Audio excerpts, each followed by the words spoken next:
side, come on, step away, you will pay. You can call me out when you're gone. It's me, no one else but me. Get the hint, you're out. To the side, come on, step away. You can call me out.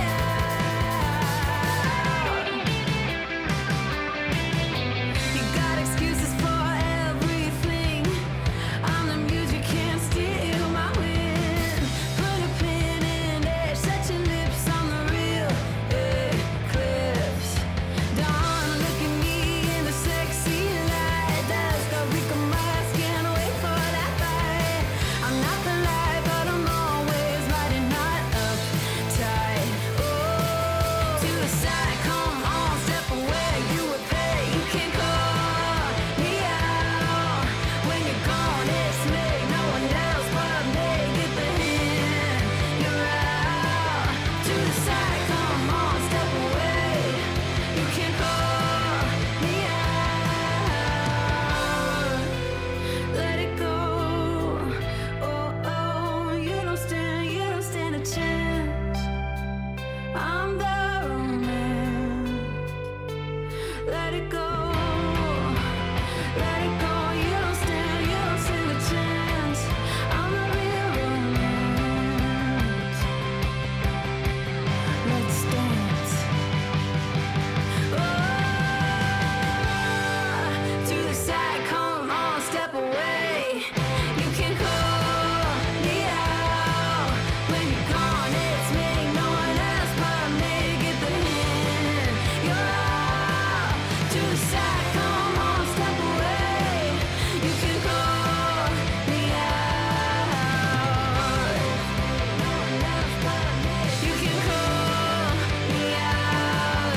To the side, come on, no one else but me. Get the hint, you're out. To the side, come on, step away. You can call me out. When you're gone, it's me, no one else but me. Get the hint, you're out. To the side, come on, step away. You can call me out. You can call me out.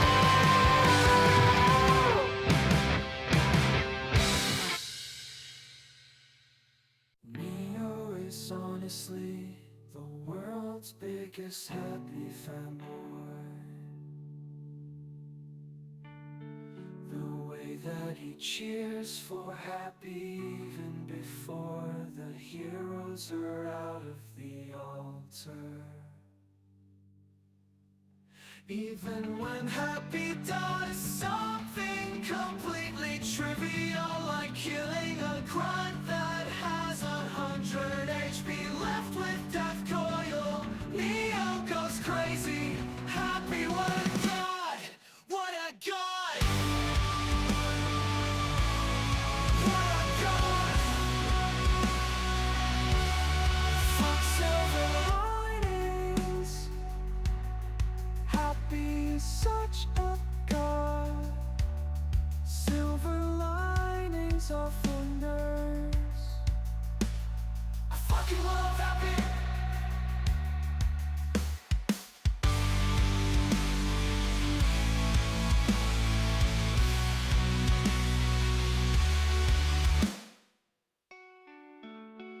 I fucking love Happy. My name is Neo, and I love Happy.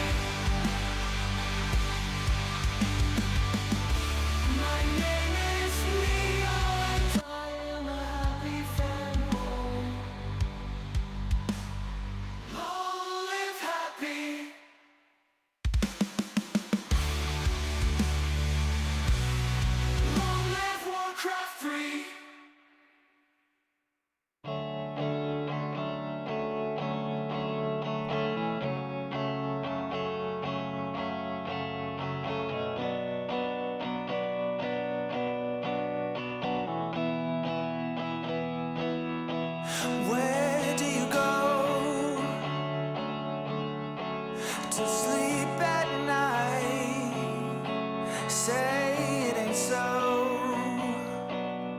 Please say it ain't so. Where do you go for divine delight? Is it someone I know? Someone from before?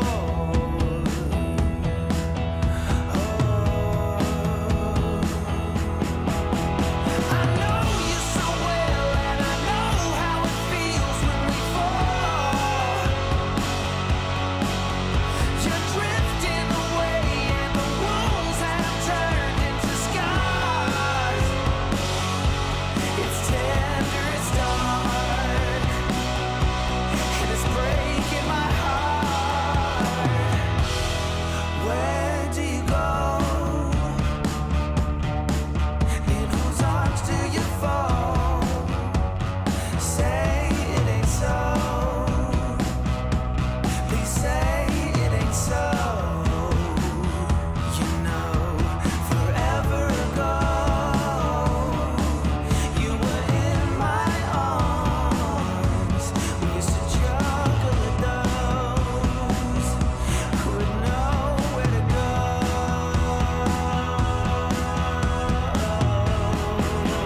I know you so well, and I know how it feels when we fall. You're drifting away, and the wounds have turned into scars.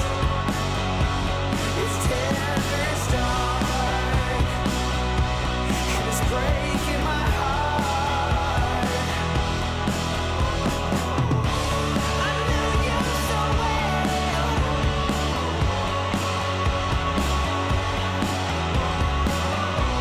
We all broke out.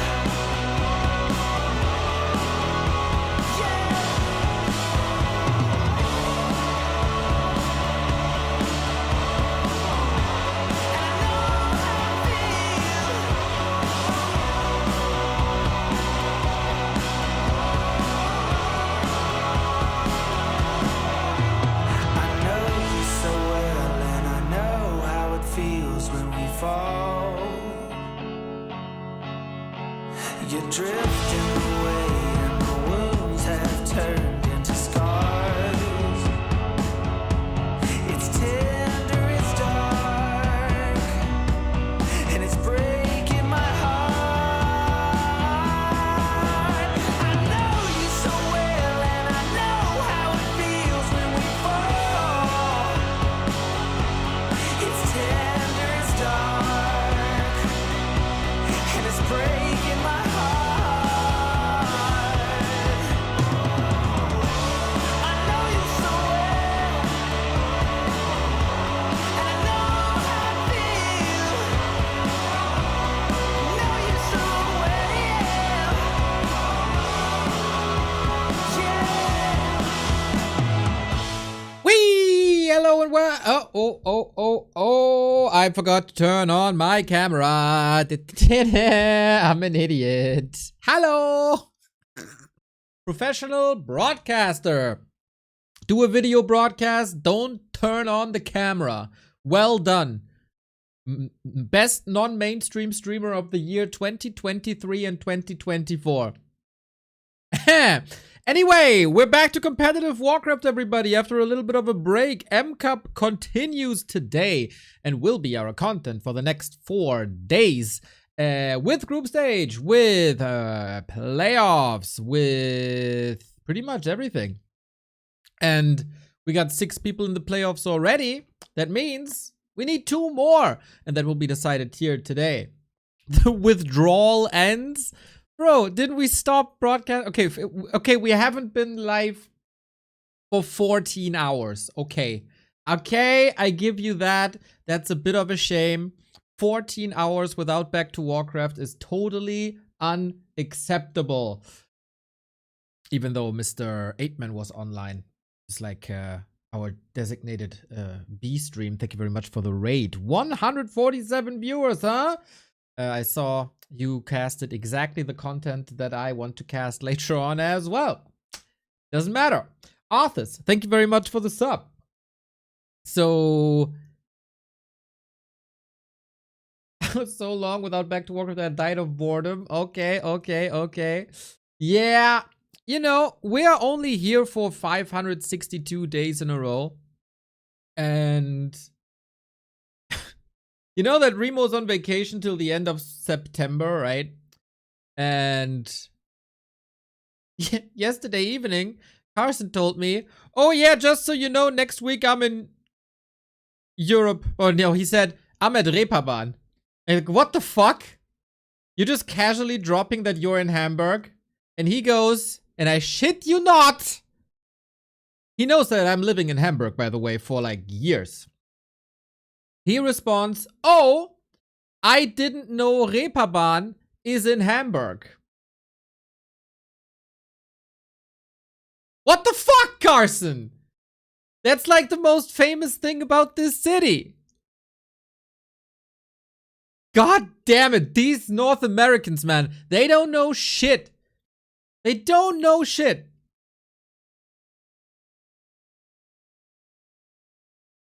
Like, it's probably one of the most famous red light districts in the world. I know Mardi Gras. I know Bourbon Street. And I'm like, why would I, like, freaking Carson, man. I think it's just a cheap excuse to not let me know. And that's why he also told me so late.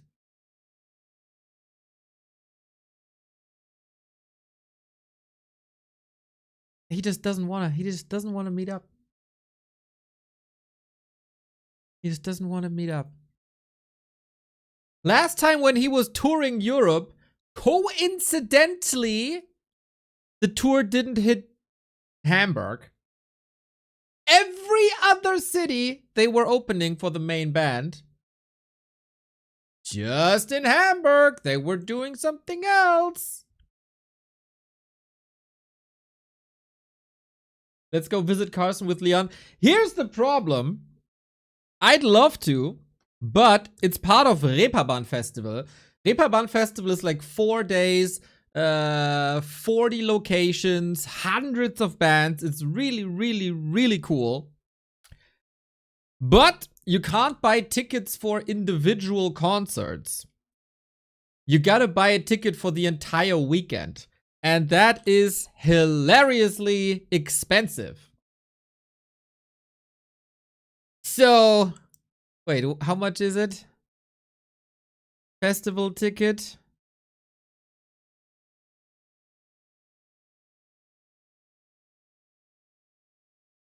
€160. I'm paying this guy already to do a couple of casts here and there. I'm not paying €160 to see Carson play for half an hour. No. I paid €160 to see...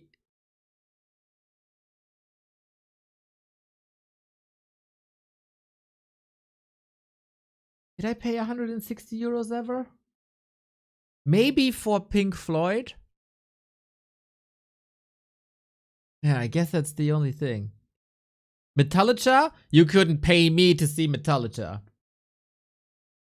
So yeah. We'll see. That also means the one time of the week where I was supposed to have time off is now not off because Carson can't cast the Weekly Cup. It's a disaster. It's a disaster. And of course, he's playing on Thursday afternoon when M Cup Grand Finals are.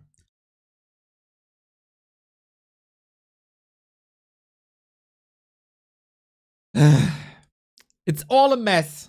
It's all a mess, and I'm in the middle of it. Thank you for Real PJ for the bits.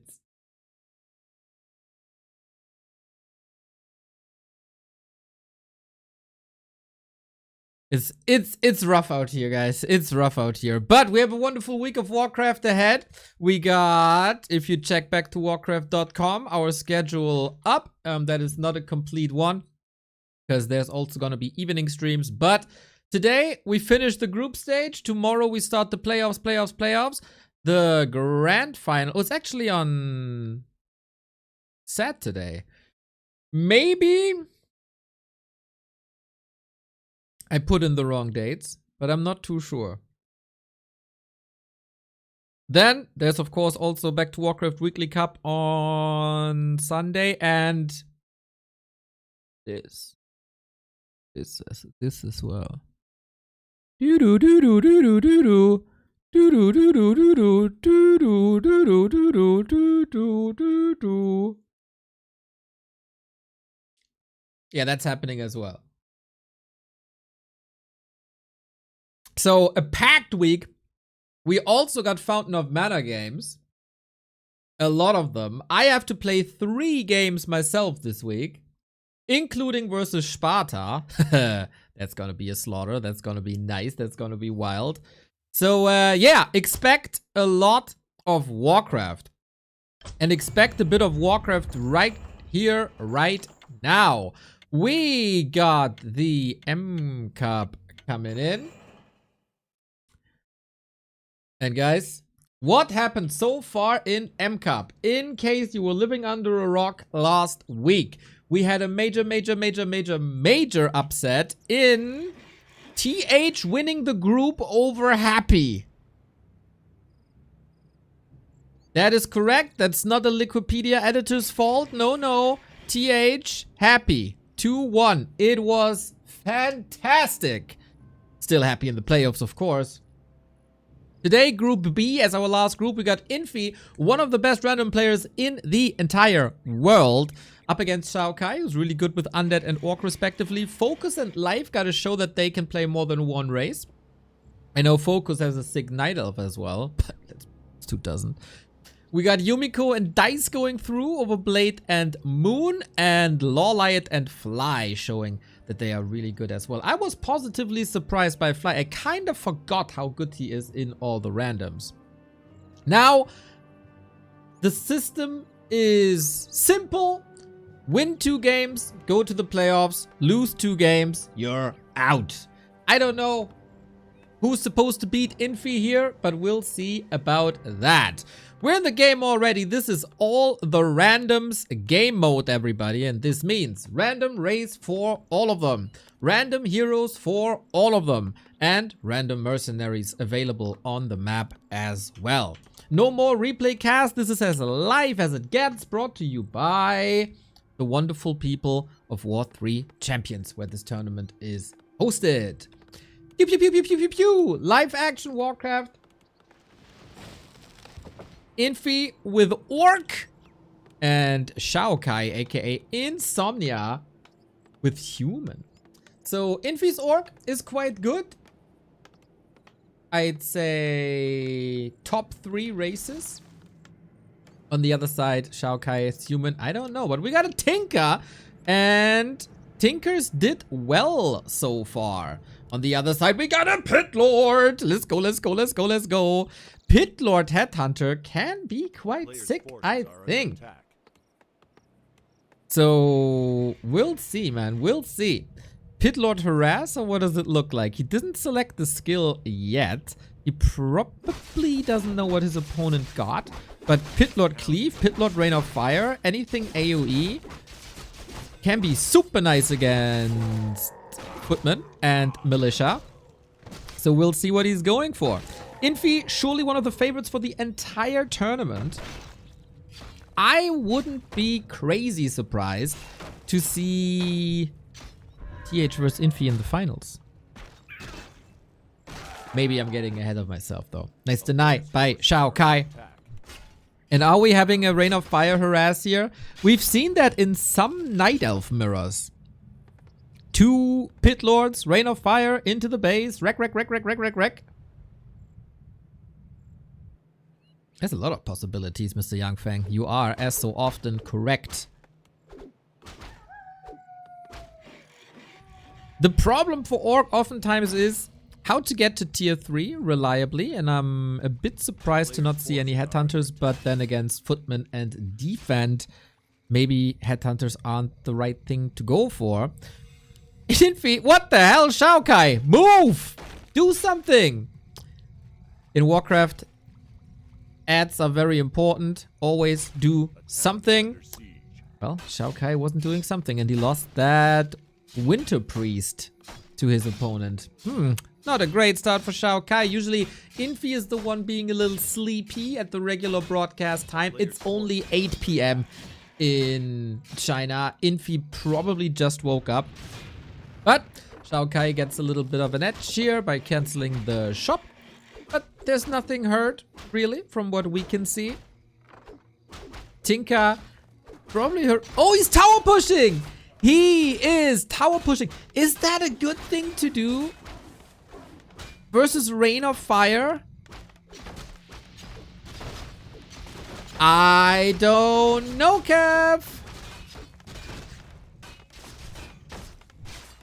I think that's a horrible choice.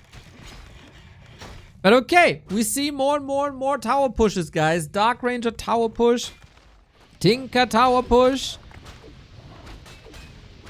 And Infi is on tier 2. He does not have a War Mill though.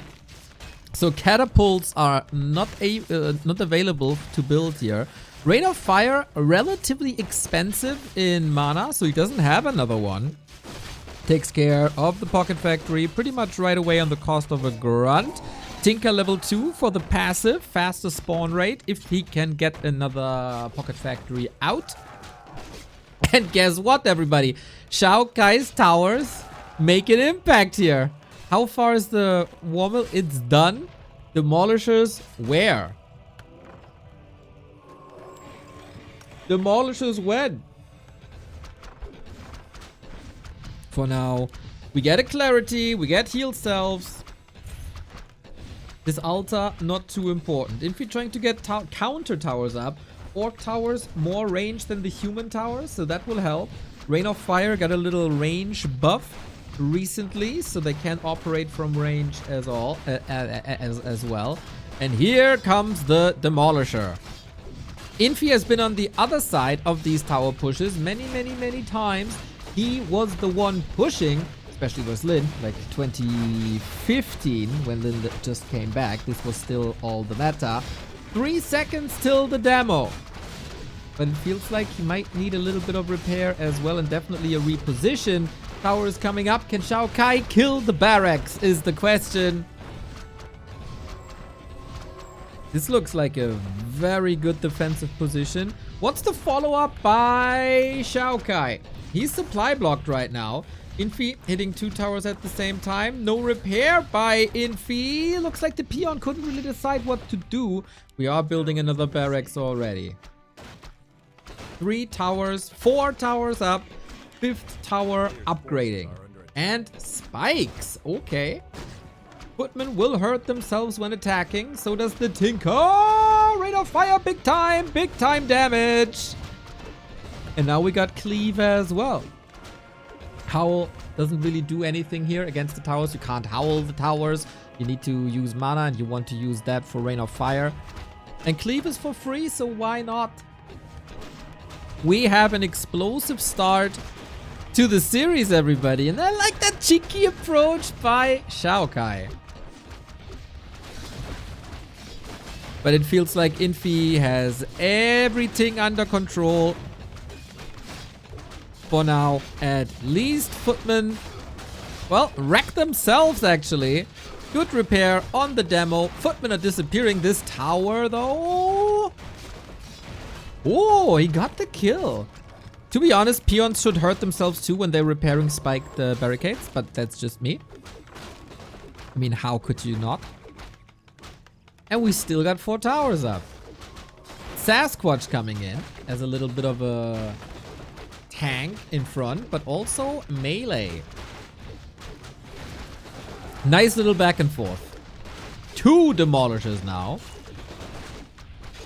Nothing here has fortified armor. It's all heavy, so he doesn't get extra damage.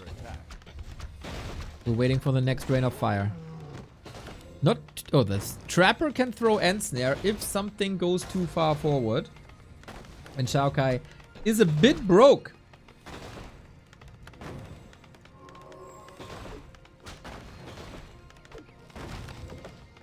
Next rain of fire. Yep, could hurt the workers. Exactly. Great minds think alike. Slowly but steady. What are these towers doing? Is XiaoKai doing anything behind it? I do not think so. There's no tech. There's no big economy. There's no pivot. So where's the pressure?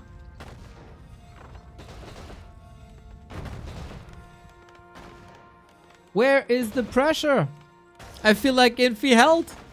Tower pushing against the Pit Lord was certainly a choice.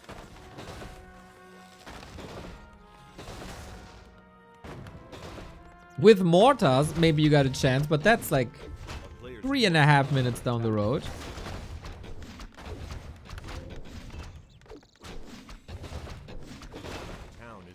Mercs, maybe. I really like Infi investing the resources for spike barricades.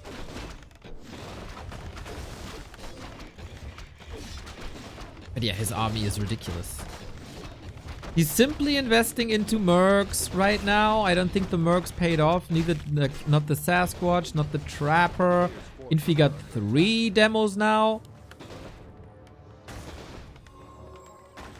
Expert. Power expert. Infi takes it home. We got the blue dragon spawn sorcerer.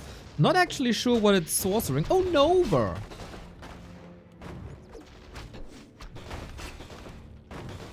Okay, Nova is nice against grunts, but grunts are very tanky in itself.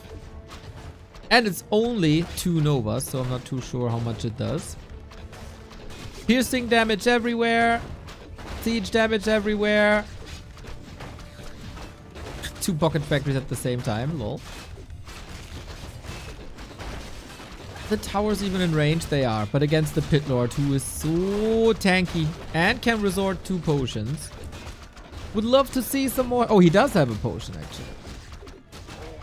Infi calm as a cucumber. That's why they call him the Iceman. We do, actually. 1 demo might fall. If XiaoKai can maybe break 2 of these demolishers, there might be a chance. But then he also has to get rid of this Pit Lord. It was a big investment to go for the mercs that prolonged the game, that gave him a little bit of a chance, and damage was surely done. But he's also feeding a lot of XP, and that is now Rain of Fire too, and that's a really great spell.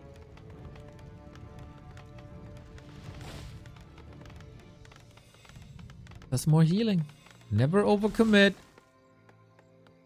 Reposition. Take care of the healing. He's trying to march forward now that the left side flank doesn't have a demo anymore. And Rain of Fire again. Look at the damage. 7,500 damage already.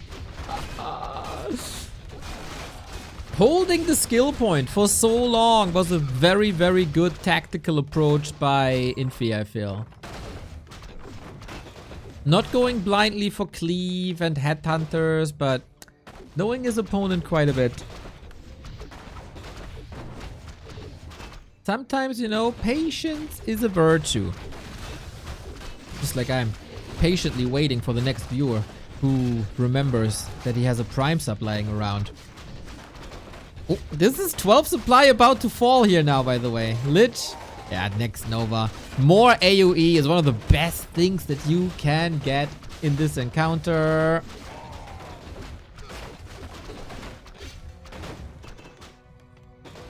The song, the defense of fire and ice, everybody. The defense of fire and ice.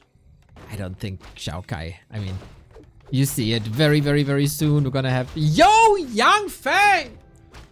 Stop it! You're addicted. 5 gifted subs. 305 subs. You had a few subs lying around. God damn it. Didn't do the chores over the weekend, huh? Just stuff lying around. Nobody tidying up the place. Okay, if that helps, I take them. I take them. We could get burning oil on tier 3. That would be fun. That would be good, actually. Lich level 2 can now go frost armor, right? Exactly. I got a feeling that XiaoKai is gonna tap out before we get burning oil.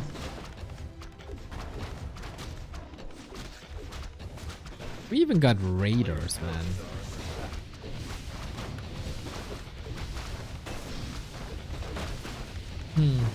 GG, everybody!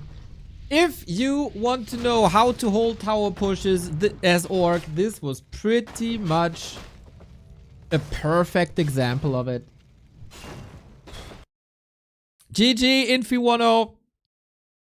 Very good performance. I mean, if there's an expert of tower pushing, it surely is Infi.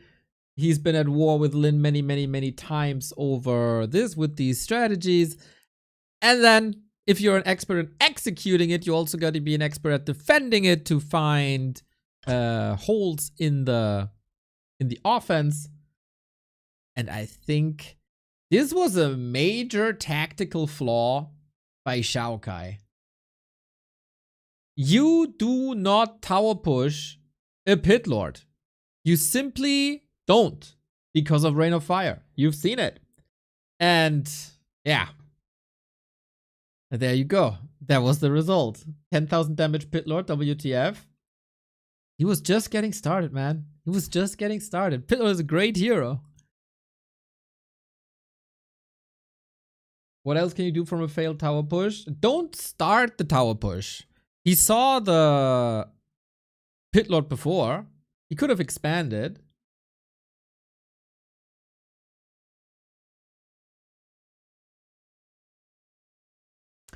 Pit lord, very good though.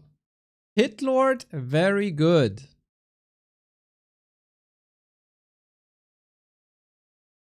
So is the Tinker. I don't think anybody can complain.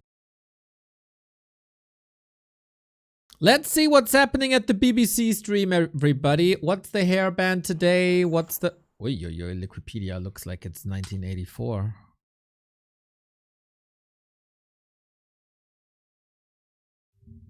Infi very good. Yes, Infi indeed very good. Here it is. Mr. BBC is leaning forward. Oh, he's wearing the Team Secret jersey today, huh? Well, no XG shirt for him. That's for sure today. Miss Noisy is unfortunately not present here for the group stage. She'll surely be back over for the playoffs. Mr. Magic Yang is looking tidy as possible. And of course, one map is over. It's beef jerky time. Yum, yum, yum, yum, yum, yum, yum, yum, yum.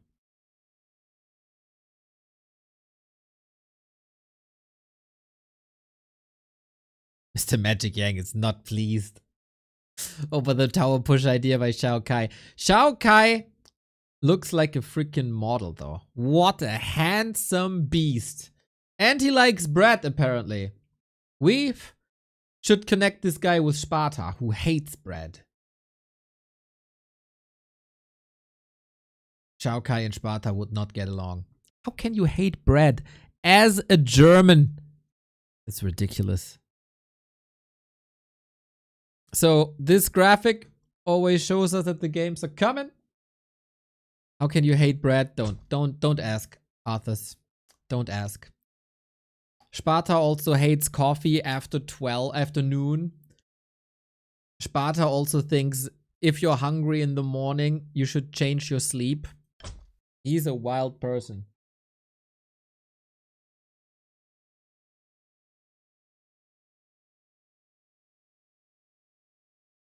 And that's why I'm gonna freaking whoop his ass on Wednesday when we clash in Fountain of Mana League.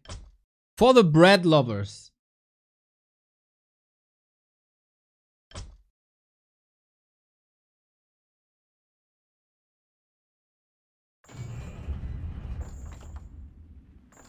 Time for the bread tier list. German bread, S tier. American bread, F tier.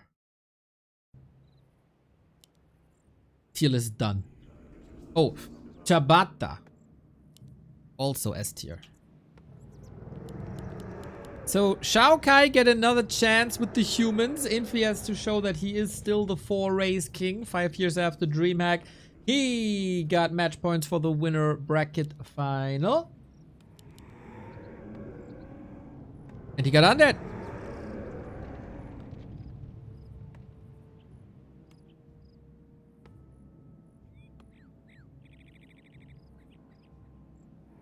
American bread if you want to eat old yoga mats.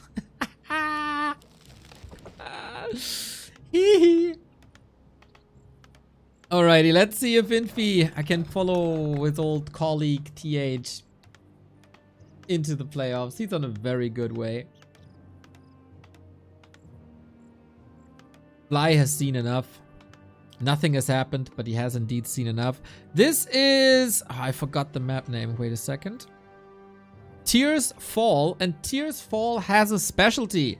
Tears Fall has a High Priest here that's relatively easy to creep, and that High Priest has a specialty where it spawns a Rune of Rebirth. A Rune of Rebirth is bringing that High Priest back. And that High Priest, as all the priests, has some healing and Inner Fire. So that can be really good. Who's gonna take it home first? Usually the advantage should lie with XiaoKai, since he has Militia and his hero spawns a little faster. Due to the build order, as you go Alta Farm and then can produce the hero right away if you want to.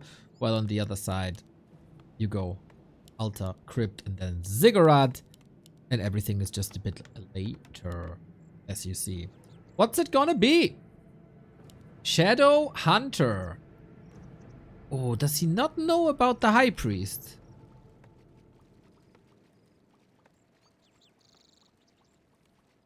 That is a bit unusual here for the map.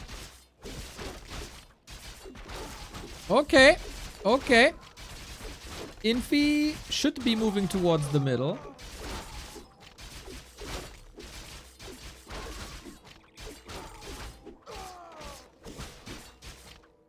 At least mercenaries are available, but this is a free unit. And Infi gets a Mountain King. That should be a nice hero. Free pickups.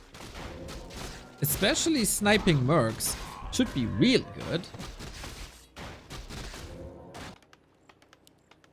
But on the other side, he can also be hexed. So we'll see where this goes. And maybe XiaoKai is going for Serpent Wards and just goes to tower push. But do you want to tower push an undead? I don't know. But he's rushing across. A player's forces are under attack.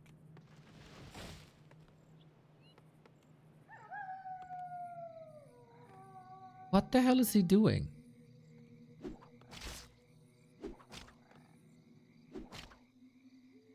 Well, Infi is expanding, so there is some potential. But it's only Hex and Footman. Should be a rifle push then, against the undead expansion. A couple of ghouls might fall due to Hex. But that's about it. Shadowhunter Serpent Ward rifle push? Oh wow, that was bad. Oh my, he walked right into that Stormbolt surround. I don't know what he was doing, but he wasn't looking.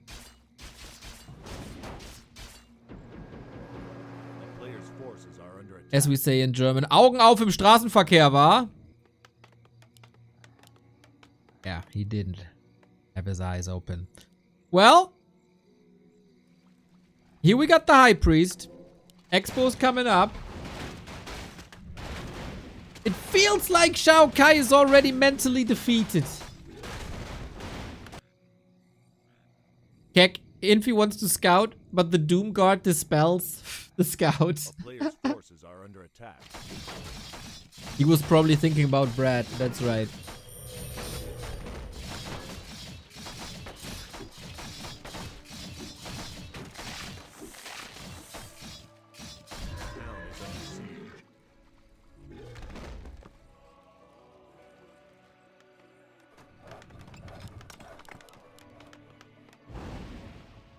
We got a little flyer in by XiaoKai. There's little anti-air, but we got a tower. And of course, we got the High Priest. Yeah, feels like XiaoKai not necessarily prepared super well for this. Hopefully he can bounce back in later games. Also, no Serpent Wards, huh? Infi got backpack. I find that interesting. Our town is under siege. Haha, Mercs.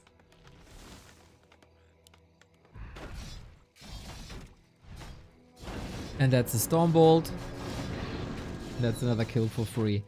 Infi tramples on XiaoKai on map 2. No mercy. Pulling out all the tricks. Stormbolts around. Stab, snipe, Merc snipe as well.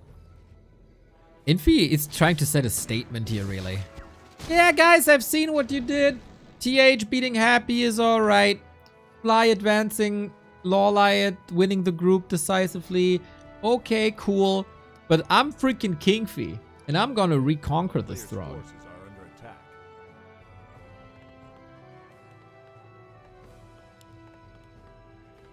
Curious what the second hero is gonna be, of course. But there's only one chance, and that's the rifle push. And that has to hit, like, now.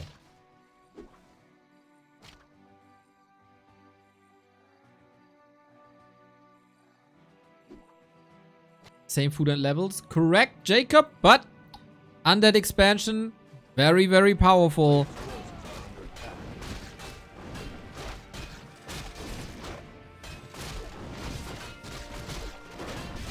Second hero will take some time to arrive. 3, 2, 1. Panda. Panda versus ghouls, not that bad. Not that bad. And militia are coming to the base. Do we have any fortification? Doesn't look like it. But we have another interception here. Mountain King did not go for clap. Got additional mana, got additional health. Oh, Panda could be good, actually. We got quite some mercs on Infi's side, who's of course getting richer and richer and richer by the second. Graveyard up for Spirit Towers. So far, Rifle Micro is good. Breath, nice. Kills the ghoul right away. Aiming for the Shadow Hunter now. There's no TP anymore. That was the last heal wave as well. And Infi, bro, he's just hero focusing. Lolly got the bash and he gets the kill. Yep, rip. Level 4. That push is done for. Infi total domination. Total domination. No chance. XiaoKai, reapproach, please. Learn the maps. Tears Fall. High Priest is a must to contest in the beginning. And that was an incredible one-sided affair.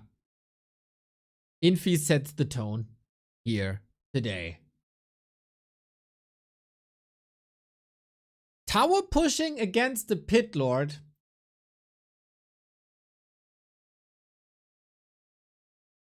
And this massive wasted time on map 2. Yeah, I feel like XiaoKai maybe needs a coffee. Or, due to results over the past 10 years, is a bit defeated versus Infi in general.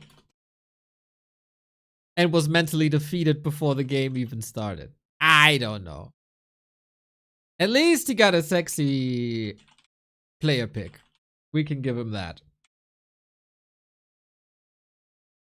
We can give him that. But yeah, that was a quick one. Next up, Life versus Focus. I know Focus has a good Night Elf matchup. I don't know if Life plays other races. Or if he's good at that.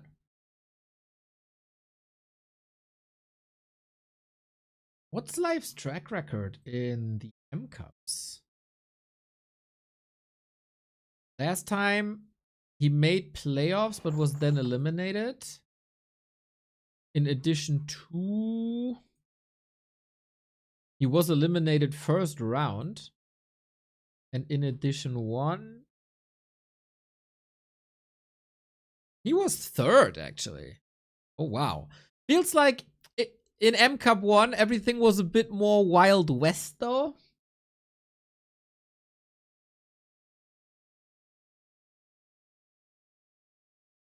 I don't know.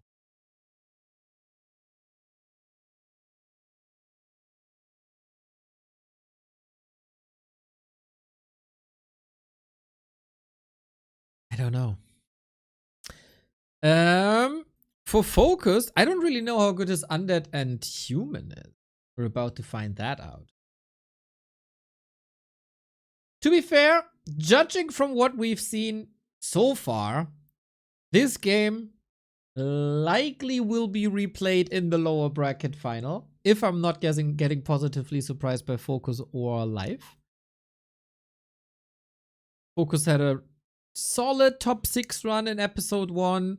Focus had another solid top 6 run in episode 2. And another top 6 run in episode 3. So I guess top 6 is what he's thriving for.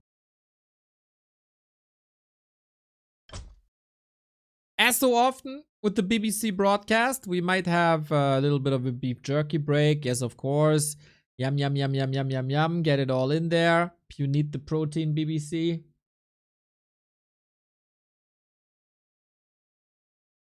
Wonder if that has like different flavor. Like different spicing. Or if he's eating the same flavor every day, all day. Like, I'm getting a bit numb if I'm not, like, mixing up my breakfast, for example. So I hope they have different flavors for them.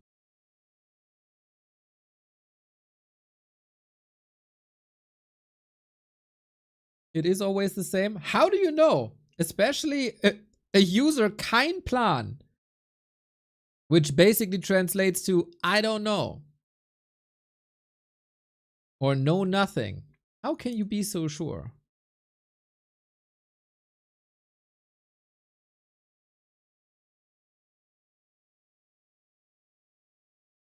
Different spices, but the meat is always the same. At least different spices.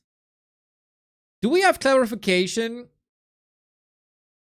if Magic Young likes the beef jerky as well or not?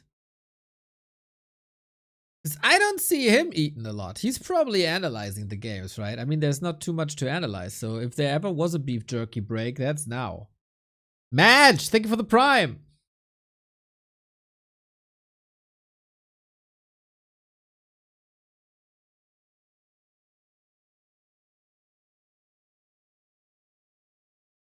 What's he eating? Pineapple. Bro, yesterday on stream, in case you weren't here, I was eating an apple. And the chatter was legit asking me if that's a pineapple.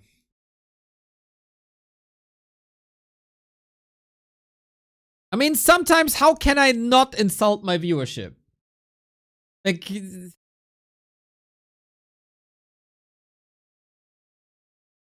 if you hear stuff like that,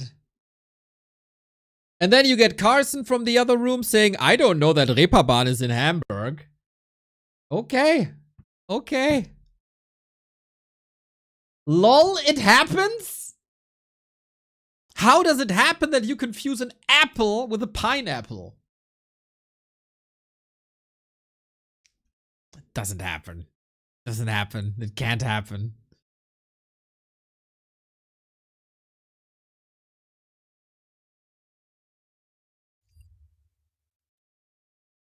Believable. Well, seems like we got a little bit of time and we have a favorite game here on the Back to Warcraft stream for in between games, and that is Flaggle, everybody. Yes, the flag. Yesterday we've been extremely good with my guess of Colombia. Rimtech 2Craft, thank you for the 2 months. So since we won the Eurobasket yesterday, we go with Germany. Cool. Great. No black, no red, no yellow here, huh? I see how it is. Then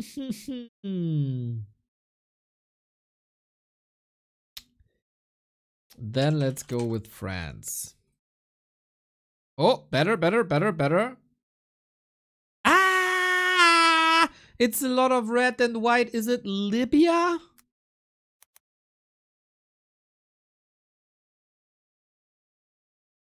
No? Oh no, it's not Libya. It's... Shit! I know this!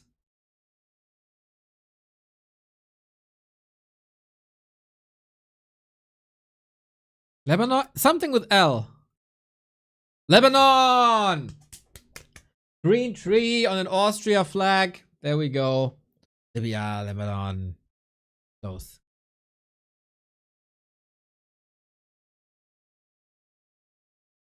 GG.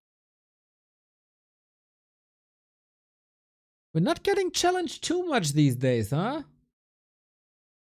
Yesterday, Colombia call was amazing, though. Well, with that, we kinda rush through the break. Not much beef jerky to eat anymore. We got focus, we got life for the winner bracket final. Who faces Infi in the upper bracket and who faces XiaoKai in the lower bracket? What's the race gonna be? What's the heroes gonna be? We don't know, but we will figure this out. Medusa the Gamer versus kind of Focus the Grinder, man. Focus defeated Fortitude yesterday. Or the day prior? Yesterday, I think, in the morning hours. With 4-2. That was impressive. Impressive.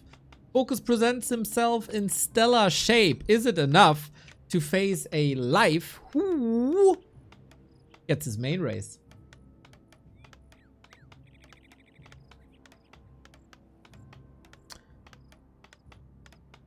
Definitely uphill battle for Focus, but we'll see.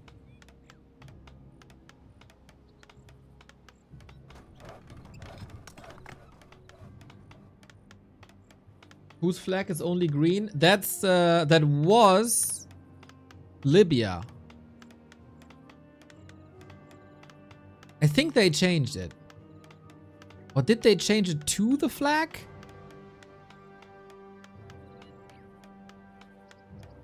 I think they... Okay, maybe they changed it to that flag. Yeah, Libya is only green.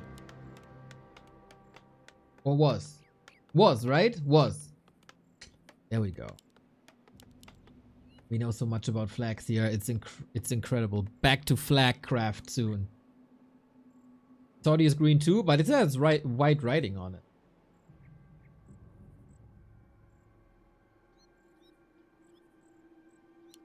Yeah, they changed it in the 70s apparently.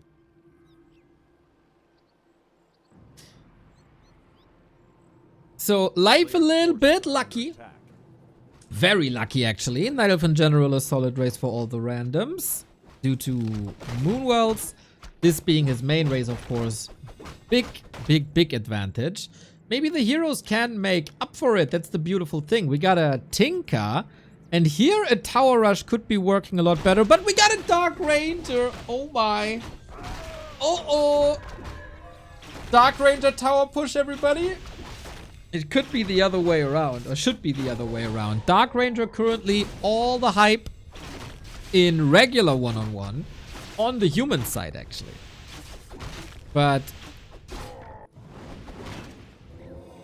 not gonna be the case here. The map is scrimmage and expansions are very much doable. Similar to Warhail, this position, I'd say. A bit tougher.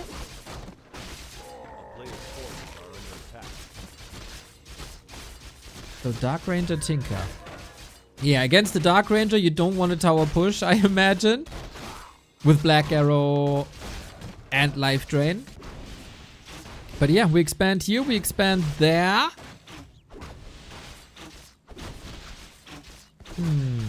Tinker can be solid, I think. Against bears, that will be a bit of a problem. But tier 3 is rather rare in all the randoms. Yeah, that's the beauty of a Dark Ranger, man.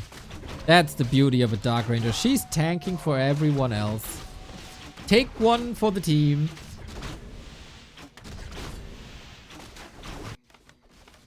Tinker also excellent for creeping, thanks to Pocket Factory. Good normal damage, constant spawns.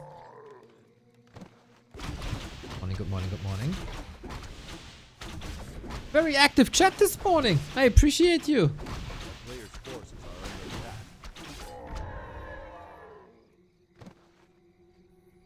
That's what you get for talking about flags.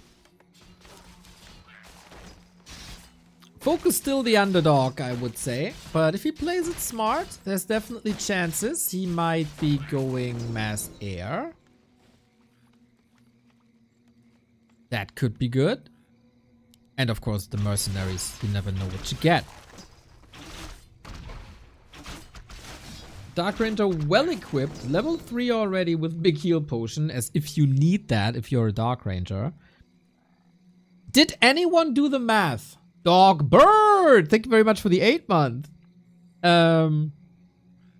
Did anyone do the math if, since the change of the last patch, Forces are under attack. Pocket Factory 2 does more damage or Engineering Upgrade 2? Because if you upgrade Engineering Upgrade, the little robots spawn faster. If you upgrade the Pocket Factory itself, the kaboom damage increases. So maybe against buildings. Holla! That's got good damage versus archers though. Whew. Okay, we got little clockworks against skeletons. And I think Focus is making quite an impact here while establishing his own expansion, getting quite rich. Nice disruption.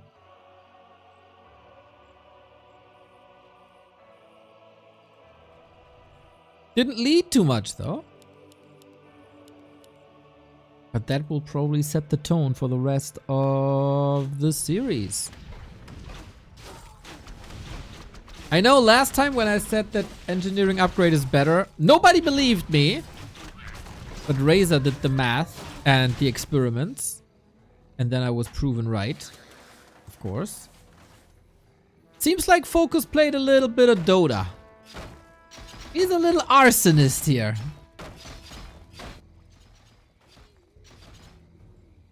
Pocket Factory here, Pocket Factory there. Town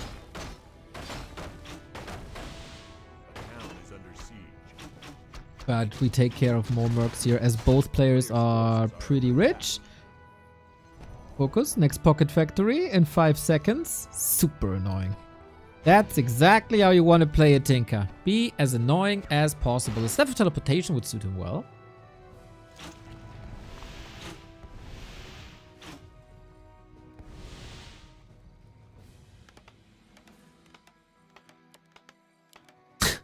Mr. 8man in the chat. Nice. Mr. 8man sent me a DM yesterday saying, Neo, I'm not gonna cast this much this week. I'm so busy. And then I see him this morning casting like 20 matches, and now he's here in the chat as well. Mr. Soul Lying Man.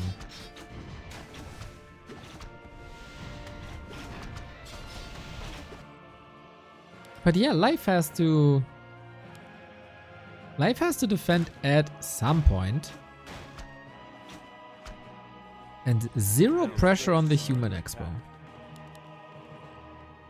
Life's tech is a lot faster though.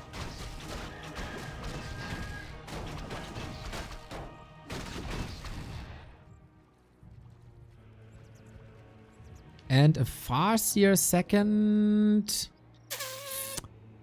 Not great, is it? Not great.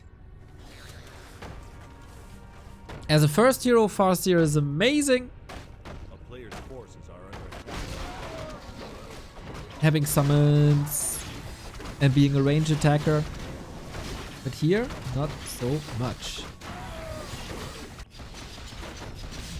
But Life's a bit in trouble, eh? He has a town portal. He's Tekken. Still wants to creep more. Not sure if it's entirely worth it losing Moonwells over this. Dark Ranger alone won't do the job. Can you suck life from the clockworks? Oh, that's not too much, is it? I don't think so. Maybe because they're mechanical, it doesn't work. Focus puts on a clinic here, dude. Focus Human could beat Life's Night Elf. That would be quite fantastic. We're going air as well. Dark Ranger needs the potion. What's the second hero for Focus? It's finishing. Shadow Hunter, I think universally great. Focus causing trouble here. Forced life of the map. And just like that, he got quite a lead. And he's going Triple Workshop. Is he playing Mass Gyros? Lol, like a good human, he walled himself in. Hola? No, it was just the footman. Could also be tanks, of course. But there's very little anti-air. I think against tanks, the Night Elves have better solutions than against gyros. But I'm also a gyro stan, so... what do I know?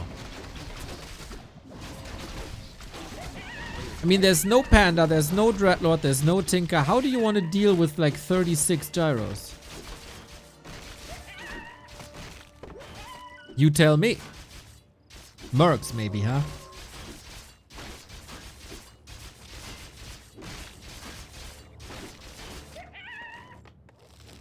We'll see. Since tier 3 is finishing and we don't have production, this will very likely be tanks. Focus, man! Didn't think you're so dirty! I was talking to a member of the Hive workshop and talking about meta and stuff, and he said, oh, are the Night Elves still getting tanked? I'm like, tanks, dude. Nobody plays tanks at the moment. 40 versus Labby BO7 about to start. Oh, we might need a poll what to cast. Dude, 40 busy with the show matches. Thank you, Stufka. Stufka number 1.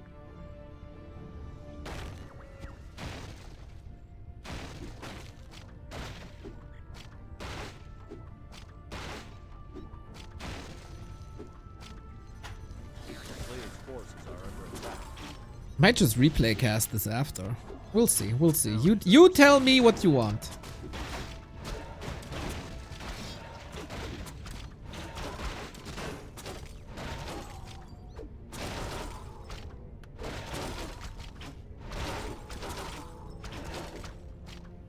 And we will see how life deals with tanks. Well, I don't know what this building was, but that didn't deal too much. We got Master Bears up. We got some Mercs as well. We got a third base on the way for Focus. Man. Still got a bunch of footmen. That will be rather sweet. Yeah, honk honk. We're just waiting for more tanks, and I think Focus is playing a damn fine Tinker game. Super annoying. Always poking, always distracting. On the other side though, oh, a Zeppelin drop even. Kaboom! On the other side, Dark Ranger, nice levels.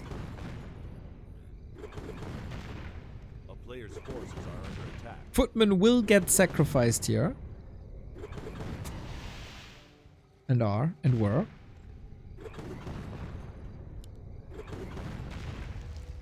And that's the Entangled Goldmine gone. Focus styling with tanks. The town is under siege. And 4 tanks with 0 fortification. Not a single Ancient of War here.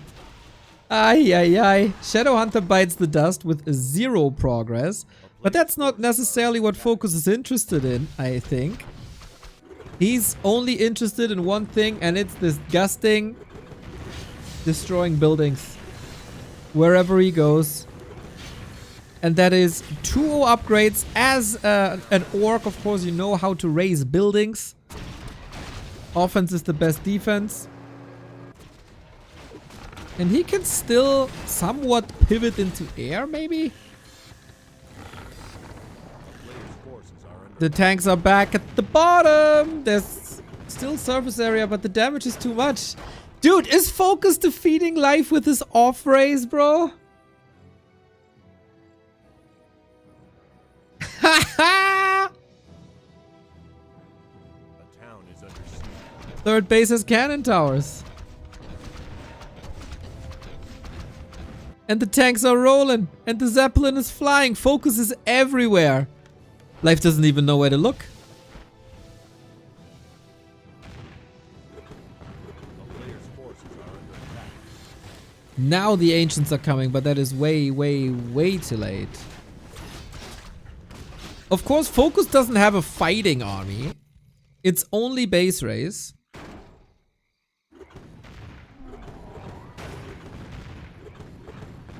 But that doesn't matter.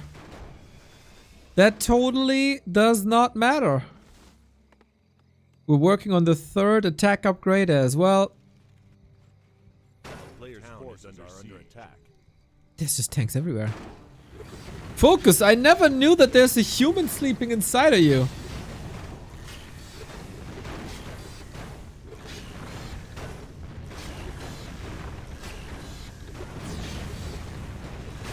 This might be held. Oh, there's more tanks. Jeez Louise. And there's more tanks here. Shadowhunter dies again, but it really, really, really doesn't matter. Focus is rich. Life is poor.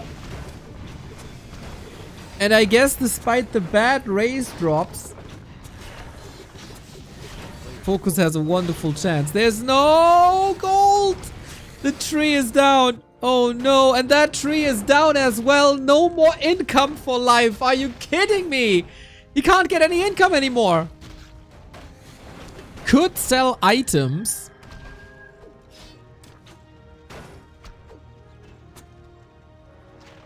Town is under siege. But that's about it. Can he hope to get like level 6? But what units does he want to possess, really? Yeah. Now you're broke, bro. Now you're broke.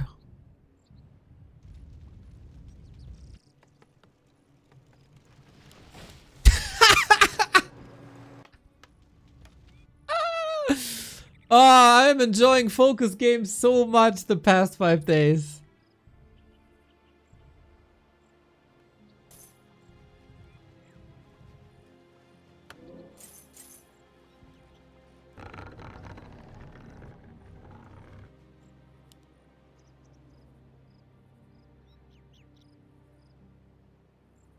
Okay, we're selling items.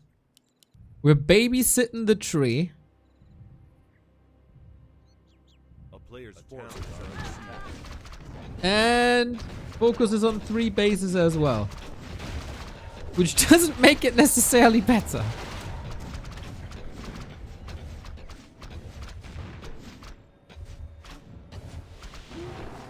And Focus is going gyros now. To be even more annoying. Creeping a bit. Tanks are back. More tanks are... Oh no, not luring here. It's just the scout. But yeah, the anti-air is a Dark Ranger, a Farseer, and a Dryad. And an Archer. I would be very surprised. We got 10 gyros already, up to 12.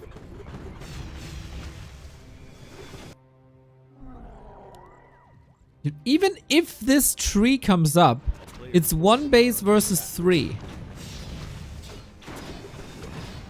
Without production. Can the Dark Ranger get 6? But even then.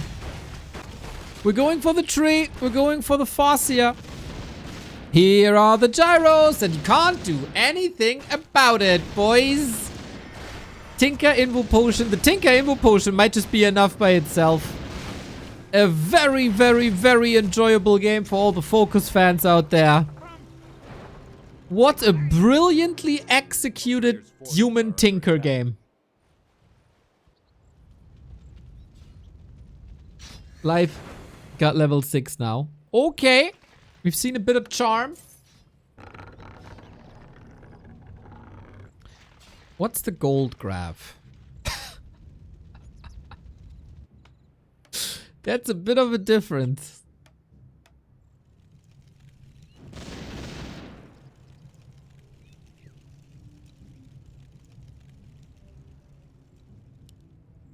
Due to the cancel, he got the resource back.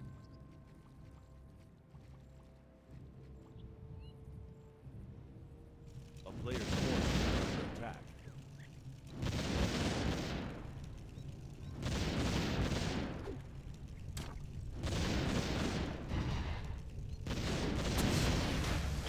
Yeah, what do you even charm?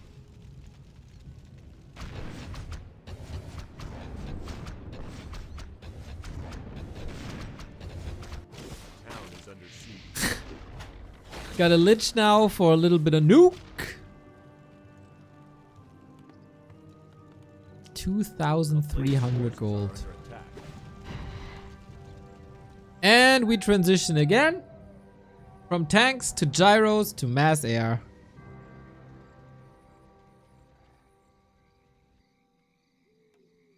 This looked really good, man.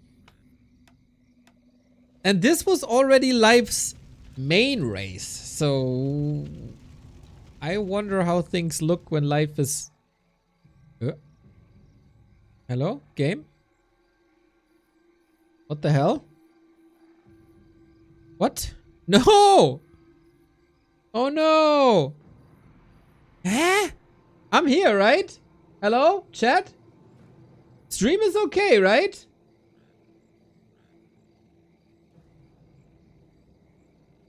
Why does Flow TV stop all of a sudden? Huh. I don't know. Let's see if we got an answer on the BBC stream. Yeah, it's apparently still running. Just Flow TV disconnected. Odd. Very odd. Well, we'll see. We'll see. I mean, there is a clear winner.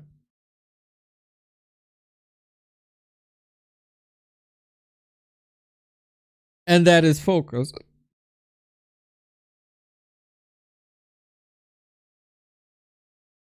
He's getting a 4th base. Oh yeah, since a few people didn't want to believe me, this is the quality on Chinese TikTok for me. Like, it locks me on non-HD. Dondo wouldn't believe me. But yeah, we got a bunch of griffins here. It's like... This is over. GG. Alright, now we gotta figure out what you want. Extremely good performance by Focus, I would say. Well done. That was class, man. That was class. So, new poll. What do you want to see live? M Cup 40 versus Labby. So, this is the question now. Shall we continue with the broadcast of the M Cup group with Infi, XiaoKai, Focus, and Live? Or shall we switch to 40 and Labby? I am a man of the people. I am listening to what you guys want. And then we do what you guys want. It's all in your hands. Don't complain to me if your desired outcome is not represented here.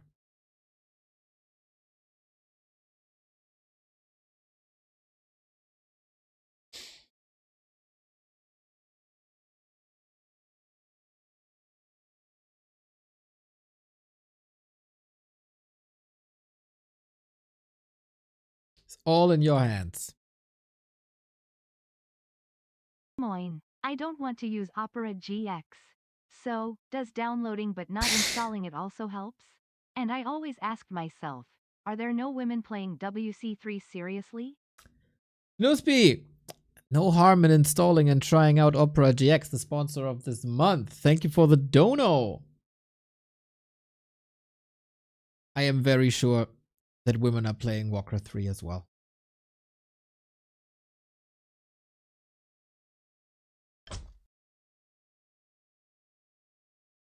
Crazy. This is close. Closer than I thought. Still in your hands, everybody. Still in your hands. While you still vote, I'm gonna grab a bit of water because professional streamer forgot to get hydration. Be right back.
Crazy that 2/3 want to see M Cup. Unbelievable. Well, then we replay cast 40 and Labby. Easy as that. 40-20 in favor of M Cup. That's wild. That's wild. Didn't expect that.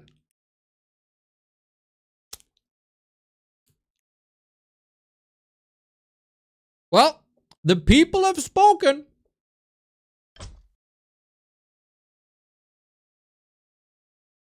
We don't have a second game up just yet.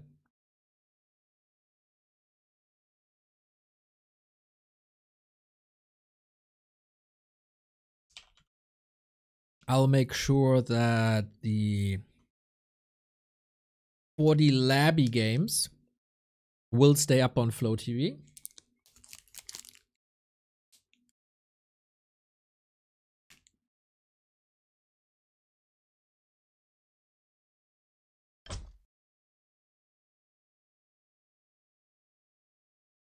Crazy.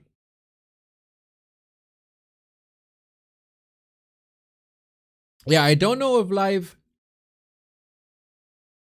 Oh, wait, there's new products. Mr. BBC is not only eating beef jerky, he's also eating.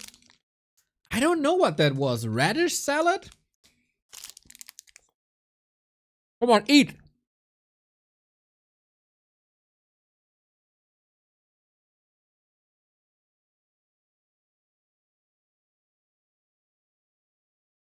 Eat.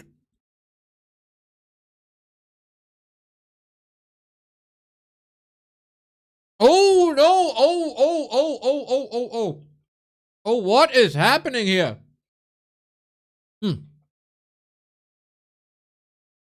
What is that?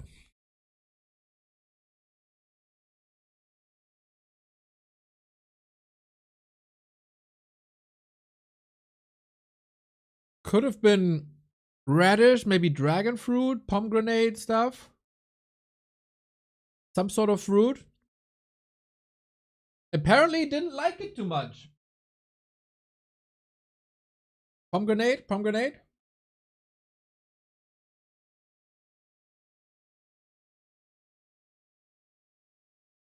I hate pomegranate. It's so annoying to peel.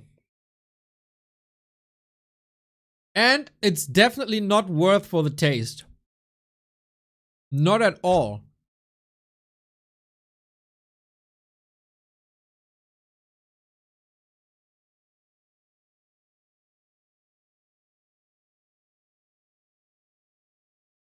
I hate it in salad. I really like, okay, it can be very nice, but if you buy a whole pomegranate, man, and you gotta peel it yourself, it takes hours.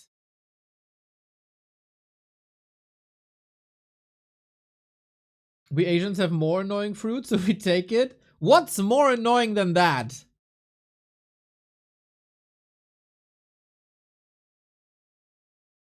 You gotta work for your food? That's fine with me. Pineapple, for example, a bit annoying. Mango, a bit annoying. But you get rewarded with like the greatest taste. But pomegranate is just there. You could eat an orange. It's way easier and way better.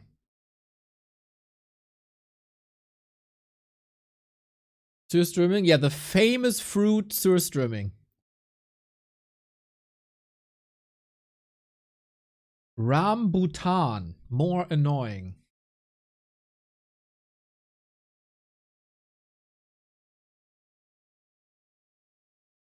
That thing looks crazy. It's a lychee, right? Looks like a lychee.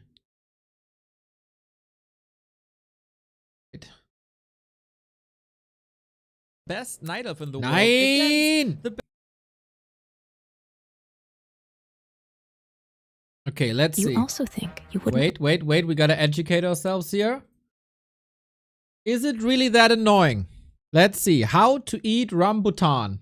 want to touch this fruit with your bare hands. In reality, it's harmless and not prickly. A huge plus is that the peel holds its shape, so you won't accidentally crush the fruit in your bag. The taste is very pleasant, juicy, and tart sweet. It's a bit like lychee and grapes, See? but much tastier. You can eat fruit every day. You also That think looks you super wouldn't want to easy, touch though. this fruit with your bare hands. In reality, How's that hard?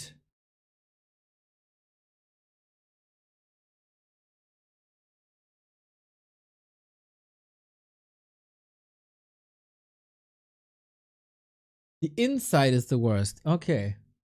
And maybe I'll try when I see it.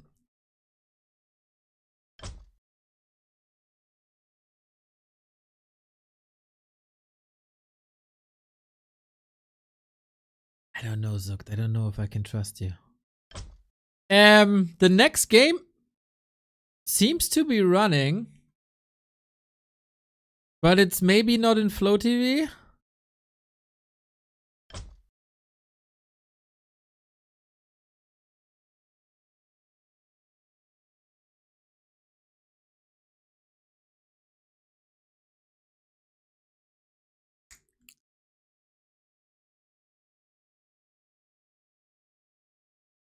That seems to be it. Yep.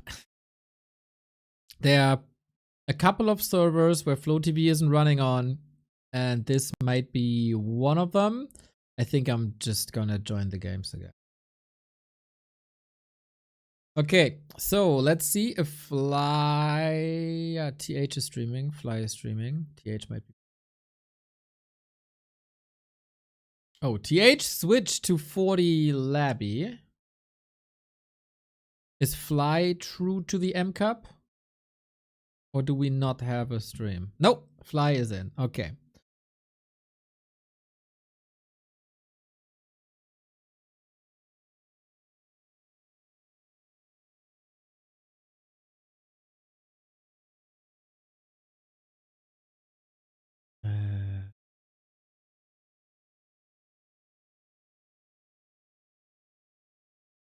Boom. Okay, Focus is up 1-0. Focus is the human this time. We got a human pit lord. Live with orc. No tower push this time. Thank you very much for that, Focus. Focus knows expansion better than tower push, unlike XiaoKai. Jesus Christ, there's so much information. I don't know where to put my things.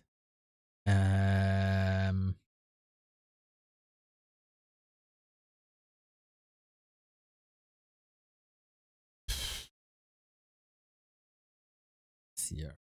Okay, Blade Master Orc, very classic. Again, I don't know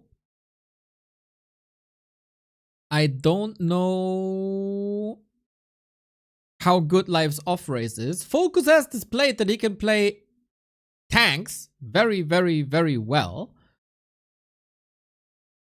But can he play the other styles? Is the question now. Looks like the early game goes a lot better for Life so far. Blade Master versus Human. Not ideal, of course.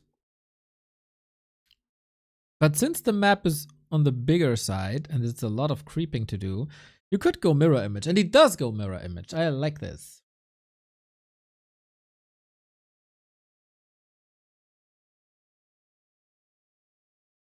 It's like coming home after watching 2 weeks of MOBA content. No shame in watching the International Alkaline. No shame in that. We have an All the Randoms tournament going on. Welcome, welcome, welcome. We also have another tournament at the end of the week. So we're here for you. We're here for you. It's okay to eat outside once in a while as long as you come back home. As long as you come back home.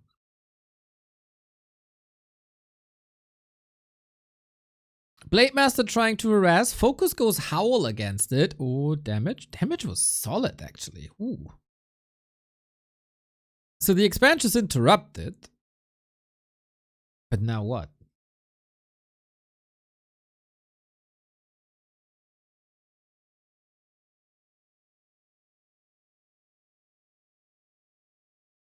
Now what? It's only Blade Master grunts. Wyvern?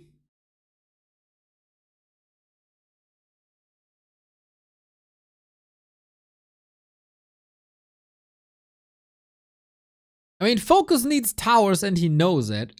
He's also halfway through the tech.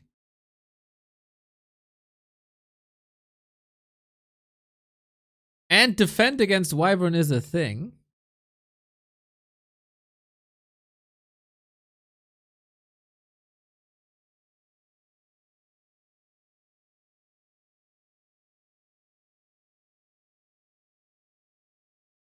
I don't think, for once in my life, everybody, I think Wyvern don't work.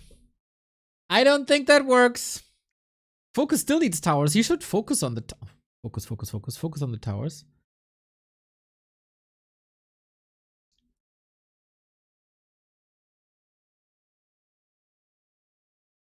Rifle will work. Towers will work. Maybe a second hero with summons will work. But maybe Focus didn't see it coming, unlike us. And his blacksmith is like 10-15 seconds late. And if it's transitional Wyvern to just harass and then go into... Oh, Raiders. Do you want to play Raiders? Against the Pit Lord? Well, maybe these two Wyvern are enough. Maybe I was wrong in my assessment.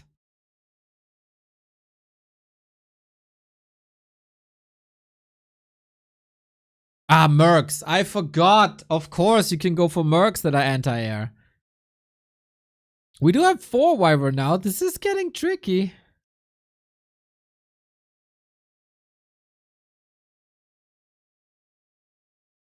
You can rebuild economy at the expo, of course.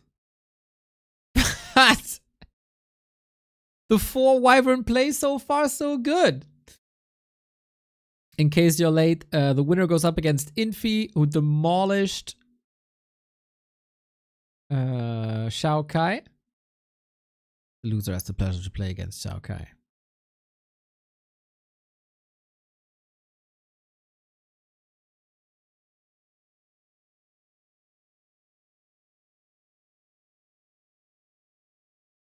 This is very, very, very much an all-in, though.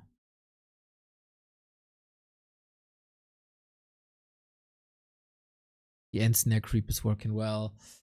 How's the lumber for Focus? As long as you get rifles and long rifle upgrade, you should be fine. You don't need that much lumber.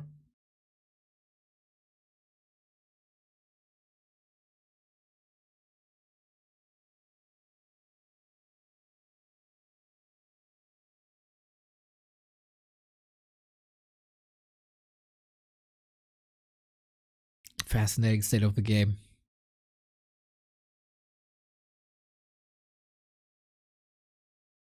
I think one tower is enough. Is one tower enough? How many wyvern we got? 6? Maybe 2 towers are enough. That's all he needs, basically. Plus the occasional anti-air merc if it's available.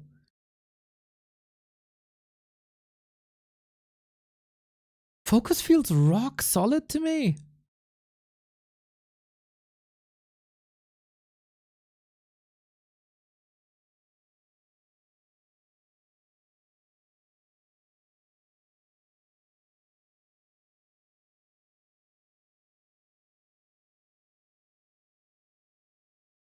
Does Neo think 6 wyvern can't kill a tower? These 6 wyvern are in the state they are because of one rifle.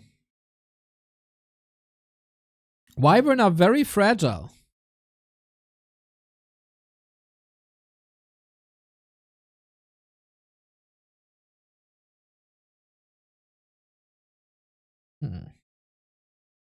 Great Hall against it now.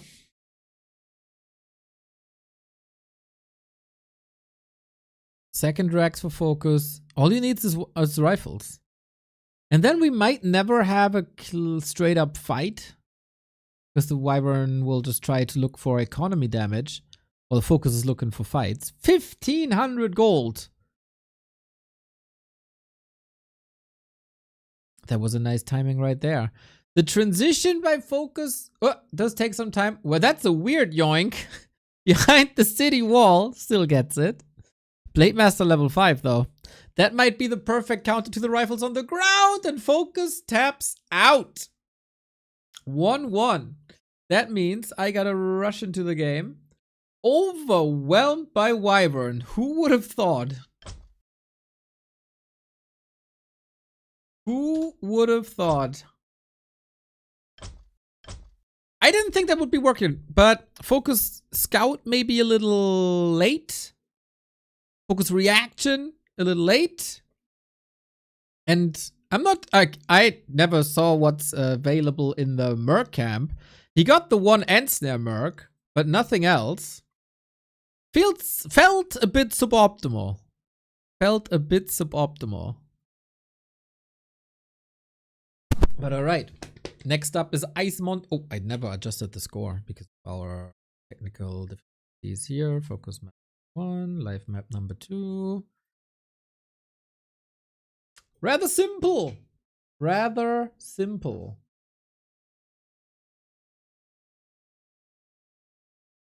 What is this map? Destructible Gates. That is Eversong. Was a one-on-one map before. It's by Tenshi. Legendary map maker.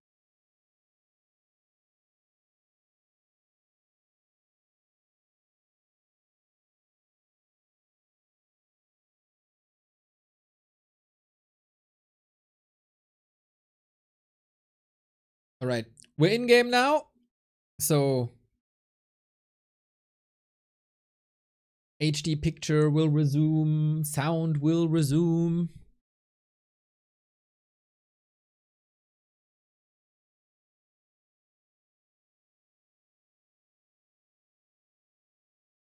And we're good to go. Once BBC gives us the green light to start this.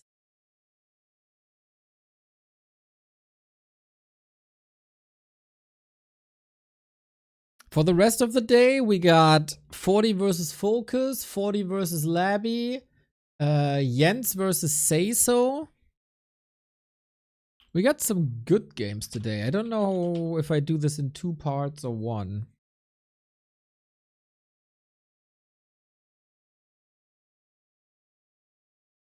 So maybe I cast the replays later this evening. Not sure how I feel.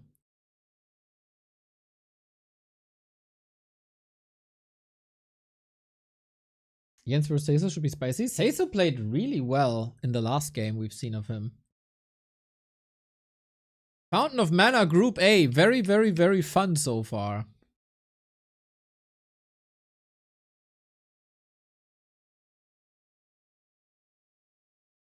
Nice to see you more often, Buzzkill. It is a pleasure.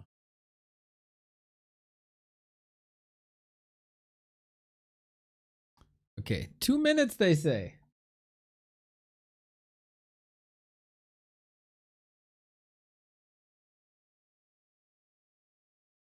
Okay, we were on the fruit discussion. I asked Google, what's the most annoying fruit to eat? There's no universal answer. Fruits often cited as annoying due to their difficult preparation include the durian fruit. Pomegranate, top two right there. Pineapple and coconut. Yeah, coconut is rough. Coconut without tools is rough.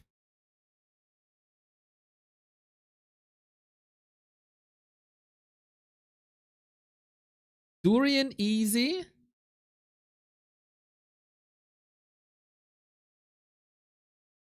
I haven't seen how to prepare a durian. How to prepare a durian.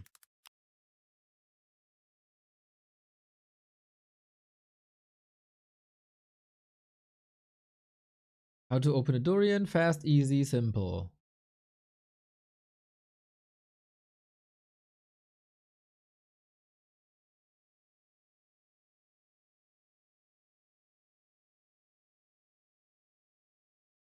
Nah, come on, YouTube servers. Cut off the durian tree. Uh-huh. Flip it around and identify the Yeah, five that does rows look of spicy. durian Very and annoying. Very select the annoying. obvious line. Pick any of the two opposite lines and start cutting Hack. into them. Okay, if you need an axe for this, this is already top 3 annoying. Down. And we'll flip to the opposite side and start cutting it all the way down for opposite side too. Then we slice into the top. Okay, and we okay, this is already a split big the effort durian to open. get it open. Sucks. Looks like there's a potato. Once it's open, when you have finished the flesh, just press both sides of the durian to open. Okay, on okay, the okay. side. That's all. That's how you open a durian, fast and easy. Yeah, that looks annoying. That looks very much annoying. So what's the next thing? Let me atap. Atap.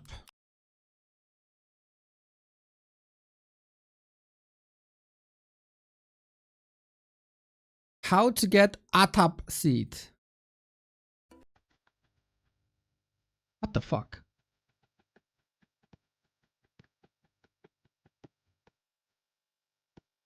Yo! That's a big harvest though. Damn. I like the subtitles. Chop, chop, chop.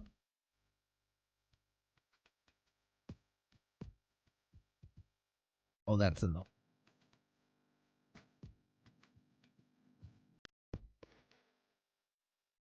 Excellent video.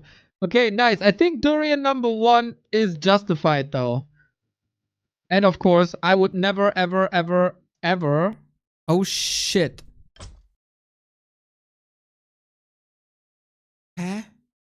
I'm not in the game. Maybe join bug. Yep. Join bug. I thought I missed the game over over these fruits.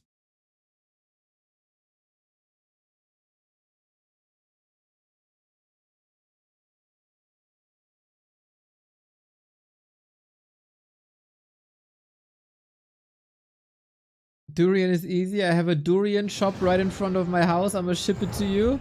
I don't know if that's like legal. I know it's forbidden to take into trains. Planes.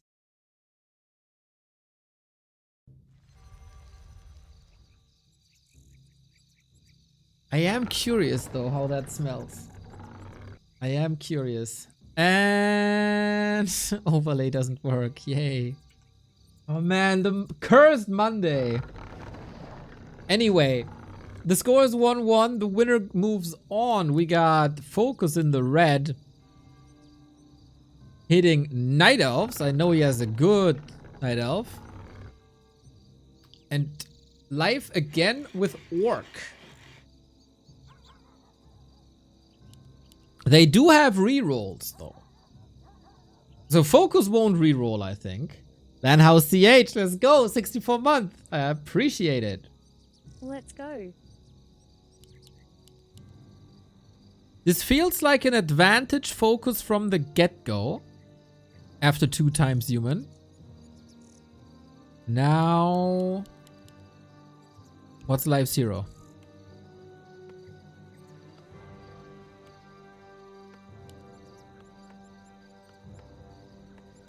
Montag is Schontag.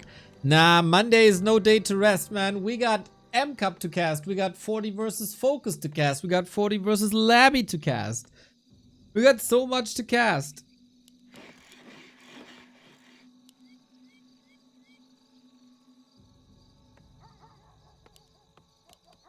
And I think since a patch could hit us any moment, basically, I should get these replay casts done. Otherwise the replays aren't usable anymore. So I gotta work. Podem for Focus. Now look at that. Kitty can be very, very powerful. I know Remo is a certified Podem hater.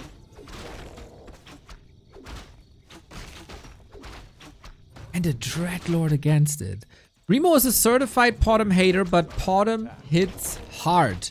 Don't let Remo gaslight you into believing that Podem is bad. So I can chill on my couch till Nachtschicht? Of course, Atrox.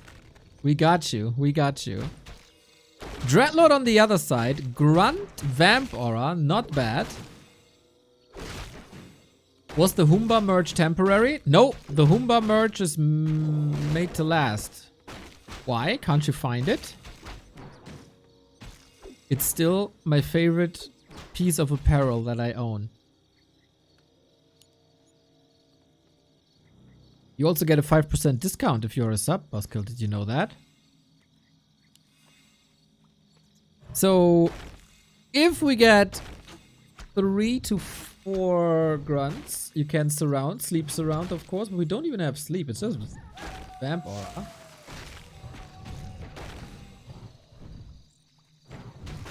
But that's the strong side of a kitty.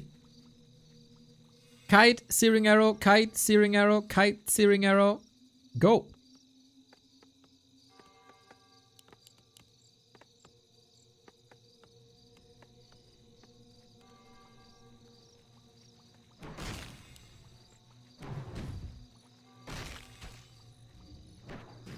And I don't know how you want to unfold a Dreadlord when you're constantly oppressed.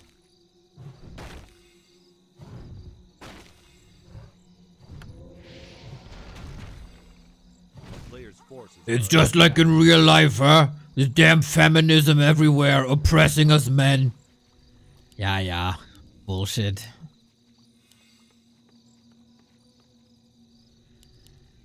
So far, Focus. This is also a very simple strategy. I don't think there's much nuance to it. You get a Podem, you get Archer, you click things.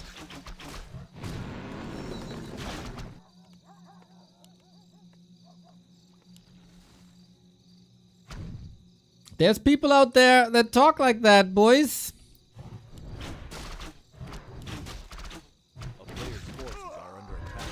Is he going owl? No, he's going full damage. Random hero? Yes.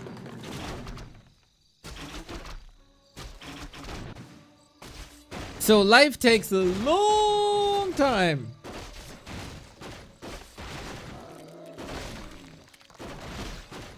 Mr. Private Gaming. I know. That was a joke. I was amplifying stupid voices from especially the internet and made fun of them.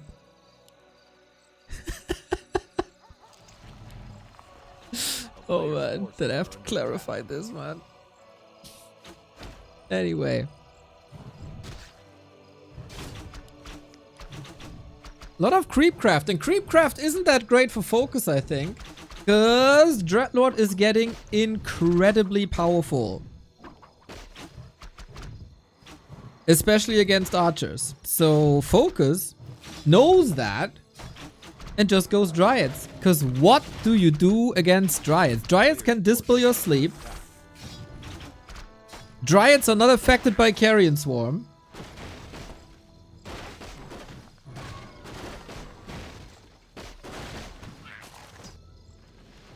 And we got... Oh, the Fire Lord is so cool against it. Soulburn could be really good to counter the spells. It's only sleep though. As life is anticipating Dryads, I guess. Is healing provided by Vamp Aura affected by claws? Yes.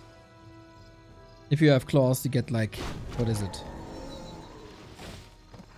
Half an HP more or something per hit? A player's forces are under attack. No, 0.7 or something. So, it's Wyvern again. Okay. At least transitional Wyvern.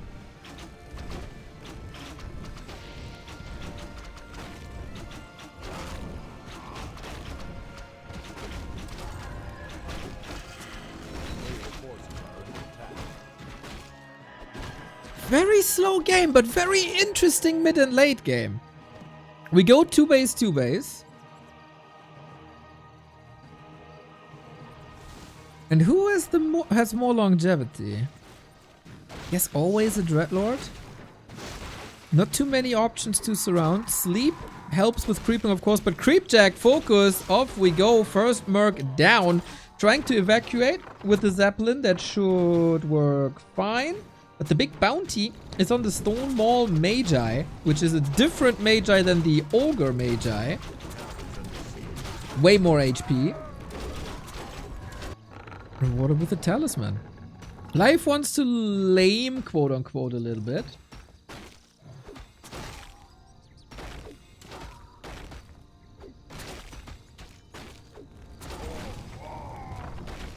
I worry a bit about focus units being very squishy. But I can say the same for life, I think. Ooh, and for Zeppelins. Question here. Do Spellbreakers serve the same role as Dryads? A player's forces are under attack. No, I wouldn't say so. Dryad's main role is slow, and like the only similarity Dryads and Spellbreakers have is being magic immune. Dryads are really good for crowd control as they have slow. They can do great damage because they have poison as well. But they are very, very, very squishy, so they can be dealt with easily. On the other hand, Breakers are rather tanky, have high armor. They don't do much damage at all and offer no crowd control, but serve a similar dispel function, I guess. Oh, careful! Carrion Swarm against the Wisp. Full repair now. Oh my god, last second. Sick. Well done, life. What? What was he attacking? Huh?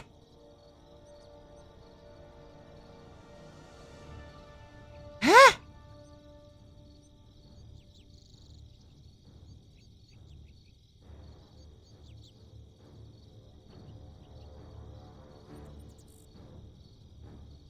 Were there more crates? You can't select it, but you can right-click attack it. Really? Wow, I did not know. You learn something every day. A player's forces are under attack. Zeppelin gone as we get Hippos. Hippos very, very, very powerful. As anti-air, high damage. But yeah, both players on 2 bases. This is gonna be the most even one so far.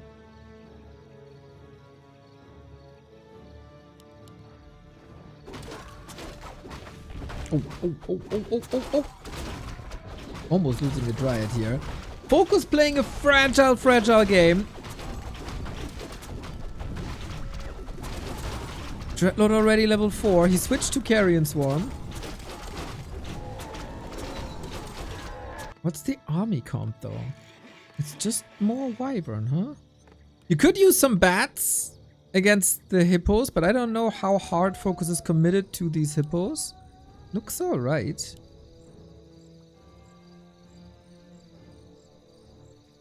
Life is playing a dangerous game being low in supply. A player's forces are under attack. Flame Strike can't melt steel beams. Okay, buddy.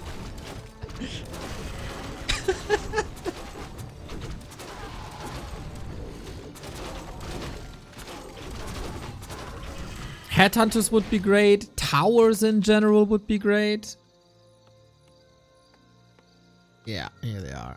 Tower up. Focus feels a little bit clueless.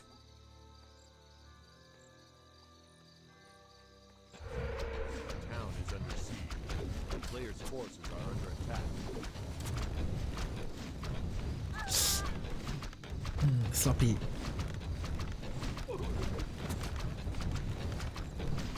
Counterattack right there. With still a couple of grunts to put more damage onto trees. Carrion Swarm will delete repairing wisps.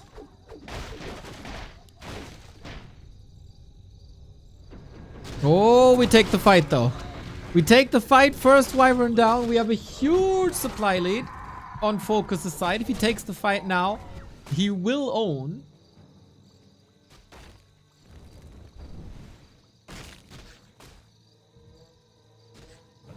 Under siege. And this Dreadlord is in an odd spot. Darkwing Duck, thank you for the 98 month, man. Getting close to the elusive 3-digit club.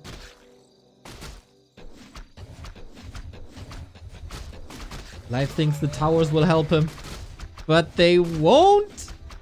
Hippo's too sturdy. The towers, they don't care about that.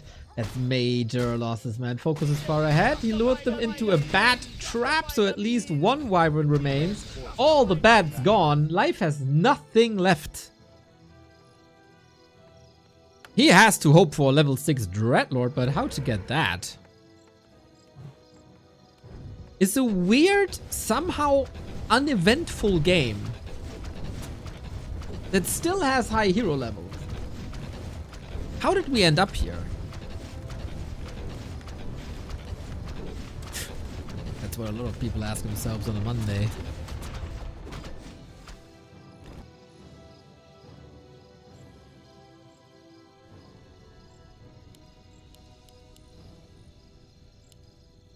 Just a few AP against the mass air. I think you have to be even more proactive. Like, life still is super rich. But he also feels like what should I do? What's the right army to build? I think, would Headhunters just be perfect? He's not tier 3, but...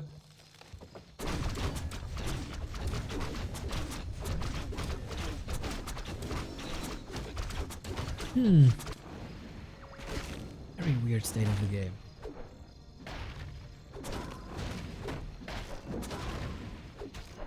It feels like he's reading tool tips, bro.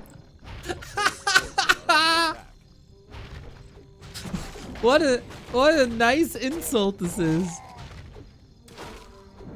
It's not too toxic, but it is like huge disrespect.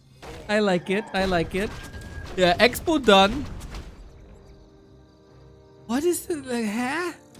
It feels like he's just trying to find a way to get this Dreadlord to 6.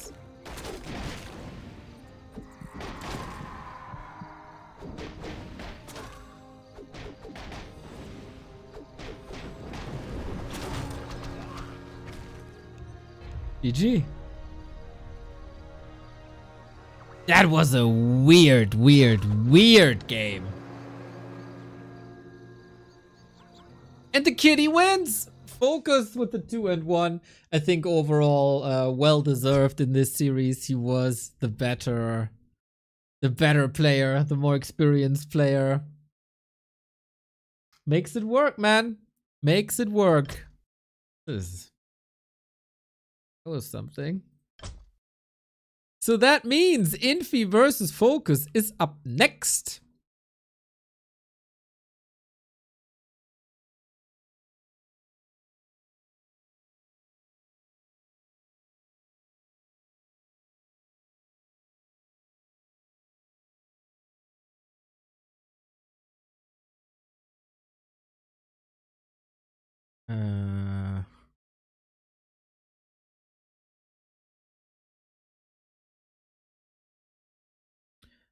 We might have a little bit of a break here. Buskill, are you still with us?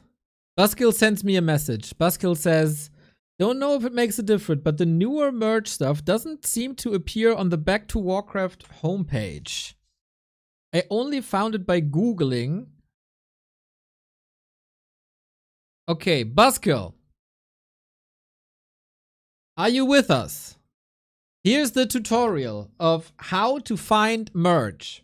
You go to backtowarcraft.com and then it says new merge. And then there's the link. And it's there. Here it is. Hi, backtowarcraft.com, new merge. Where did you? Oh, this one. Oh, you're right about that. Okay, I gotta. How do I even edit that? That's a good.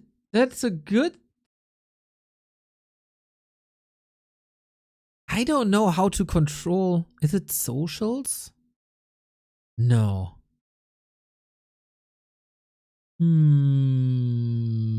Slide? No.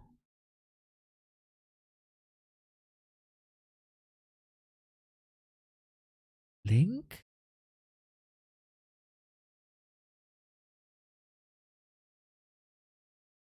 No. Redirect? No.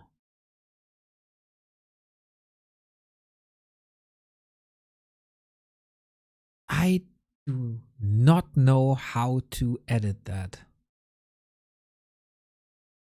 This has never been edited before. This might be hard-coded.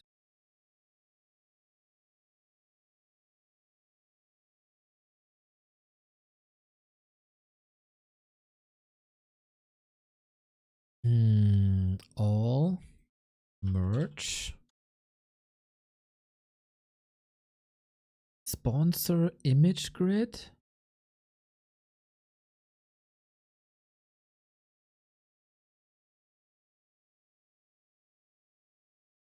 I got no clue how to get there.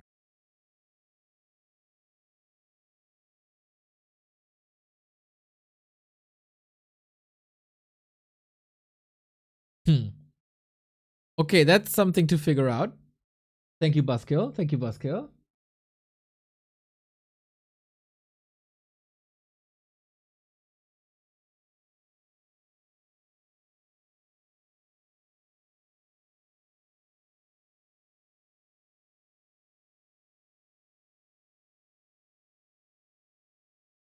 It's probably somehow changeable, but I wouldn't know how. Good to know. Good to know. Anyway, we get Infi versus Focus, and that is pretty promising, I would say. Infi versus Focus. 2-1. And XiaoKai versus Life. And then one more. Boom. I guess this is what many people expected.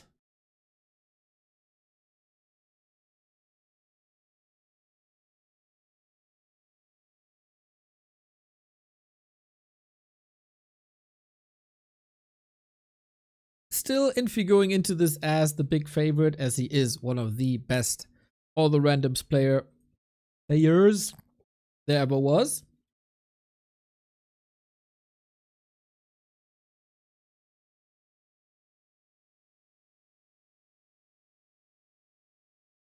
In the meantime, I'm making sure we're not missing any of the Focus Labby games.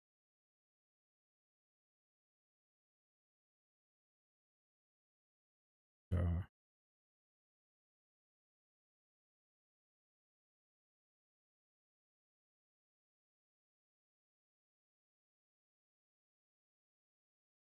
Gypsy, thank you for the 9-month, and Banksy, thank you for the 4-month. Wonderful graffiti last week again, Banksy. Appreciate you checking in.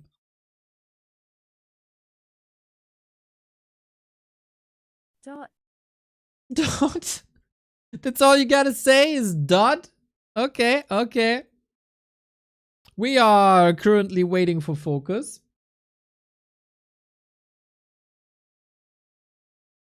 Who might take a little bit of a break. Well deserved.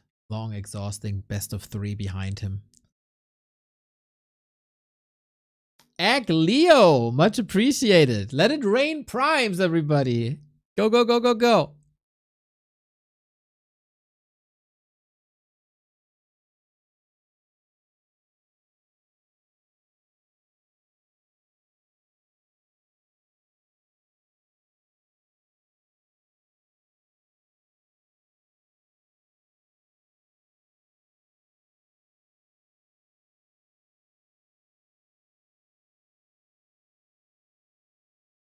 Quick little check, since we're working on a YouTube release.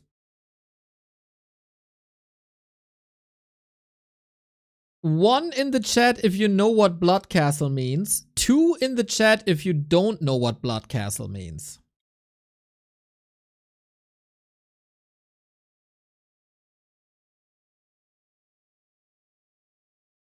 I want to know if people will click on a YouTube video.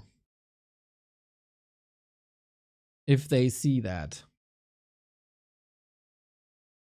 That's what I thought. That's what I thought. That's what I thought. A couple people do, but the majority does not.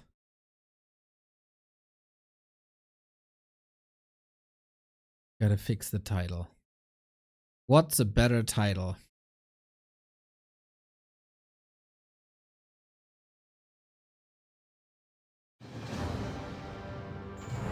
What's a better title? 3 in chat if you like beer. 3. F and easy, man. F and easy.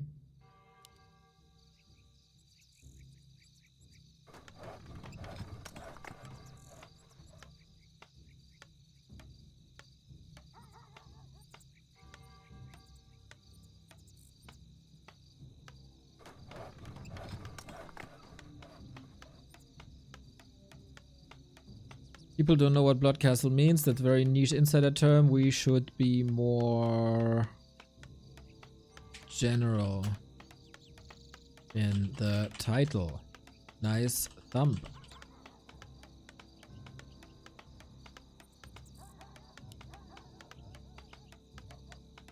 Alrighty. Let's see what we got in the winner bracket final. The winner moves on to the playoffs. Will face one of the runner-ups. The runner-ups very, very scary though, especially since the runner-ups of the other groups include Happy. So I gotta make sure that these colors are correct because we got a mirror match, everybody, and that favors one of the 2 players specifically. We got Focus versus Infi and all the randoms. The races are random, the heroes are random, and the mercenaries are random.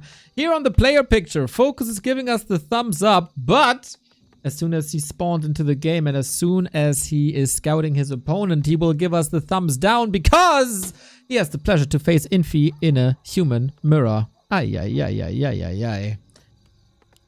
So, Focus on the red, Infi in the blue. Infi, one of the best human mirror players in the history of this game. Oftentimes, though, this requires an Archmage. So, will the equation be changed due to the element of this being random and the hero be random? We'll see, we'll see, we'll see. Lich first on Infi's side and Demon Hunter on the other side.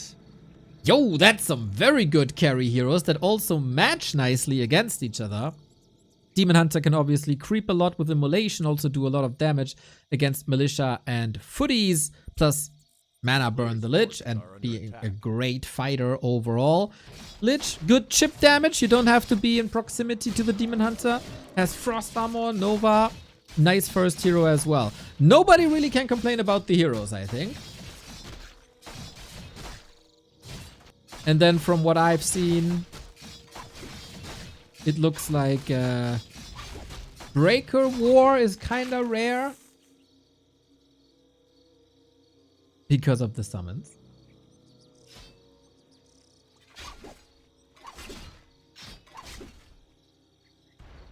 And as so often in ATR, we expand ASAP. You can complain, no Dark Ritual. True, of course, that is true. But having Frost Armor against the Demon Hunter is wonderful. And who needs Dark Ritual if you have Clarities accessible, right? As an undead. We don't have that privilege. Yet.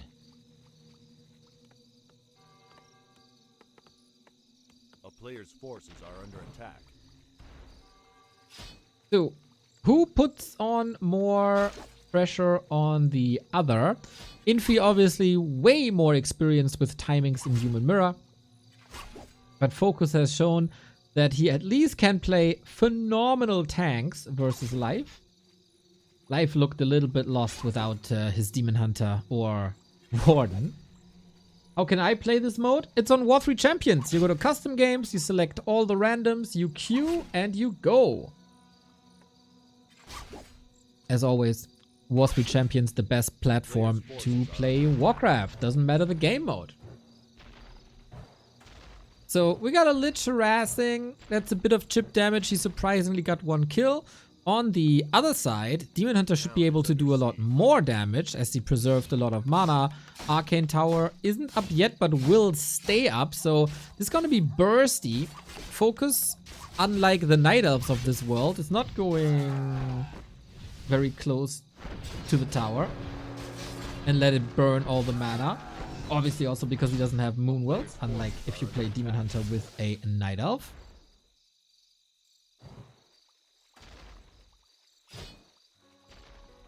And we got a pretty chill early game. Tech on both sides, both poke a little bit, both cause a little ruckus.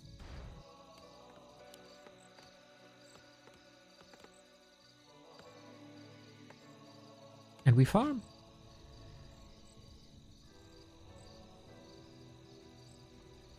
We should farm. Level 3 big. We do have a staff ready. Oh. Can the footman enter? Dive! Thank you for the sub. A player's forces are under Go, attack. go. Here we go. No tower. Go, go. Okay, if the subs say go, go, then we go, go.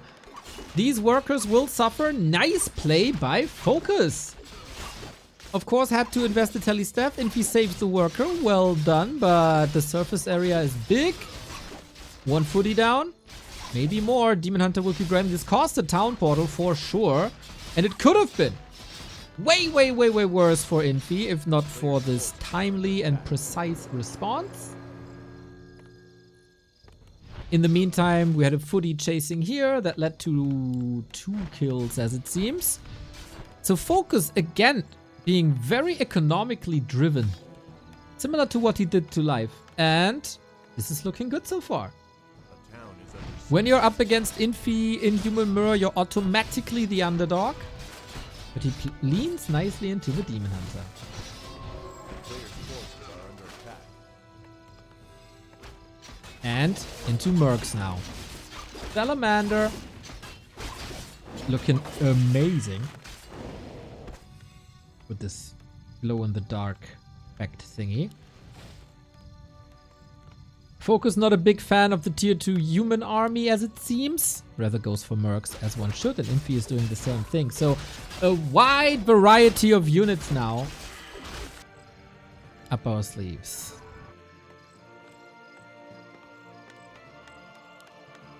Infi goes blacksmith. Oh. For rifles, this is too late. For tier 3, this might... And wall off a little.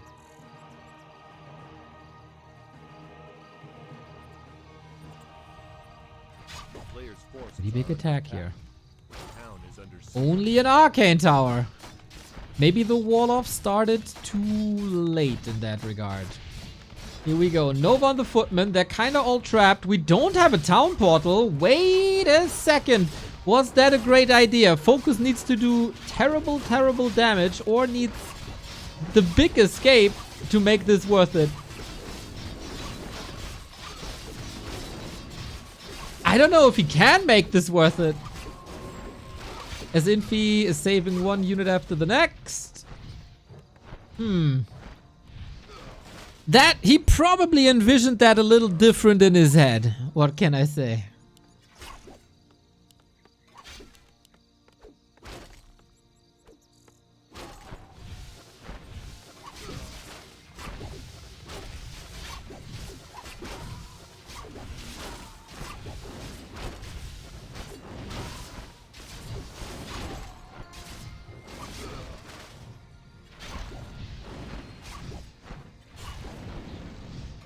Oh man, oh man, Stormbolt arrives, trying to staff, and it works. Demon Hunter Mountain King combo, vicious. For single target damage and you don't have a DK to coil you. The hunt is on. Dude, focus can make a big impact here.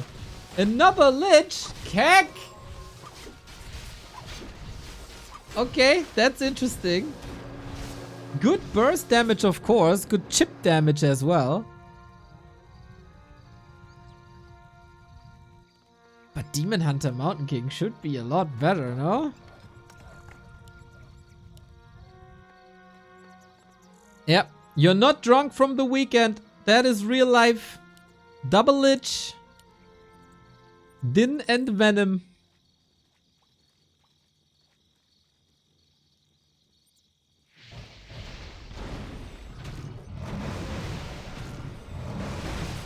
Isn't this seriously unlikely? I think it's like 4%, a little less, to have the same hero.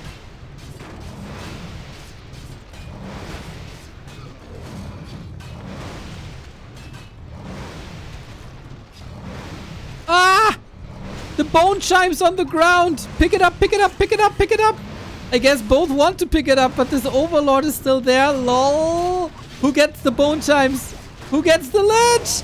Focus is owning, man. With the Mountain King here, there's another Stormbolt. We got the double Salamander. The item is still up for grabs. LOL. Double kill Focus. So first he destroys Life's Night Elf with human. And then he destroys Infi's human with human. Maybe Focus should switch to human?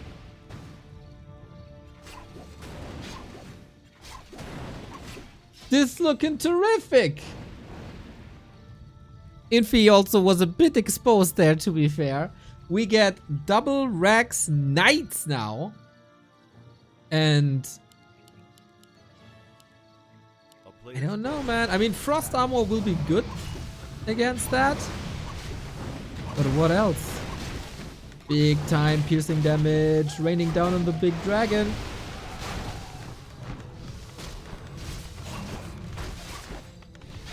He got a double kill against the Liches. Not something you say every day. Overlay doesn't understand that these Liches are different, by the way. We got a town port already. Man, he's leaning into Knights with Vamp Aura. The life regen is insane.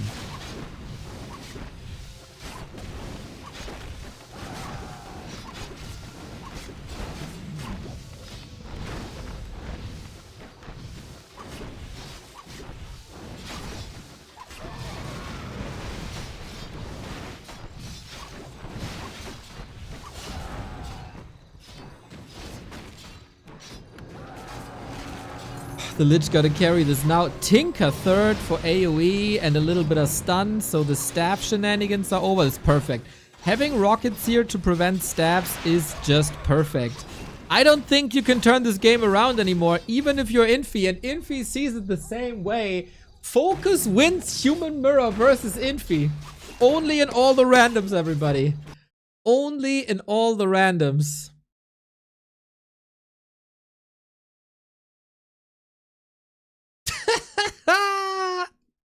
Oh, fantastic. All the randoms delivers again and again and again.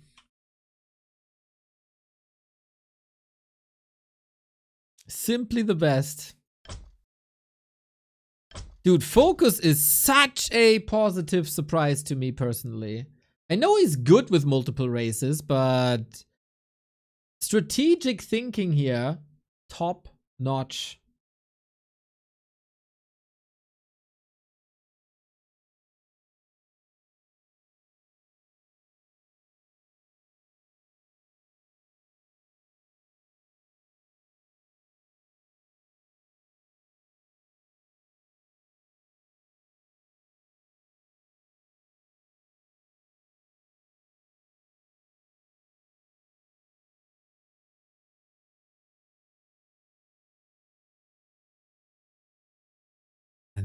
Fantastic.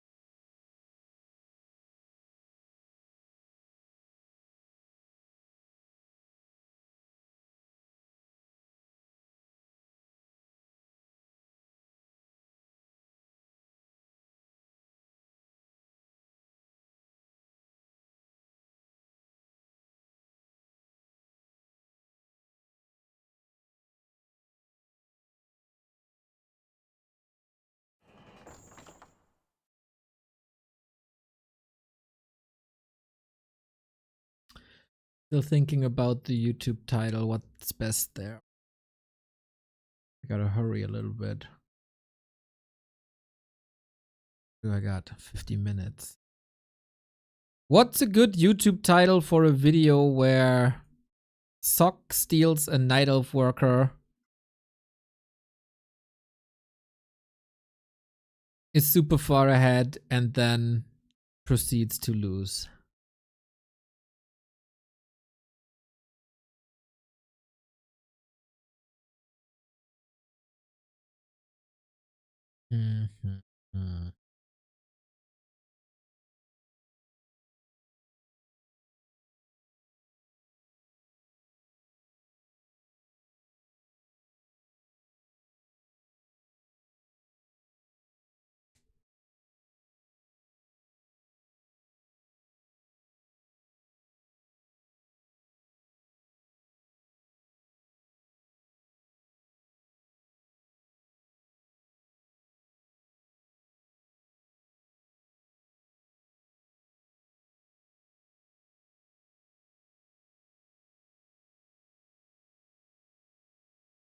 Show Mr. BBC, please.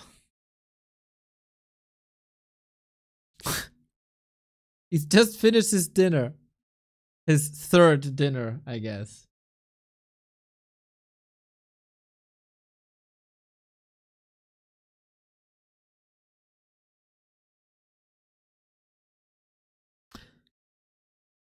Mr. Magic Yang is still explaining how double Lich could lose. What is this? Is not beef jerky. This is new.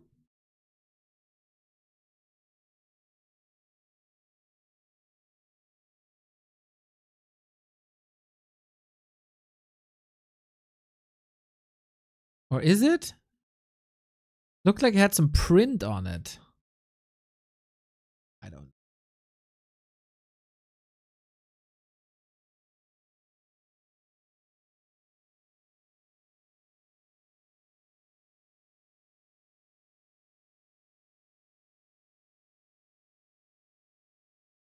Am I in the lobby? Yes. 2 minutes, they say. 2 minutes.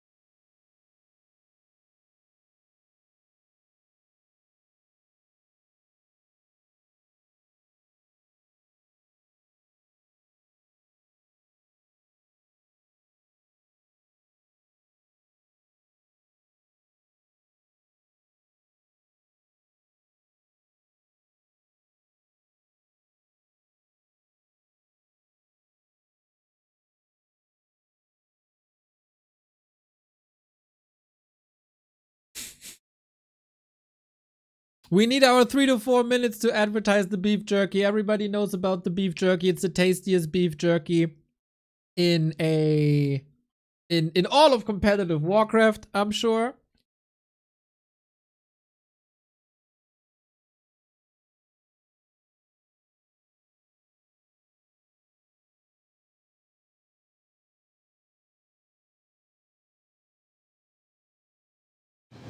And we go, apparently.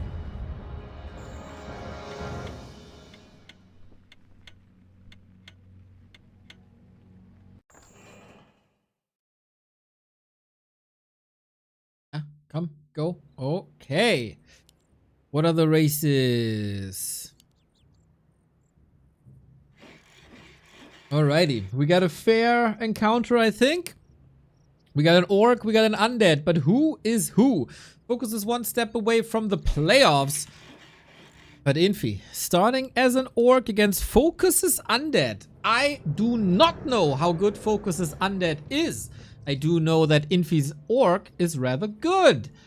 He had to withstand a nice tower push earlier.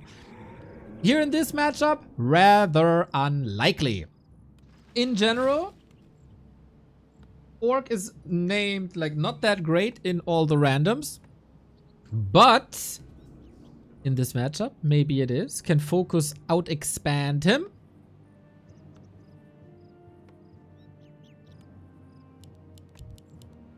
We'll see, we'll see, we'll see. And then Focus can maybe...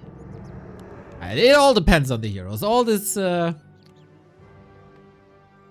prep, all this guessing doesn't really matter when it comes to the heroes. Infi probably not too happy with that, as expansions are always what you want early.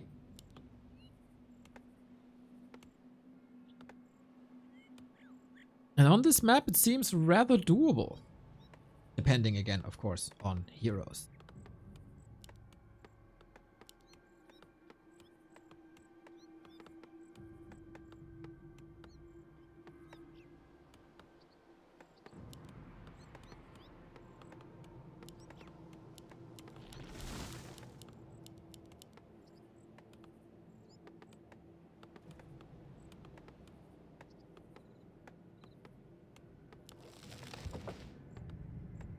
Ripped Lord it is. That can be very nice. Oh, I forgot the score.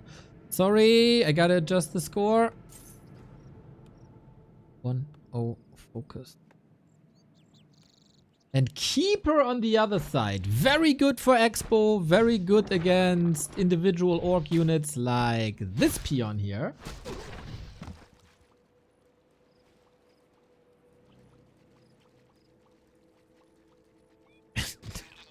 Infi just rushing straight across. Grunt, Beetles. Against Ghouls though. And Keeper. This could lead to a quick surround and then the pressure is off. We do have Inner Fire and a big Ogre Mauler. These creeps aren't too easy. Last hit. Goes to Focus. He has a lot of experience with Keeper of the Grove. And interesting that he's not going with Treants, but he has the Skeletons as summons. And this is why you don't want to expose your Grunts early to a Keeper, because they're getting entangled and mostly killed. Nice dancing with the Elk. No kill just yet though. There it is, but on the cost of all the Keeper HP. And then he thinks, okay, against the Beetle Bailey, I don't really want this. I rather tech, because I want this spell against the summons. And Infi is doing the same, so I gotta catch up. And orcs have solid potential to tear down undeveloped expansions anyway. So I think that's the right call by Focus. Doesn't hurt to try, but it's better to catch up in tech after. Keeper is hurt as well. The big Ogre is still up for grabs, and Infi leaves a Beetle here to scout. I like that.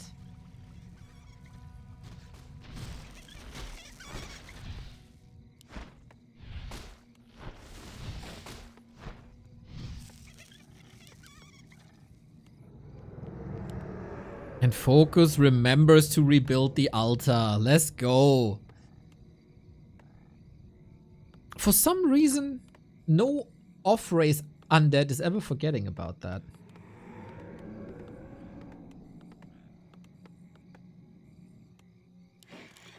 So we got one Beastery. Will we get a second? And then Wyvern?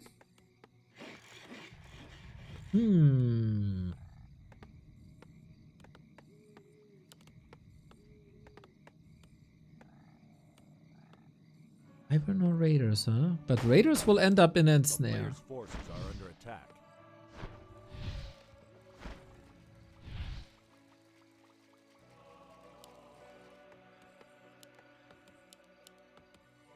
Focus was defeated by Wyvern before today, so why not try again?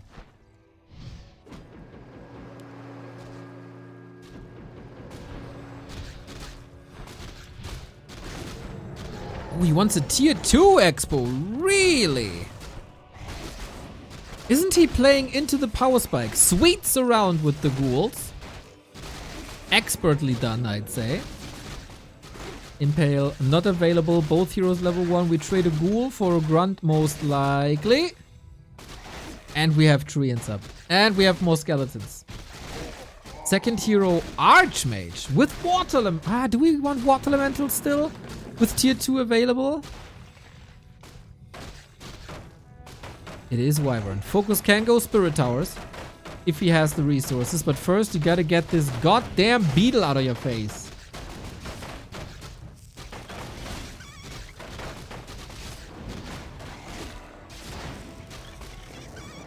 Seems like a rather nasty game for Focus, I gotta say. If not forced around. But yeah, it is Water Elementals. Focus may be too broke to go for the Wand of Negation. Keeper controlled expertly pretty much the entire time. He's just waiting for one opportunity. And Archmage can go range versus range. So many summons, man. It is indeed crazy. Beetles, Treants, Water Elementals. We got an Entangle here. Should be a kill. Will he pass the town portal? Not really. Dribbles out of it. Wyvern in. Keeper. Another Entangle and that's the kill. On another kill? Not really. He has almost a gold 4 potion. DK. Pretty unfortunate. Focus, what are you doing?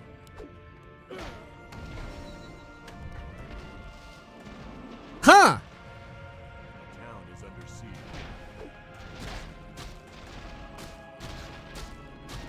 That was interesting. That seems like a bit of a dono. A bit of confusion. I don't know. Yeah, DK can help the undead units now, of course. That's kind of neat. He couldn't have coiled the Keeper. Only works on undead units. And that also means that he can't nuke the Crypt Lord. Oh, Web is up and this one is very hurt. Can he kill this one? Yeah, Infi very careless with the Wyvern. And the Crypt Lord is surrounded here. LOL. Not enough damage, right? Can't be. No, no, no. But 2 Wyvern down. Super expensive on Infi's side. Archmage back. Keeper also in 15 seconds. Economy by Focus delayed. Oh. He had a coil. Sloppy game by both, I gotta say. But fun and wild one.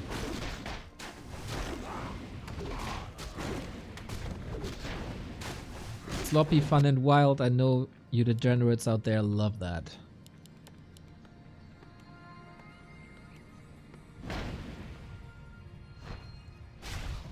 Nine minutes in. Level 2 and 1 heroes. Cryptod still got a big mana potion. That's nice. Could potentially be a lot of Impale down the road. Tier 3 tech on the way for Focus, and it is actually finished, but everything else is delayed. Could go Orb of Corruption on the Keeper. That should be fine as an orb carry. Raider transition now. But the Keeper is so good against Raider lane, isn't he?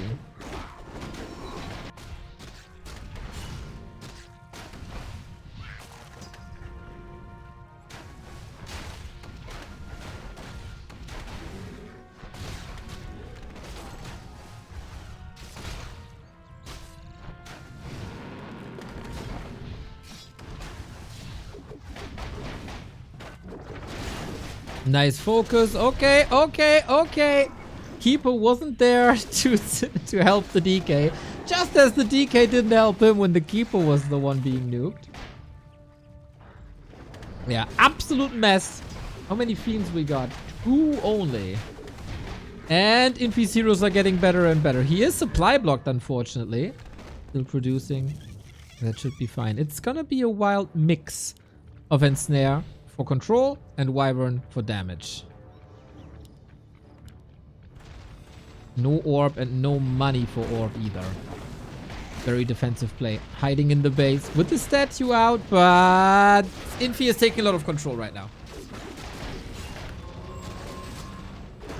And by pretty much, like, he dominates the ground pretty much just with beetles.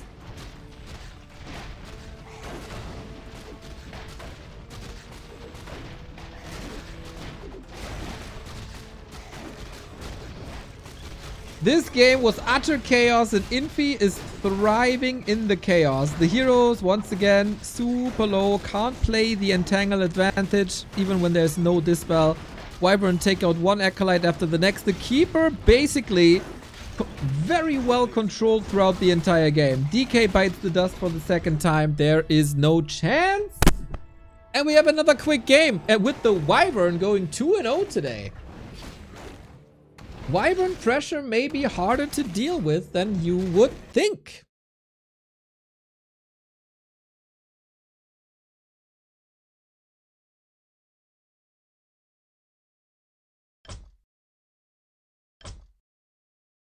Infi expertly striking back. Using the orcs against focus, man. Feels bad. Feels bad.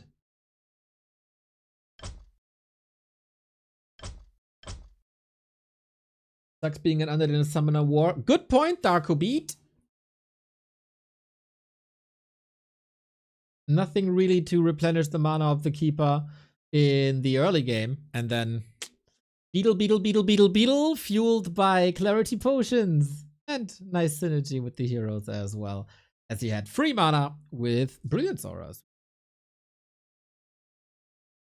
One more point for the playoffs, everybody. Who wins Group B? Is the question.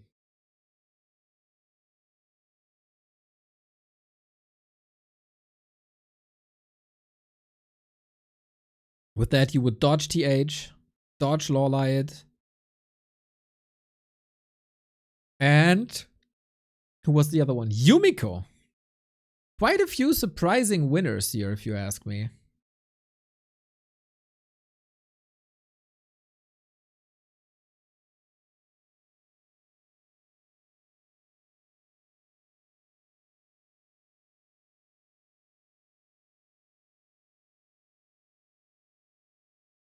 Archmage is the best hero in all the randoms.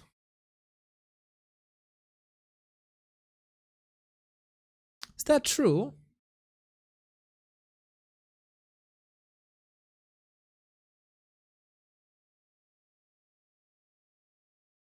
He is very good though.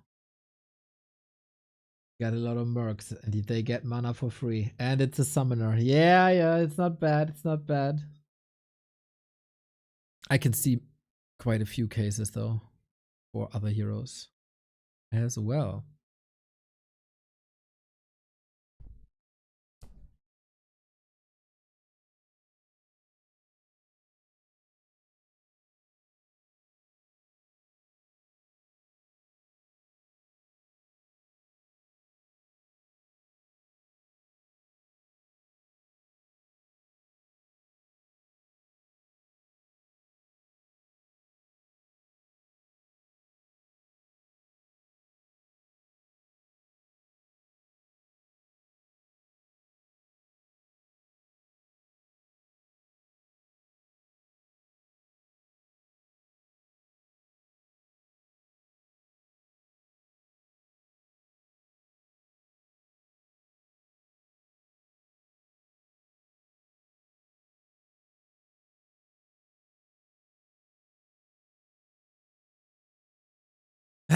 My mind is still occupied with the goddamn title of this video.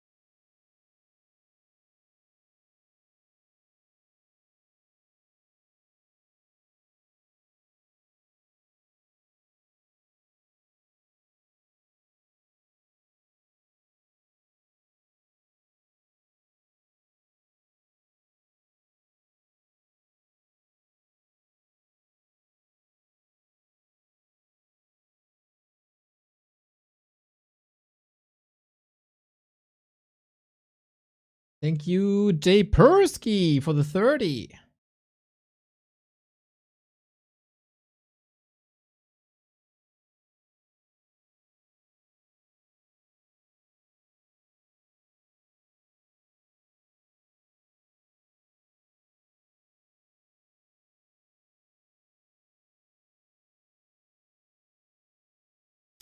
Deciding game though. Boulder Vale, a map we should all be familiar right now.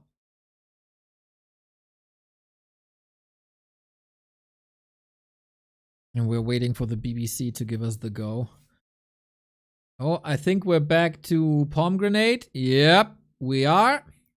Yum, yum, yum, yum, yum. Very good balance here between his meat and his fruit. Always diversity in BBC's diet. He's a role model for all of us.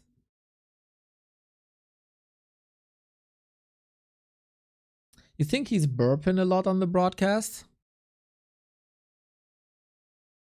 Very sure he's smacking a lot.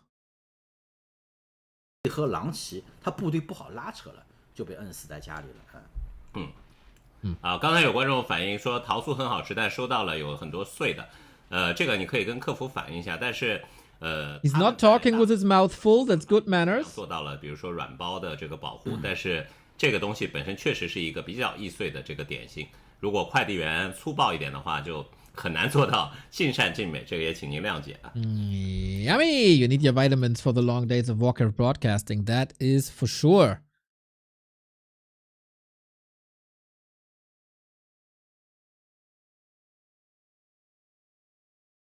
Punica salad? Is punica still a thing? I used to love that as a kid.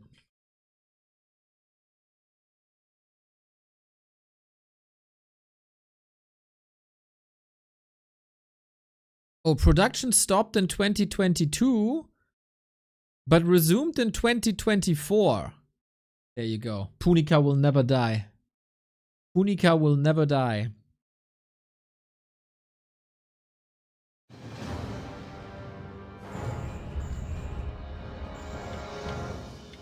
Don't know how to act in this attitude. Is he representing official streaming or private? He is the official sponsor and official broadcast for M&B Cup. Oh, ho, ho, ho. Okay, interesting. First, Infi gets his main race and Focus smashes him. Then Infi gets Focus main race and Infi smashes him. Oh, wait. First, Infi gets his main race and smashes Focus. Then Infi gets Focus's main race and Infi smashes Focus. And now Focus gets his main race as Orc versus Undead. Who wins Group B in this winner bracket final? Infi as Undead, never to be underestimated. During the heyday of Crypt Lord, he was also a part-time Undead.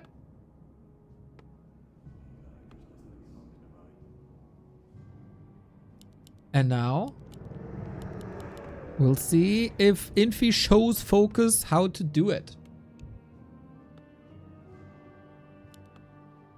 If Focus gets Orc heroes, of course, that is quite an advantage.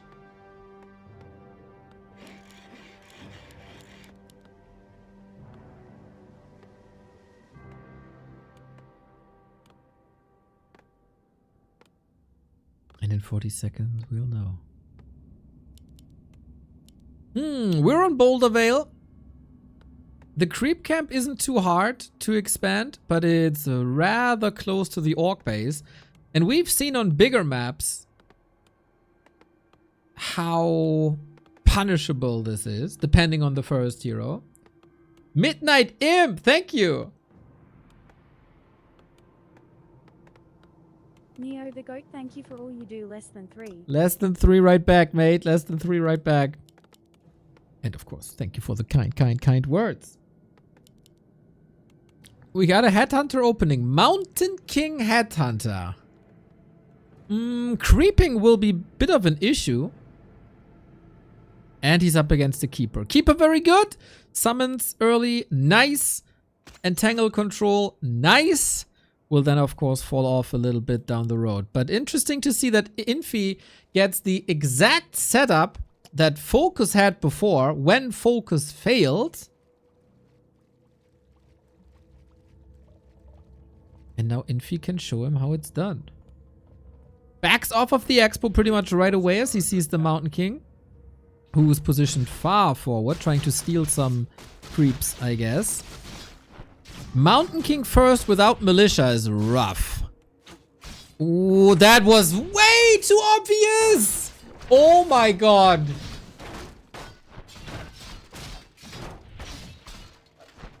Yeah, that can't happen. That can't happen. That happens to me when I'm in a mirror match against the Dreadlord. No, no, no, no, no, no, no. Too simple. Infi, big exclamation mark in the beginning, and then his plan A is back on the menu. Headhunter's coming in. We are in the middle of the tech. But yeah, you don't have a plan B. If there's another entangle, that's what you go for. Stormbolt on the Keeper, alright, but no surround possible. Headhunter's also way too squishy. And Stormbolt isn't available for the big creep. Ooh, Focus is falling a bit apart here. He's been gaming quite a bit. He was playing a show match against Fortitude earlier. Maybe he's running a bit out of steam. That's not good news, because if he loses here, he has to play a lower bracket game. By the way, we in Warcraft, we always talk about, like, is a player tired yet? Should 2 series be played on a grand final day if we have double elimination?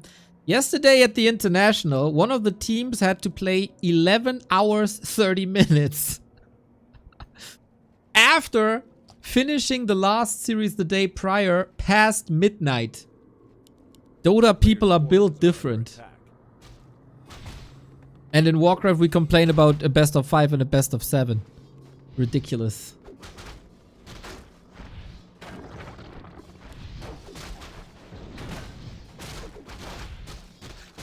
Did the team win? It was a full-out best of 5. I can say that much. Infi is tearing Focus to bits.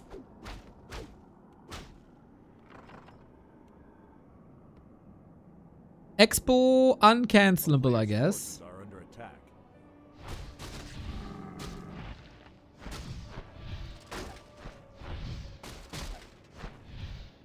And this Mountain King is not getting off the ground at all. It has to be the Wyvern again, huh?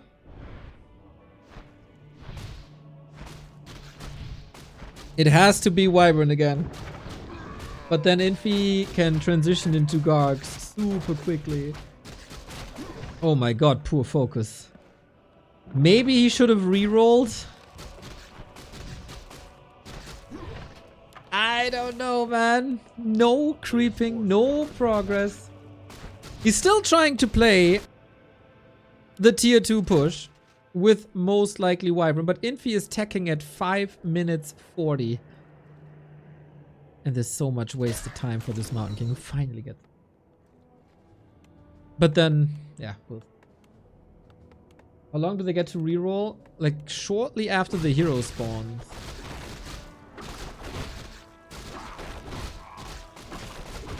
Double MK. Oh, this is not the hero you're looking for, I guess. If he could level. Yeah, that would be something. Double Stormbolt, of course, insane in theory, but Infi just plays circles around him, man. When Entangle is stronger than the hammer. And the Makrura brings the W. Makrura last hit. Has some mercy. But yeah, this is game. Focus got so close and played a very fine series versus Live. Played a good game 1 versus Infi. But yeah, Infi can go Gargs and win. That, or tower up, or whatever. Oh, whoa, whoa, whoa, whoa. What can you do, Focus? You need to lame. You need to take out Acolytes. And somehow get your own Expo up?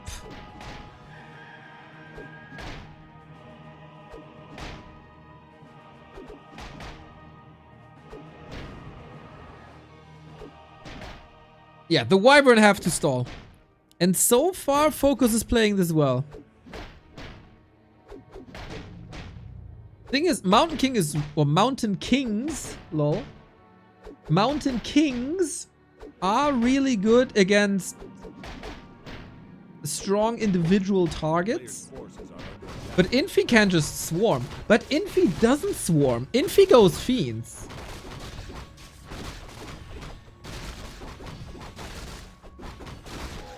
Guys, there is an opening for this double Mountain King if Infi stays on Fiends. I think that's a big mistake. Because Mountain Kings can dominate the ground. I was about to say relatively easily, but then they get entangled, surrounded pretty much the entire time. Shout out for the fighting spirit. Big true. But he's donating so much. But imagine higher level double clap. So in theory, there is a way back.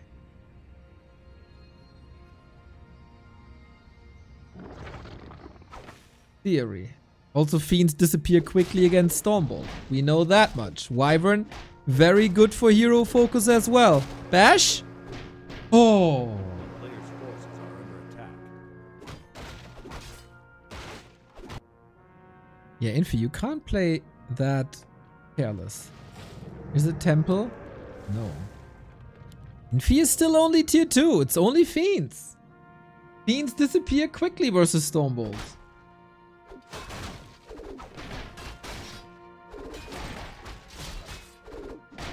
It ain't over yet.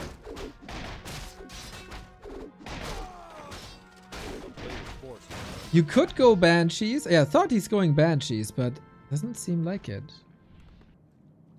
I personally don't like what Infi is doing, and I think he's inviting Focus back into the game. Great haul against it. Can he distract this long? I mean, Infi still needs 2 minutes to tech to tier 3. Panda second doesn't really matter. I don't think he's a great anti-air hero anymore most of the time due to the range reduction.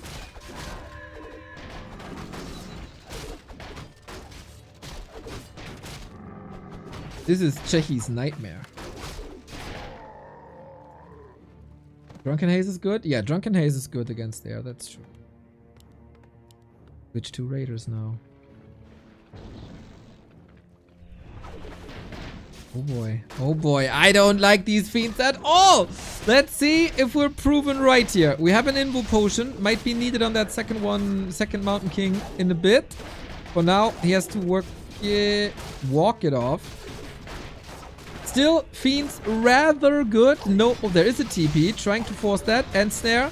Waiting for the next bolt. Here we go. Boom! That's what happens when you face 2 Mountain Kings.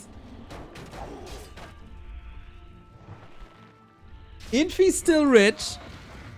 Could get the keeper back from the tavern, but what's it worth? The main objective for Infi is, of course, the Great Hall. Solid interception. So much is about the Great Hall now. Very, very, very fragile. The Raiders aren't the best fighters due to the siege damage type. They're rather sturdy. He needs to stall 20 more seconds. Oh, it doesn't work. So close. So close. And he needs healing. A lot of healing.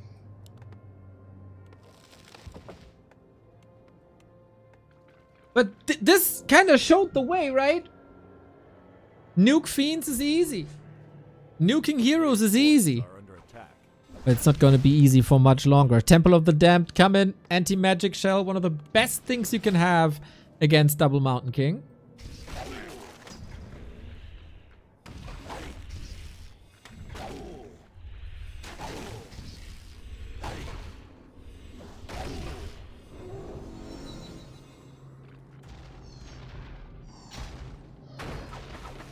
We need pillage. We need the second base.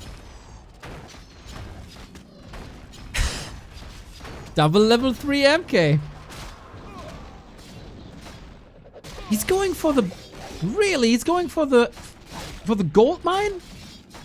Is that the call? He has no TP. And no... Okay, he does have a speed scroll. Panda also in trouble here. Haunted gold mine dead. We have no more Stormbolt at the moment. And a TP out. Stays in the fight though. Big losses for Focus to get that objective. Thank you, Marv, for the 18 months.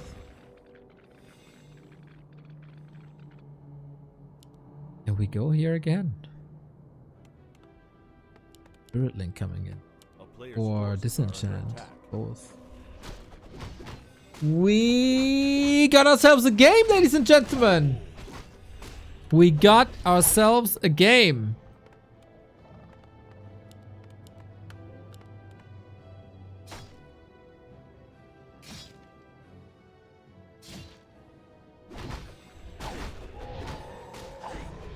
Razor, I was talking about you, honey, earlier today.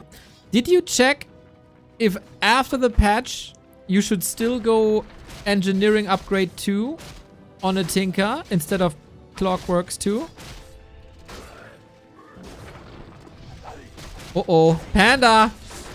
Got an Invo Potion, but the Bolt, it's just perma-stun, dude! Panda down with Invo. No way! And Infi is forced into so much gold expenses right now.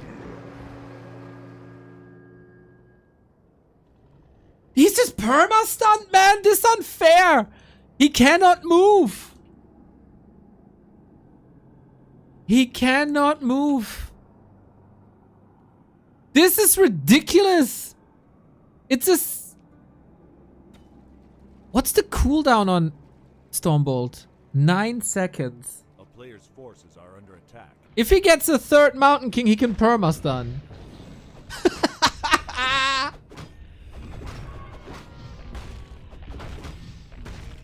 If he gets the third Mountain King, he can perma-stun. Just saying. Hoopstar, thank you for the 14.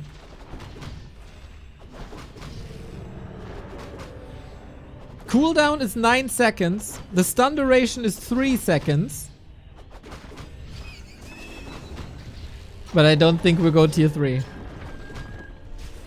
Boink! Dude, Stormbolt is crazy. Boink! The only problem for Focus at this point is keeping the mana up. No anti-magic available yet. Oh my god. And if the Raiders catch the Banshees, of course, that's an insta-kill as well. The Fiends were such a huge mistake. Woolseer, nice.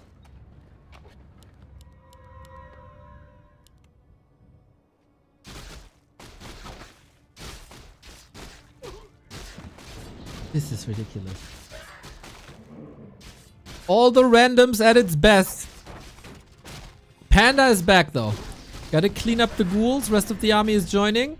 Destroyer, of course, nice now. They can't be bolted. And everything is hurt here. We need these heal wards to be very, very, very effective. Okay, or not. We just go for heroes again. How many bolts we got? That's another. With a bash. And snare. With an invul, he's safe though. Focus bleeding units left and right.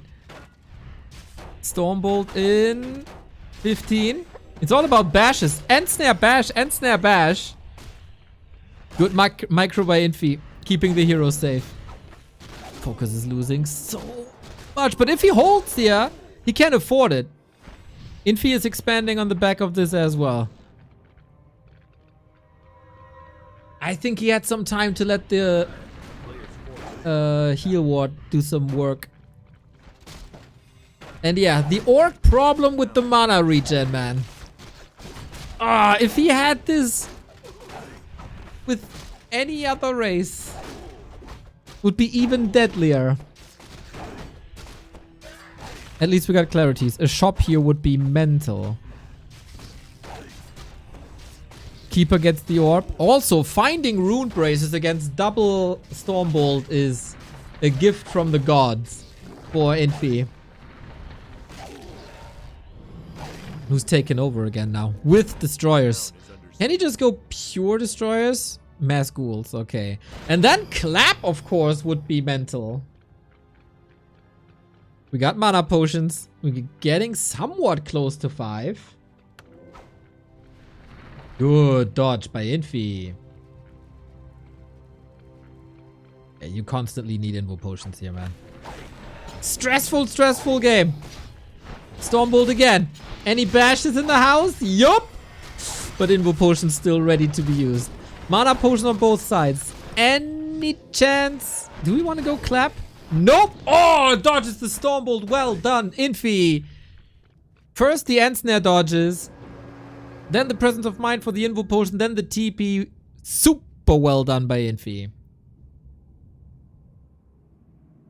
Bats now against the destroyers.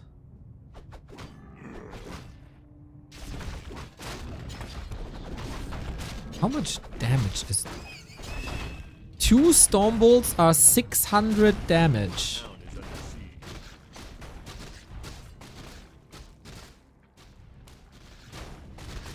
On level 3.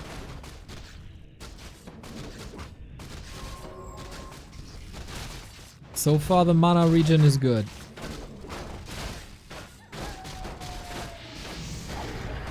Justify the memes! We got 1 fiend left and that 1 fiend saves the destroyer. Oh, that's so big for Infi. Really well done to guard it. But can you guard the keeper?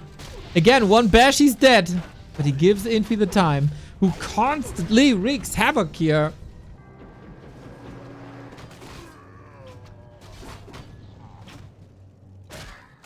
Supply is still kinda even. Mountain King 5. Keeper close to 6.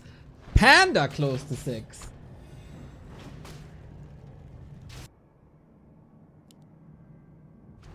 I have no idea where this game is going. Economy advantage, of course, in the hands of Infi now, due to all the peons dying. And the Stormbolts are becoming less effective due to anti-magic when we finally get it. So you gotta break through the anti-magic first before you do real damage. Mana Stone! Of course! Of course he gets the Mana Stone. That's level 5/5. Mega nuke available.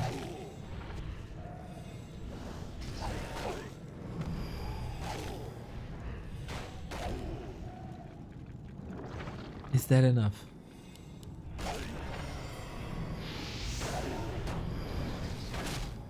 Anti-magic gone. Bash. Ensnare. We have another TP and invuln. Bat comes in. Oh, you gotta be so careful about the Stormbolts now. Dodges the impact again. Mountain King with an invo potion. So much mana available. Not on the Panda anymore. Stormbolt again. The anti-magic potion is heaven sent. It's crazy. Another Stormbolt. Ready in a bit. Playing around the cooldowns once again. And Tangle, he can't get out. Keeper TP! Mountain King dead! Panda level 5 and Keeper level 6! Focus rich though. With a little bit more lumber he can Tavern revive. His Expo is still there. They are the Bash Brothers. The original Anaheim Mighty Ducks Bash Brothers. But they're separate now. But you know, there's a reunion in the movies.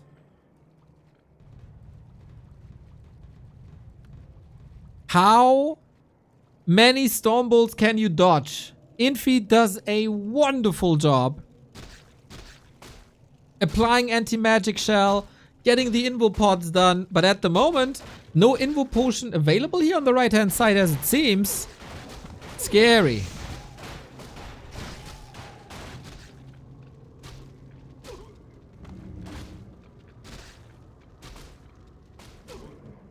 Main base is empty. Keck! Trying to build an undead shield with the workers. We do have Tranquility, but that was used in the base. Dispel against the Entangle. Oh, you need healing, man. You need a lot of healing. Kodos haven't eaten yet. This Mountain King is begging to get killed. The pure damage just doesn't work anymore, it seems. Not enough sustain. Acolyte, Entangle, Surround, Kill again. I think the Bash Brothers aren't enough. No, they aren't. Ridiculous game. Mega chaos. And Infi wins the group. The favorite prevails. Focus with an upset win in the human mirror. But Infi brings it back with Orc against Undead and with Undead against Orc. That was hella fun, man. We need more nukes in this game. Dude, I think if Infi dodges 1 or 2 Storm Bolts less in this game, he's straight up losing. He's straight up losing.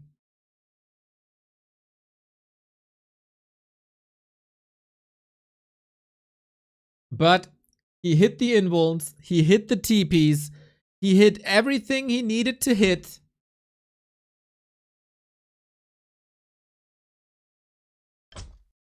And he wins the series.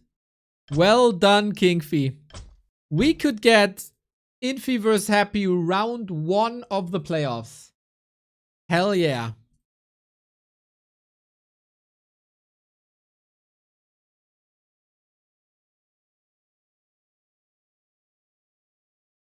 Still think you don't need wisps, but anyway.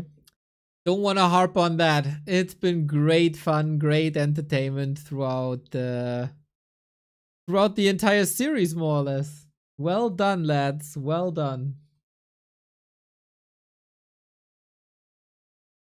Chat, I gotta say, thank you for voting for continuing all the randoms and not go into the Fortitude Labby show match.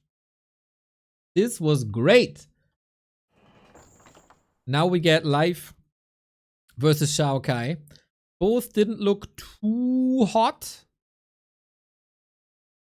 in their first round matches.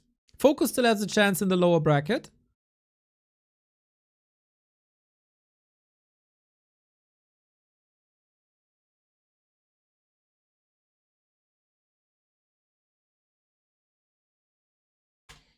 As I said, Focus played a lot earlier this morning versus 40.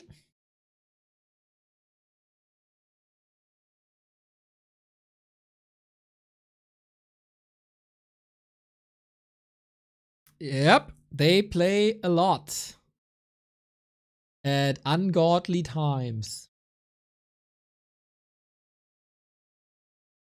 And matches like these, right? I've been saying for a bit, we need more fun in this game again. Maybe for too long, we've been thriving for perfect balance, perfect balance. Maybe we should look for more fun. And these kind of games, super fun.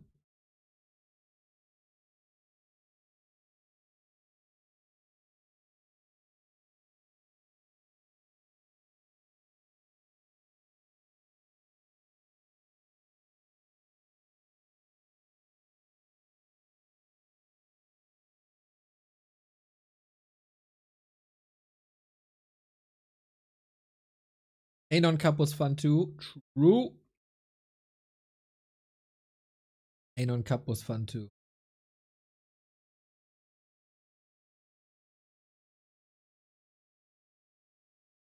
We need more Makruras. Are you saying Makruras? Zukt, Mr. Apeman promised me there's gonna be a Bora Bora map. Soul Apeman wanted to become a map maker, just like you, Zukt. And he promised me a Bora Bora map with only Makruras. Now summer is almost over. And where is Bora Bora? Soul, where is Bora Bora?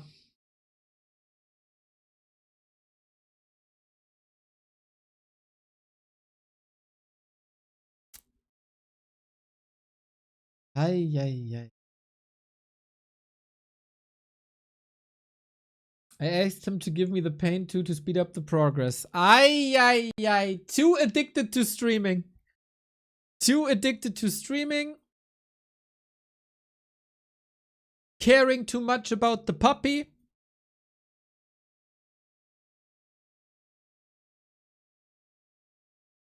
And here we are. Still not on Bora Bora.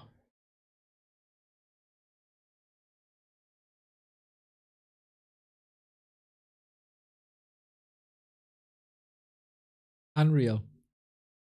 All right. We did a little experiment yesterday.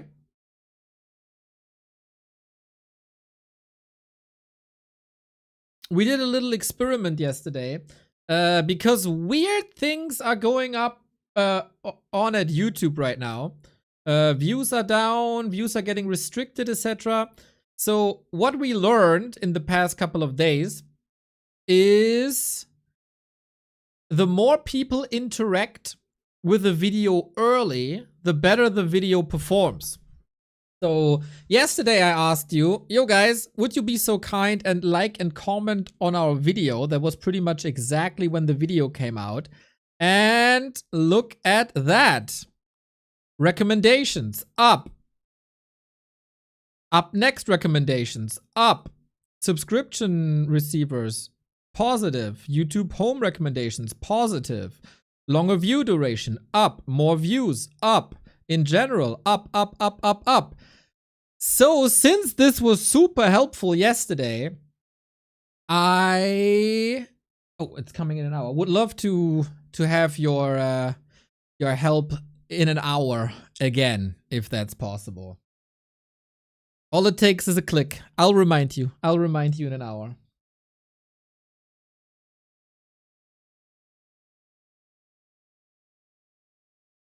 But what I want to say is you had an impact yesterday. And I appreciate that. Now we got XiaoKai versus Life. I don't know, man. Life seemed a bit lost. XiaoKai seemed a little lost. They both seemed a little lost in their first round matches.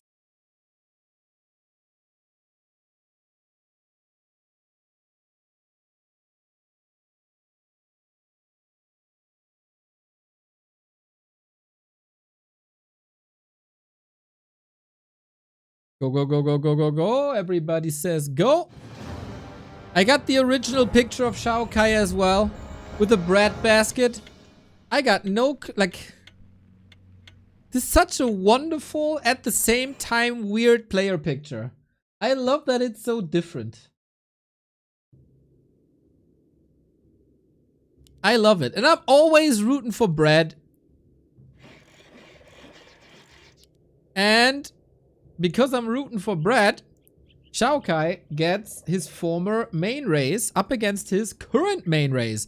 It is again, for the third time in a row, Undead vs. Orc. Fight for survival is on. Is it Life as the Undead? Or is it XiaoKai as the Orc?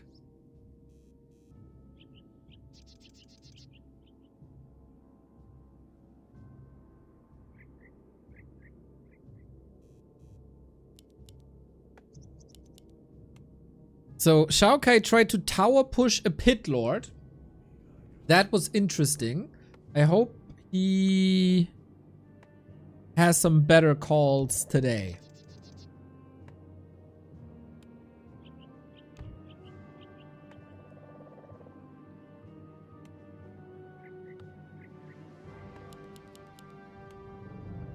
Picture goes hard. Yeah, I'm in love with the K.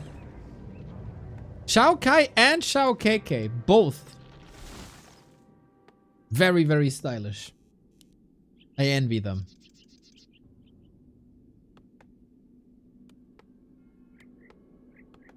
All right, what are the heroes? That is a 18-second delay on the hero? I mean, undead heroes are a little bit later, but not 18 seconds. Medusa, what are you doing?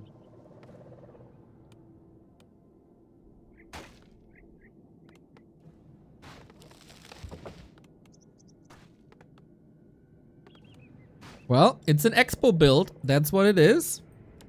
TC. XiaoKai, trigger your inner Linguagua. Lame, harass, pillage, give it all. He's up against an undead paladin. Ay, ay, ay. So this is oftentimes said to be the worst possible outcome. You can't Holy Light the ghouls. It goes Devotion Aura first. Holy Light can help the mercs. That's great. You can't nuke the TC though. That's a problem. Shockwave, Ziggurat down. Oh man.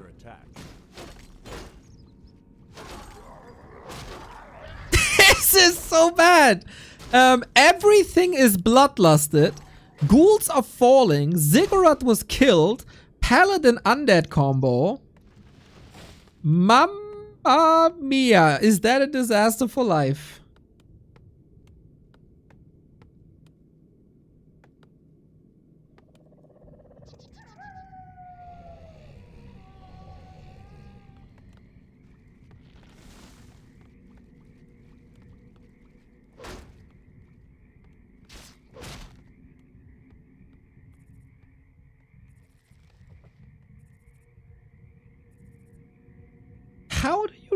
How do you recover this? How do you recover from this? The big problem for the TC is that it's a slow build. A very slow build, but then it's incredibly powerful. But this all fine now because life can't expand. And the Pally is also very slow. And he can't heal himself. Player's forces are under attack. Life could have re-rolled. They have their re-rolls available.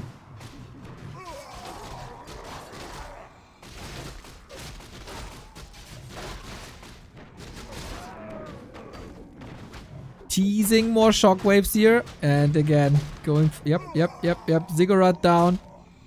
Headhunters do the damage. He is very conservative with his mana for now.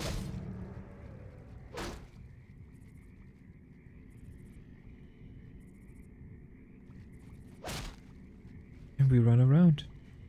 Little bit of creeping would be nice, but at the moment you don't have a meat shield. On neither side, really. Potential for big damage now.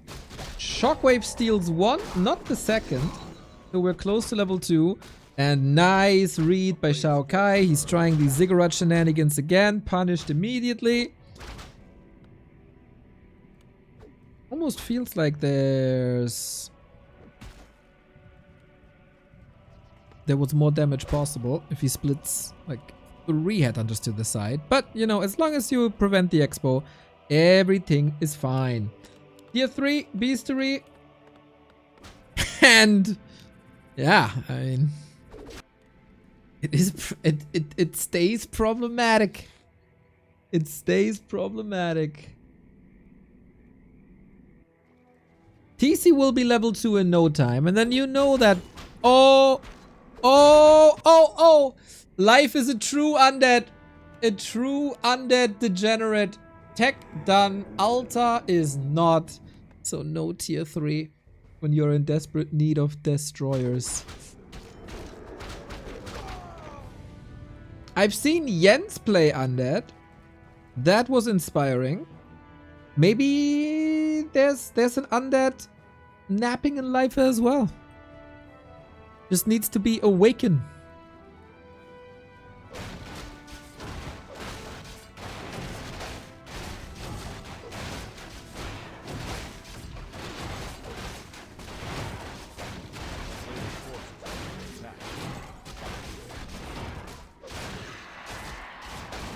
He's trying his darndest to creep.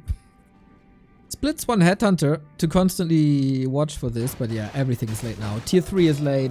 Expo was denied 3 times. TC can creep. Raiders are coming. Tier 3 on the way.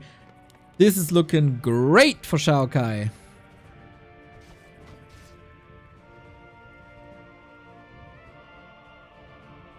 Player's forces are under attack. And a paladin. You know what? For XiaoKai, this paladin is amazing. Devotion aura, great. Holy light to keep the TC alive, great. Nuking the ghouls, great. It's all great.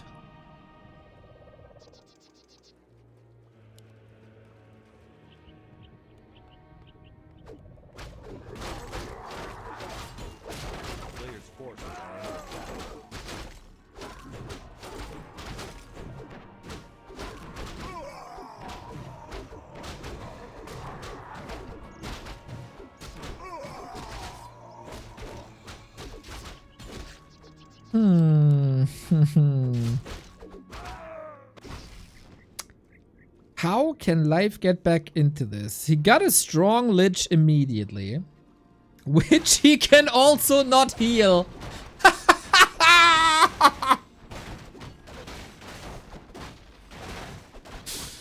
Oh, I guess he at least has Dark Ritual. This is one of the most unlucky draws you can imagine for Life. A player's forces are under attack. It's just unlucky.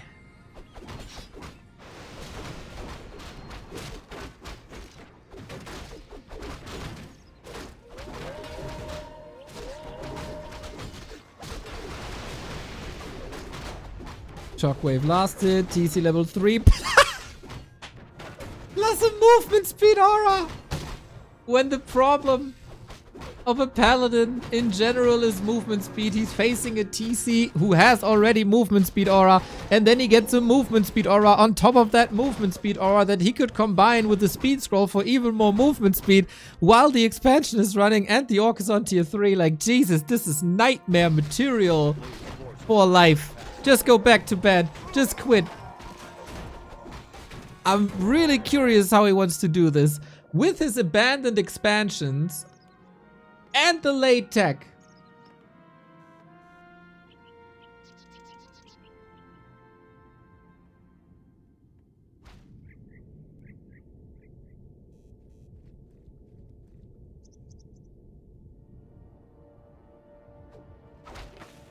A player's forces are under attack. Life is questioning his existence right now. Maybe Mercs? Maybe Mercs can help? The Lich is a beast. You gotta give him that. The Lich is a freaking beast.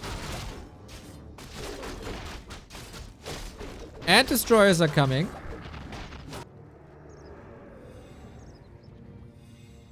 A player's forces are under attack.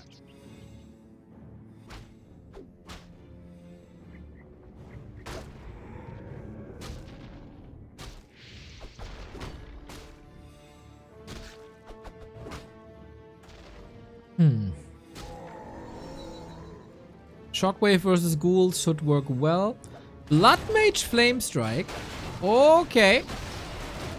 That might help. At least a target for the Holy Light finally.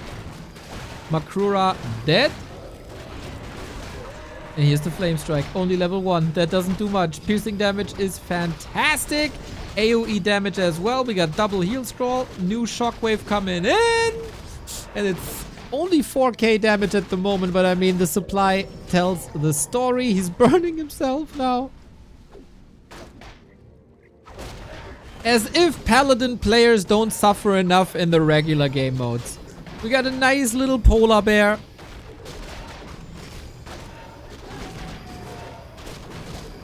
That helps. Okay.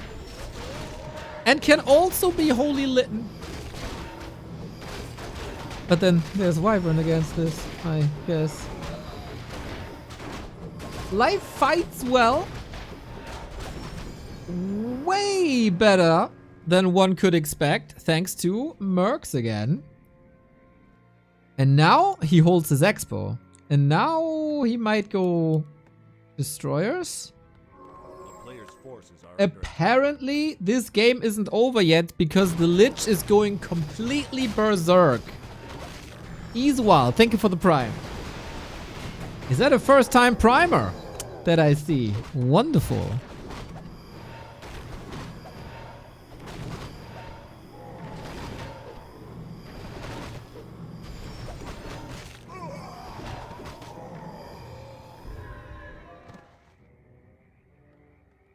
A player's forces are under attack.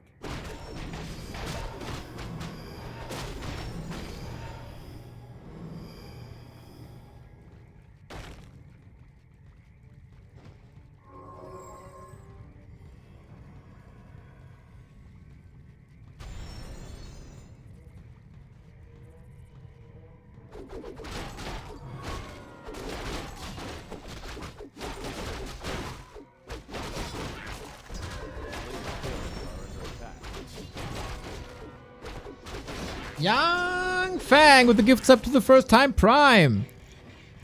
Yang Fang, what would I do without you?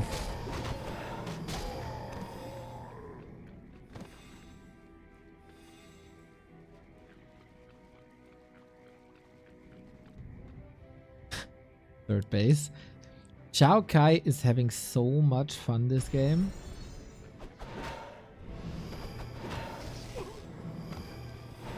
But he could start shaking a little bit. We don't have cement up. We could get destroyers. These burrows might just disappear. So Wyvern for free. He can't portal to his expo though. And against Shockwave you cannot hold this. No way. Question is... Oh, he tries. Very questionable call. Expo was down anyway, no?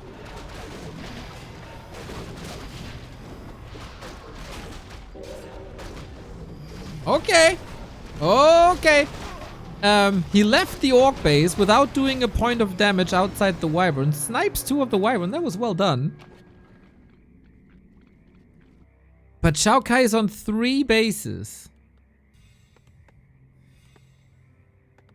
But at the same time, he's also at almost 0 army. If Life wins this, it's an utter miracle. But Life understands mercs are good. Haven't seen that from XiaoKai just yet. Might be a little harder to support them because no active mana regen.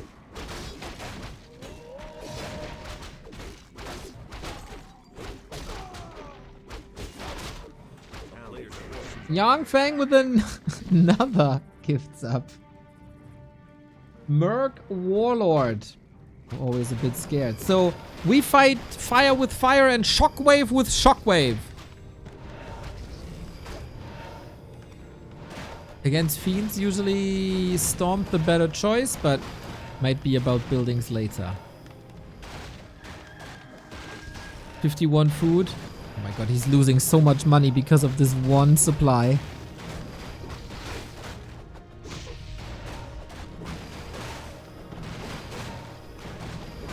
I don't understand this game. Since the giant polar bear appeared on the map, this game is different.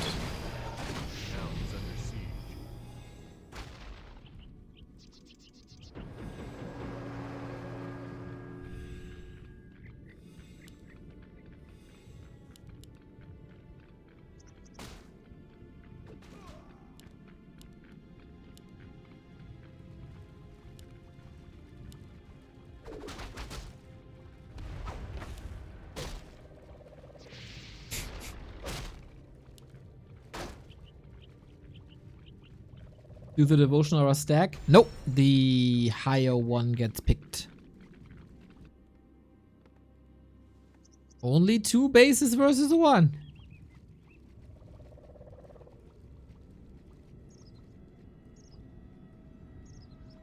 A player's forces are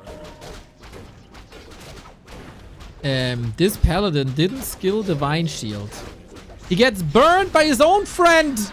He sacrifices the paladin for the greater good. Oh no. If you have friends like this, you don't need enemies.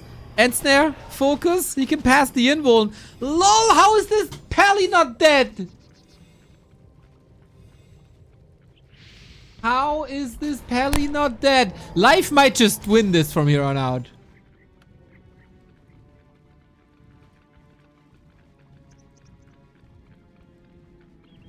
What the hell is going on? No way he's allowed to win this.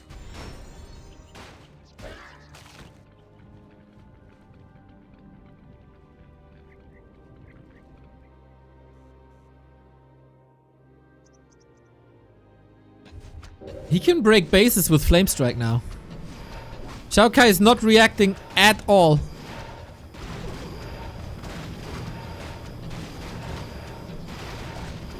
He built another, got another tiny.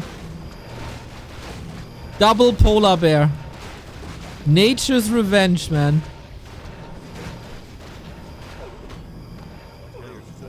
How far do you have to be ahead to get a win, XiaoKai?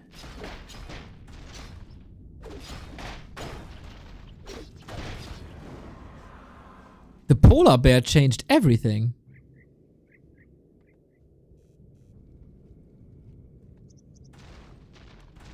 Base defense for more map presence, and the polar bears aren't done. The polar bears aren't done.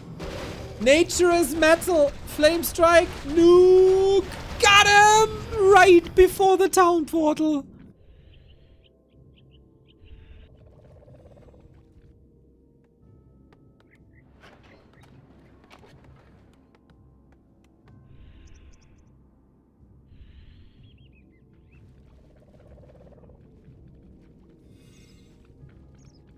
This is crazy.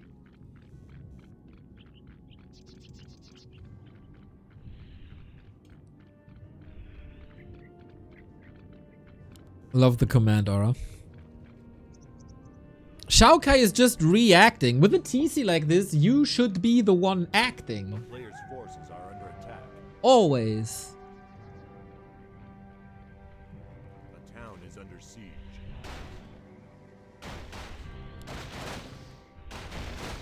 Razataz Jazz, thank you for the prime. Another first time prime. XiaoKai lost 4 bases in 5 minutes.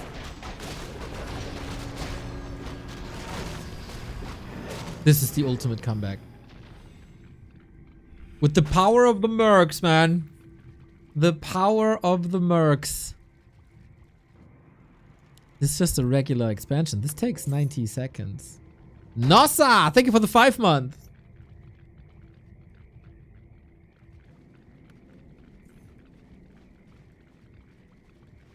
Yang Fang with another first time viewer. Gifts up. Gem. The player's forces are under attack. Wyvern are of course terrible in base race. Raiders are solid. It's another cancel. Flame Strike, Shockwave, Nova. I think XiaoKai is gonna tap out soon. End snare, focus, shockwave. Do we have a nuke on the TC? Yep. Oh. It felt like there was a Nova already, but not sure.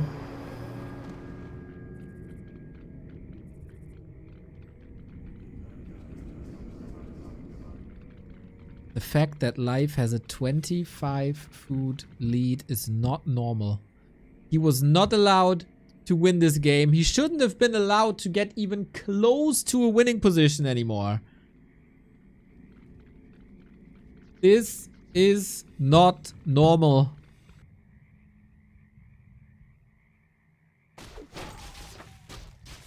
Another tiny. But Life is right there. Warcraft 3 is the greatest game of all time that this is possible. The Lich got another clause. +8! Got double damage. Gifts up to Polar Bear Show. By whom? Of course, Yangfang. Seems like Yangfang is starting to match the other community subs. Crazy person.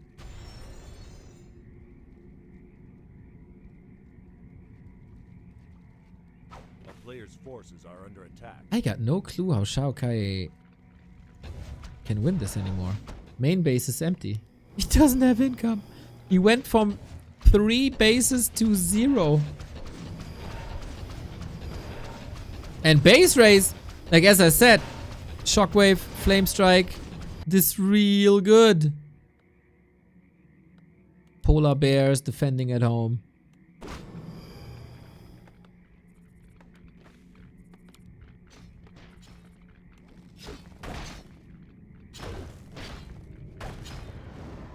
Ridiculous. XiaoKai had all the movement speed advantages in the world to outmaneuver Life. But Life didn't give up. Trusted in the mercs. In the polar bears. Great idea, guys. I'm matching the next 10 subs. Bro! Oh, you're insane. You're insane. Okay, make Yang Feng poor.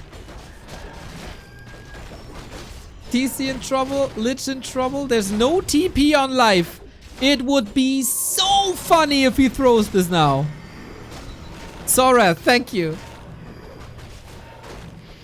TC down. Okay. Not down. It's safe. Questions for how long. 9 more subs get matched.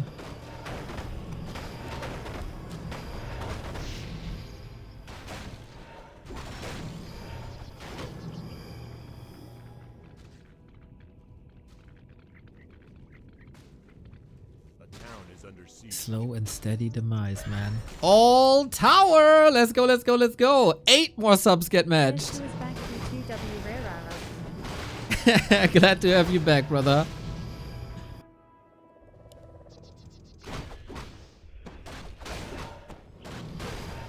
Does Yang Fang have to match himself now? Is that how it works? Is that an infinite loop? Thank you guys, much love.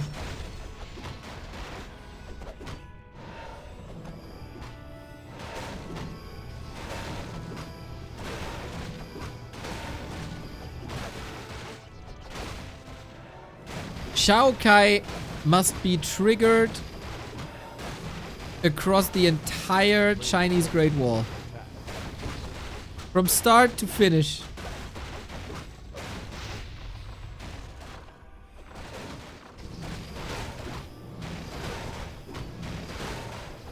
Polar bears take everything apart.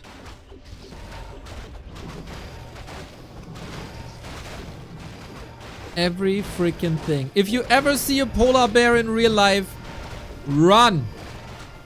Actually, I'm not sure if that's smart or if you are supposed to do something else. Don't listen to me. I'm a dumb streamer who has no experiences with polar bears. But this is looking like they won the game. They turned the game.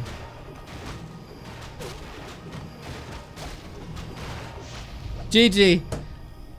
Comeback of a lifetime. Insane throw by XiaoKai. But life forced this. Life forced this. He was dealt very, very, very bad cards with 3 cancelled expansions. Paladin on Undead. A delayed tech. He forgot the altar. So his tech was late. And he still turned it around with the power of the mercs. Ridiculous, ridiculous, ridiculous. But in a great way.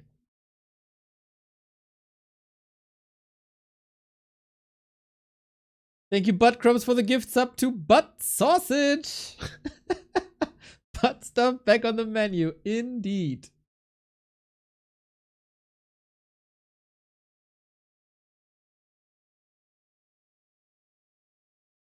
Seven more subs are getting matched.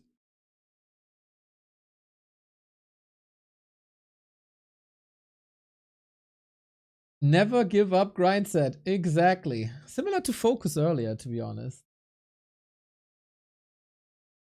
If it's black, fight back. If it's gray, lay down and pray. If it's white, good night. Alright. What if the polar bear is shaved, though? Because they got black skin, right? What are you supposed to do against the shaved polar bear, then? Fight?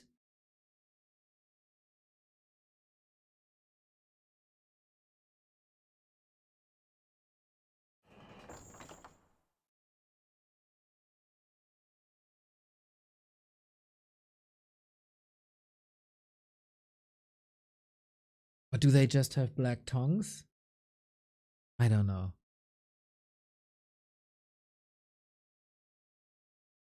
Oh, Orc Wolf is typing something in Chinese.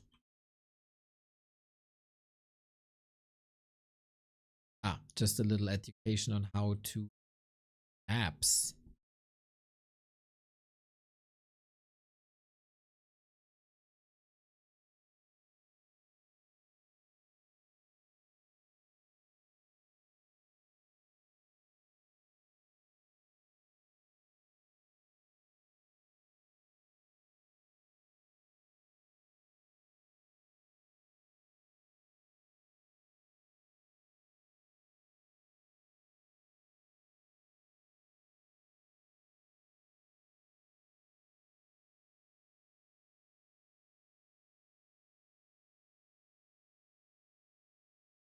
Wild, wild, wild day. Man, are we blessed that M Cup is back. Blessed, blessed, blessed, blessed, blessed.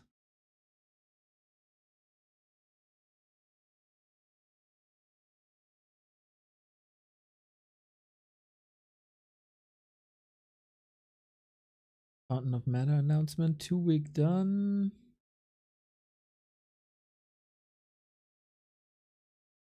Oh man, and this was life being dealt the worst cards. How is that supposed to look later? Oh, I don't know, I don't know, I don't know, I don't know, I don't know.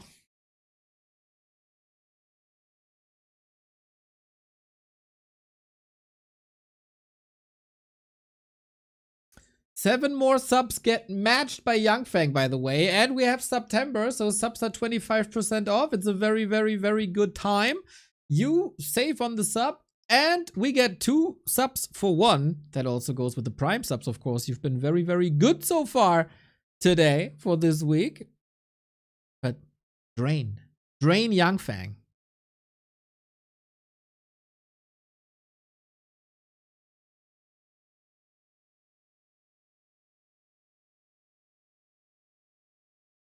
Both are typing quite a bit. Mr. BBC is also typing.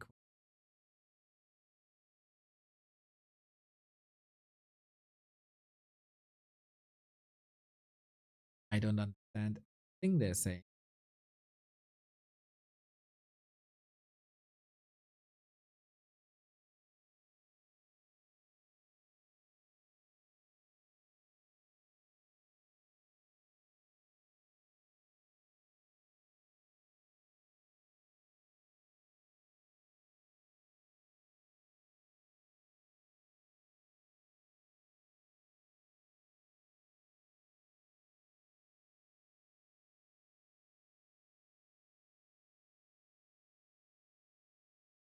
Feels like we're snacking something new. This is no beef jerky anymore. No, this is new. No pomegranate anymore. No beef jerky. What are you snacking? Dude, he got 3 different snacks in one day. I don't even have 3 different snacks in a week. Get cookies? Mr. Rain, what's up, what's up, what's up, what's up, what's up? Wonderful work that I see in my DMs.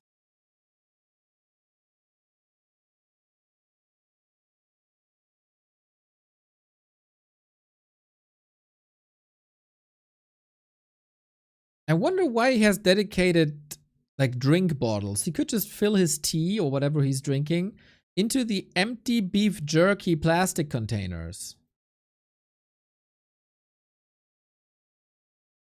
YangFang is getting angry. Where are the primes?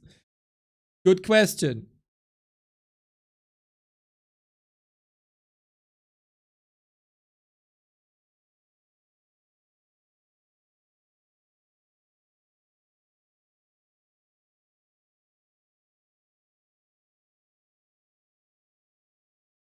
Okay, game coming up.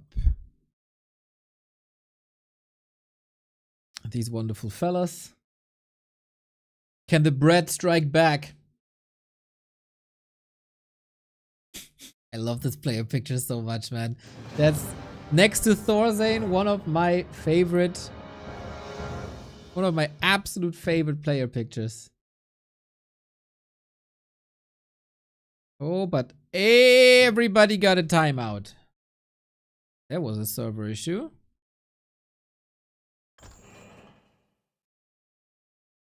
And I gotta restart. Hopefully I make it back into the game in time.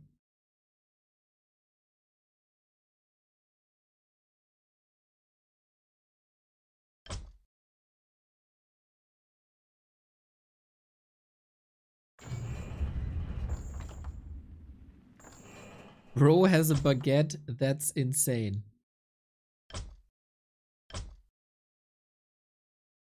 Do you guys think sometimes that the word insane is being a bit overused?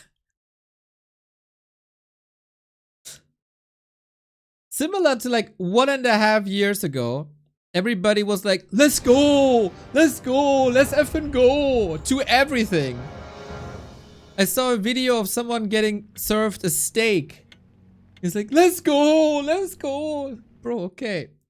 Same for insane. Dude, it's bread. How is bread insane? Humanity eats bread for like 8,000 years. It's the most normal thing. Actually, it's insane that not more people are celebrating bread in their player pictures. Thank you, Rarushu, for the prime.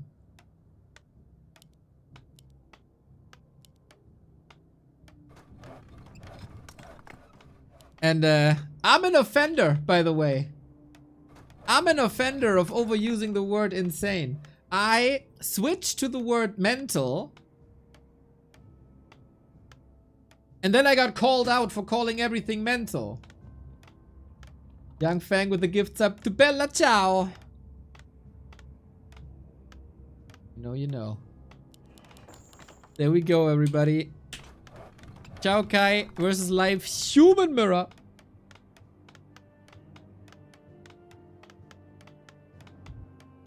Honestly, posing with bread for a player picture is encroaching on the indication of mental illness territory. Why, dude? You can just like something and have it near and dear to you, especially when it's bread. There's a wrestler whose only social media posts are how much he loves bread.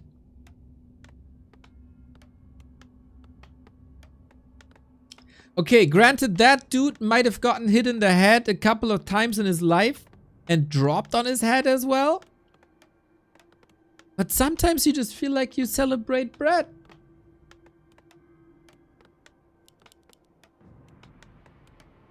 Young Fang with the gifts up to insane in the membrane. Very nice, very nice, very nice.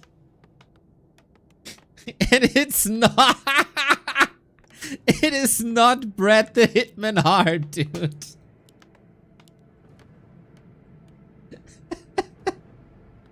That caught me off guard. Wonderful dad joke. Appreciate it.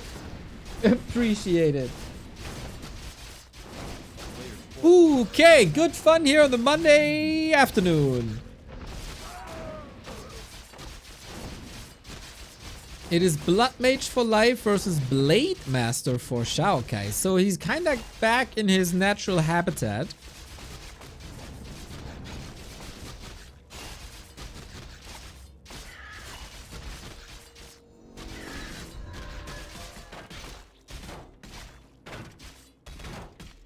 As he was an Orc player before. Life with Blood Mage. I guess Korea, huh? You can creep quite quickly with Flame Strike.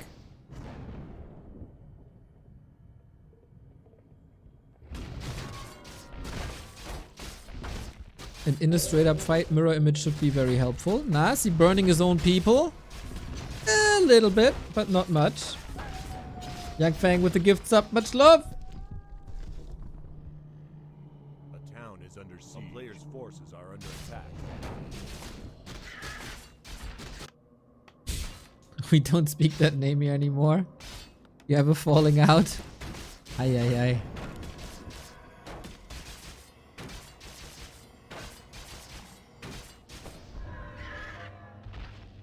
Well, the AKM legacy is there, but let's see if life plays it that way or if he has a different approach. This tower won't finish. Mamma mia.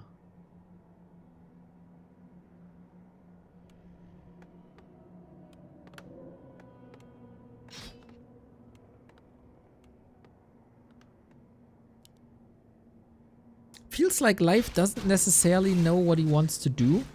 The story of his early games is... Oh my god, this is so far away. They are on a journey. Like the hobbits bringing the ring to this mountain thing. Yeah, Life's first early game, Expo got cancelled. Now it's cancelled once again. Looking fine for XiaoKai. Attacked by a little flyer here. I feel like XiaoKai's early game is good, but is it as good as the one in game 1, which he blew spectacularly?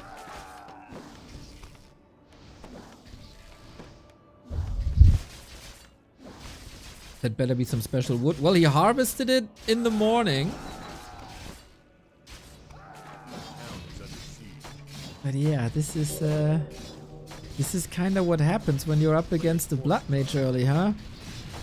The peasants suffer. In the meantime, this base is under attack as well. That's not his mercs, by the way. That's some creeps attacking for some reason. And that Expo is just gone?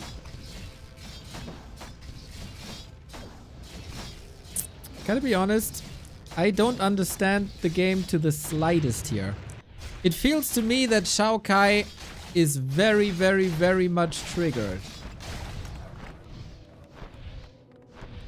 The town is under siege. A player's forces are under attack.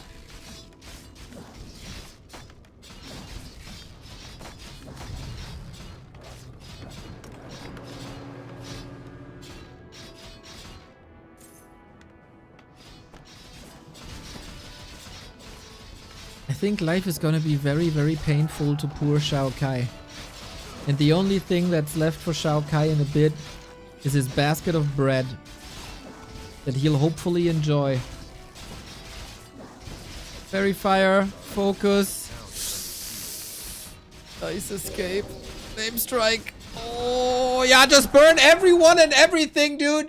No friend, no.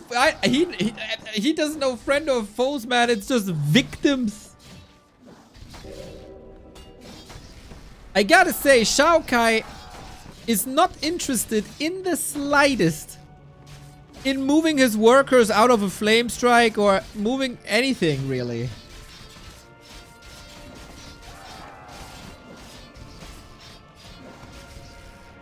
Burn to a crisp.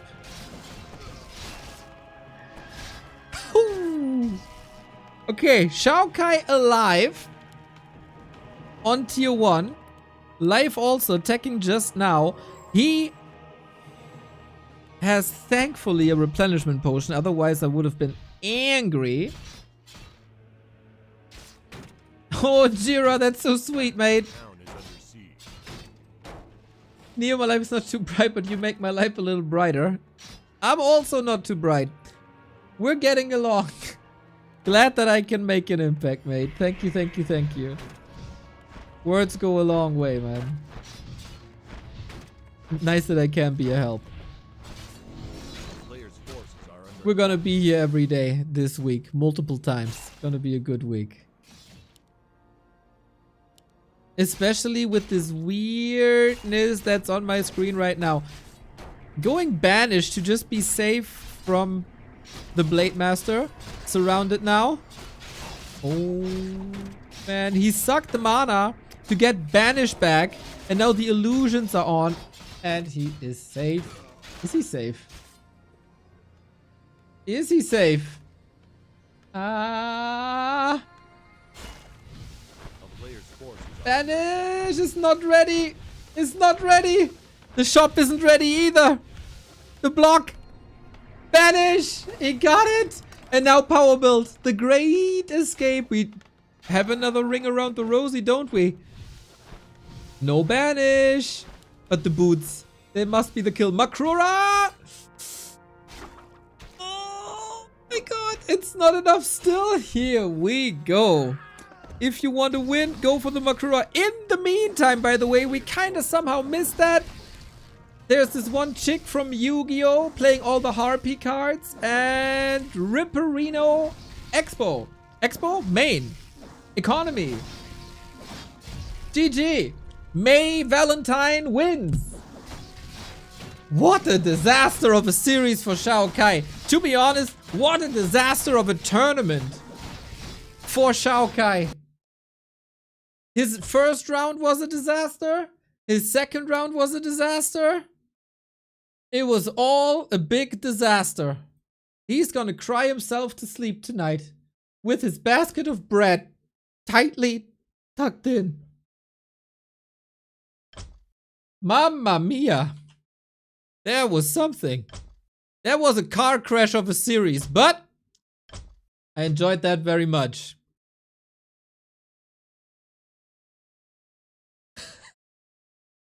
Sometimes I don't know what to say about these games. He got hit right in the bread basket. Big true. Big true.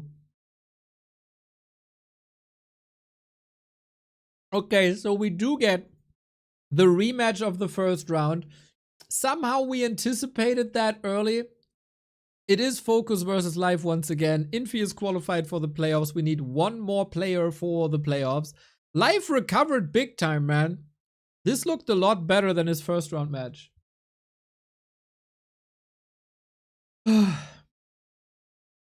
Brazilian donk, thank you for the bits.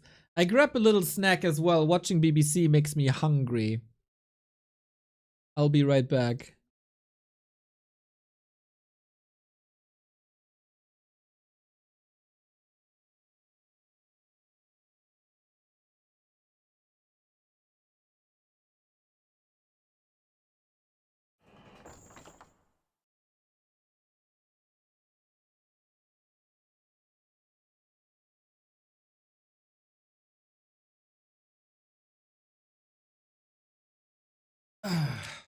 WTF was that? WTF was what?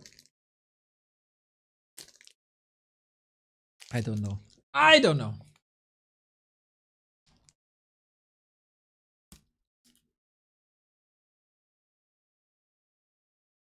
Oh, am I in the game? Yeah.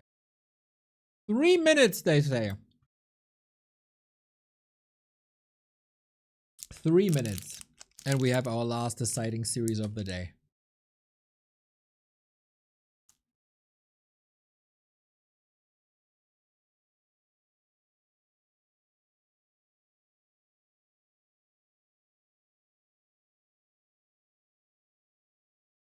Afterwards,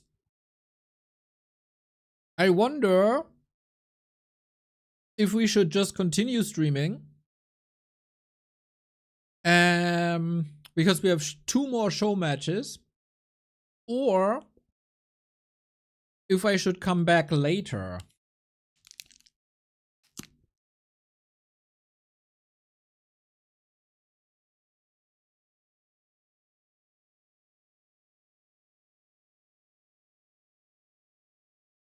Not sure, not sure, not sure.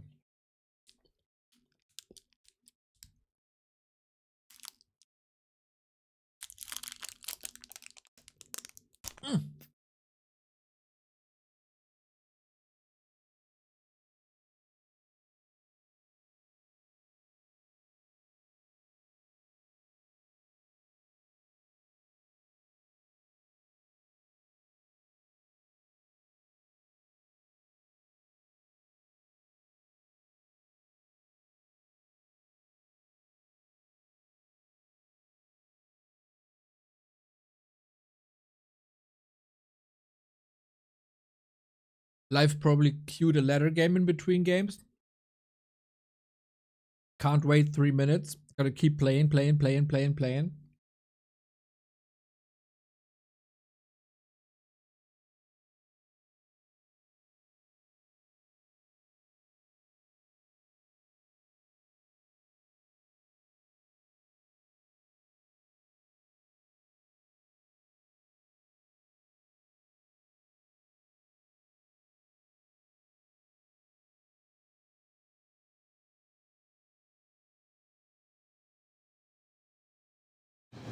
Oh, and here we go.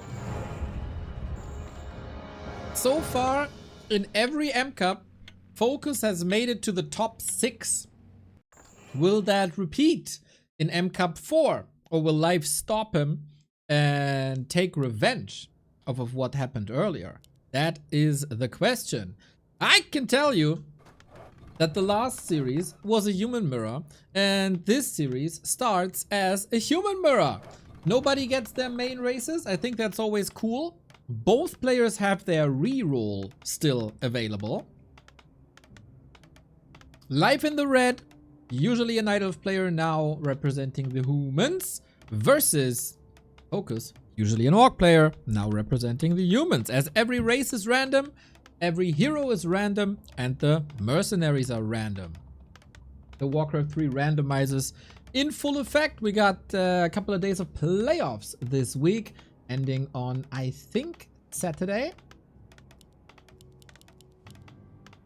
We got Happy, TH, Yumiko, Lawlight, Fly, Dice, Infi, and the winner of this one. Good to see Dice more active.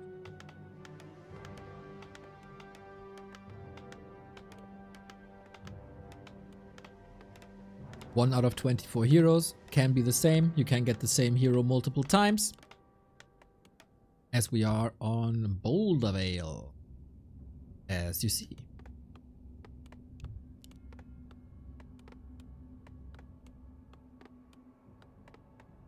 I don't really know what this is supposed to mean, to be honest.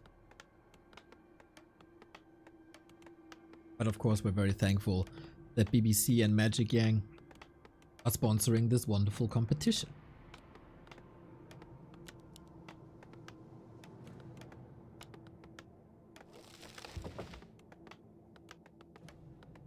So, who's the better human player? Focus destroyed life with tanks earlier. We got a Potom here, we got a Shadow Hunter here. Potom is a little unthankful in the beginning. She is a good damage dealer, but you only really benefit when you have ranged units, and rifles for the human are kind of a rare thing. Maybe mercenaries help out, as that is the target for both. Shadow Hunter, very, very, very good. Speeds up your creeping with Serpent Wards. Hex is a wonderful spell. Heal Wave is, of course, fantastic. So, universally, very, very good if you can supply him with mana. On the other side, Potom can be a good harass tool with Searing Arrow. But yeah, not the nuts for Focus. She's a roaming hero, a harasser hero, and for that a Ring of Regen is wonderful. Boulder Vale, especially in mirror matches, I think, relatively hard to expand on. I'd be surprised to see that. It's so close to the Merc camps. Both are checking. Nah, are you doing some shenanigans? Any second bases? No? Okay. A player's forces are under attack.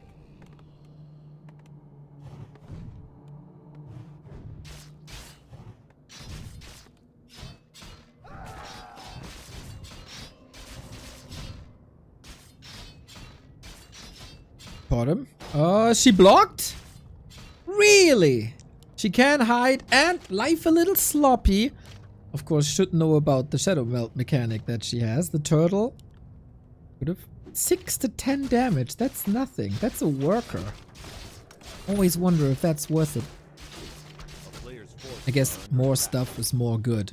On the other side, way better to have a Makrura, of course.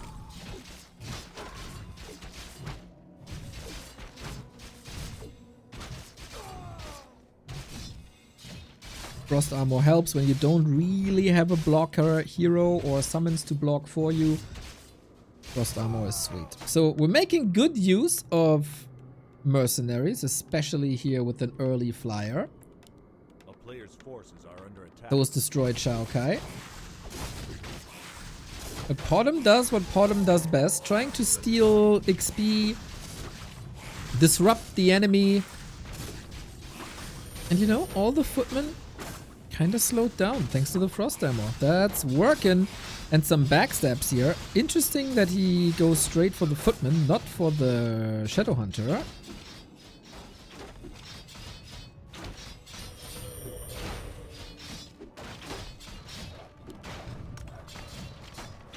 And it's more or less 50-50. If you're not getting surrounded live, be careful. Very little mana on the bottom side, so the arrows don't hit as hard as if they're ignited. Both heroes about to fall. Footies! Force a town portal. Level 3. And the footmen hang around to get the kill. There's no shop. Bottom. Got the level. Got the mana. Got the searing arrow. Any blockers coming from up top? Don't think so. Reju! Oh my god! The shaman with the Reju! That's so perfect! And focus runs straight into it. Well done. Bit lucky to get pretty much the perfect healer here. But life withstands the pressure.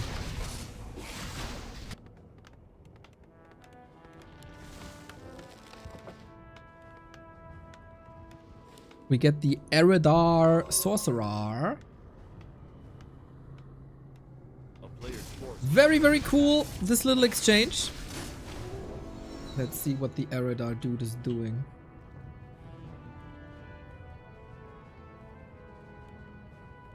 Sleep.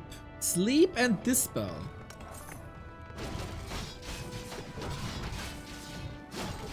Mass Breakers? Dondo. Nobody plays Mass Breakers in all the randoms. Mercs way too strong. Mercs destroy breakers. On the other side, the kitty got plus 19 without the searing arrow. Searing arrow now is 24 bonus damage. This is a lot of damage coming from the bottom.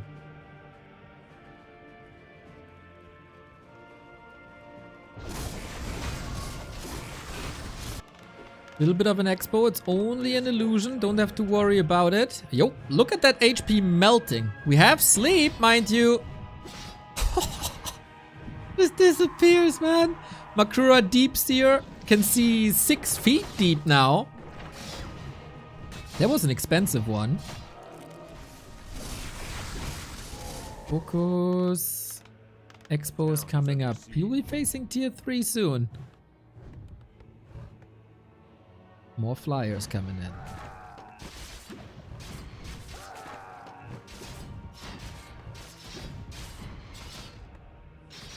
Three kills more or less. Can the bottom just solo this? Dark Ranger. Book of the Dead's around. Uh-oh, no TP, no potion. We got Life Drain though! Oh, that keeps the Shadow Hunter busy, and the way more important kill goes to Focus. And this Mountain King will bite the dust as well. Look how hard she hits! She hits so hard. Bottom is trash. Bottom is trash. Let her heal. Nah, man! Glass Cannon, bottom, best bottom. She crazy.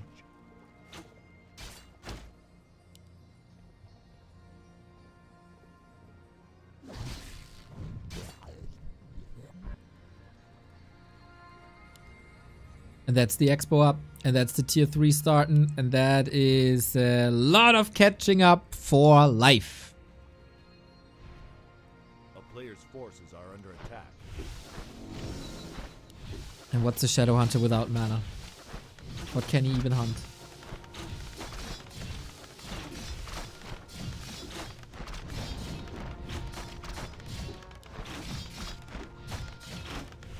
Life Drain, man. It's all the hype. Dark Ranger, Life Drain currently, all the hype. But we get the bear back! Okay. Focus saw how Life demolished XiaoKai with the polar bear. And now he does it to him.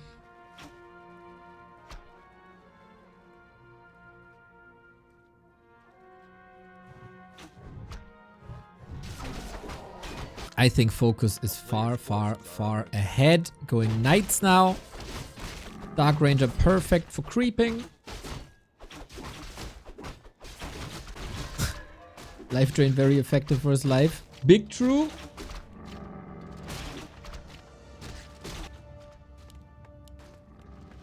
third hero, huh? Life needs quite some XP. Knut is angry, bro. Mr. Threepwood, we had a little discussion earlier. There's a merch store button on our homepage, and I don't know how to change that since we switched merch stores. The one with the yellow background. Next to like Dono and Patreon and stuff. We got a polar bear mirror. Now I've seen it all. But it's just the bottom, man.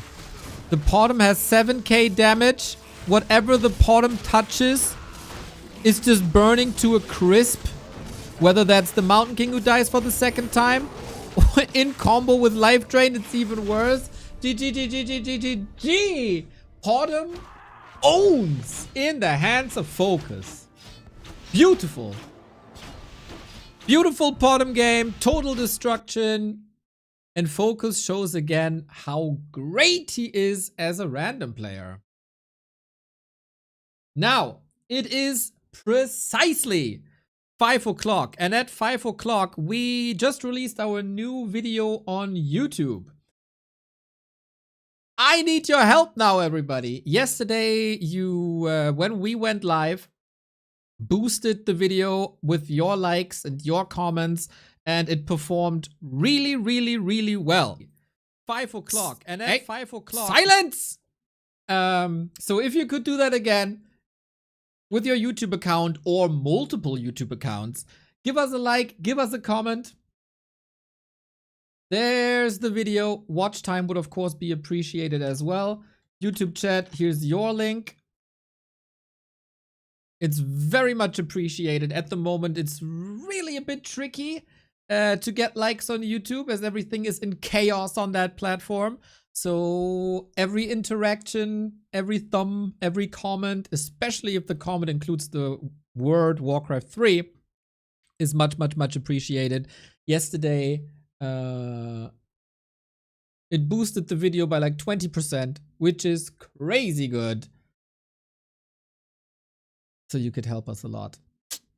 Captain Threepwood, the thing is merch.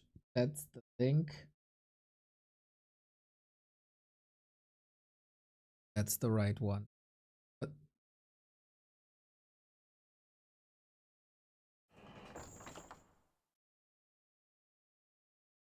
yeah, so it would be beautiful if you could help us out. Especially since it's a video. Sock playing Dark Ranger first, steals a wisp of little DC, starts to build Night Elf stuff, is omega far ahead. Wait, there's an intro. Mr. Out of Warcraft. Build an intro. Oh, there's a wisp! We got a wisp! A tree of life right away! Yeah, Sock is building a Night Elf army. It is Sweden versus South Korea. Sock. That's the story, everybody. That's the story. I see 6 likes. It's not enough. Not enough, not enough, not enough. Let's go, let's go, let's go.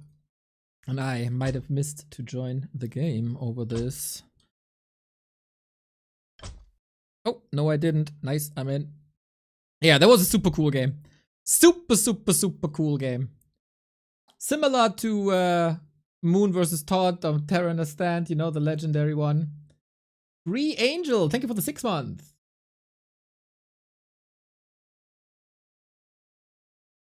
I think that's still getting matched by Young Fang.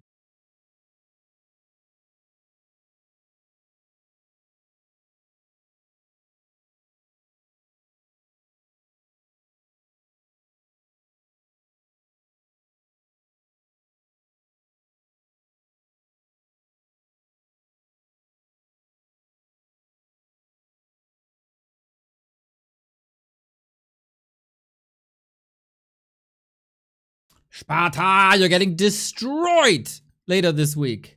It's nice to see you, but it's also going to be nice to see you in the dirt. Mr. Threepwood, I'm very, very, very, very, very thankful.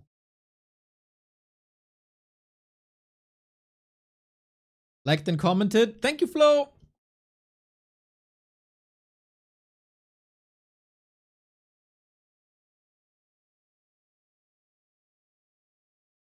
Yeah, it really helps a lot when you just click.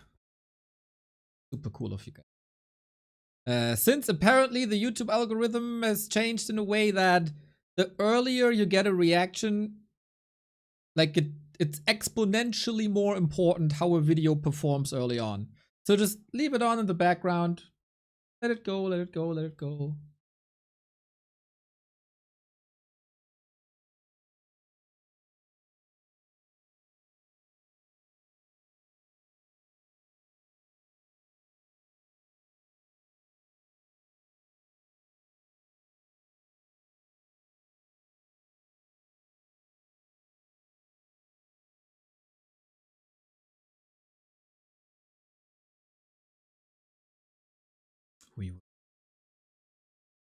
I got 3 games today though.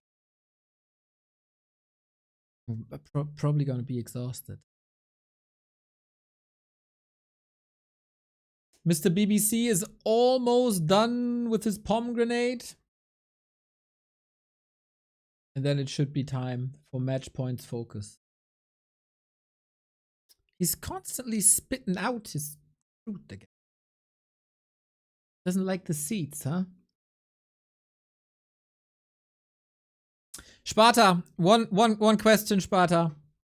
One question. Is XiaoKai your least favorite player?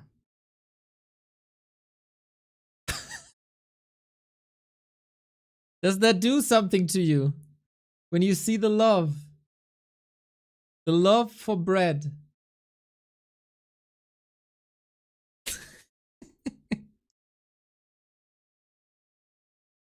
Oh, reset. Thank you for the 30 month. YangFeng matched again. And YangFeng has the finger on the trigger. Pew, pew, pew, pew, pew.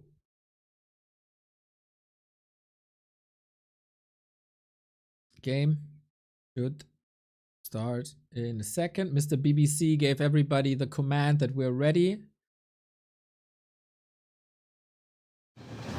And switch the floor again. Mazel tov. The FFA later? Nope. Not that I know of.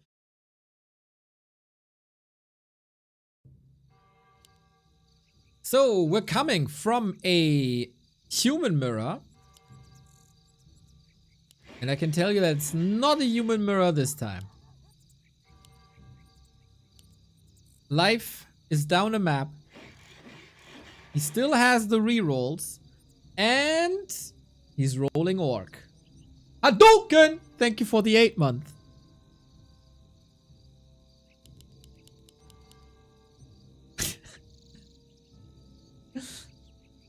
We have the 10. Zoreth was 1. Altair was 2, 3, 4, 5, 6. No, we're at 7. 3 more subs are getting matched by YangFeng. If you sub now, we get twice the support. So life as Orc. Orc is known to be the weakest all the random race. There is a chance of a reroll. Especially since we've seen how good focus is with human.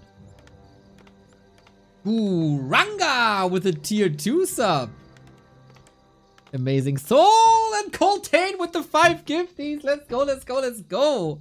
Wasn't resubbing yesterday and spreading positive vibes yesterday not enough. Always cast a smile on my face when I see your name, and YangFeng even matches the 5 gifted. I love to have multiplicators. Multipliers.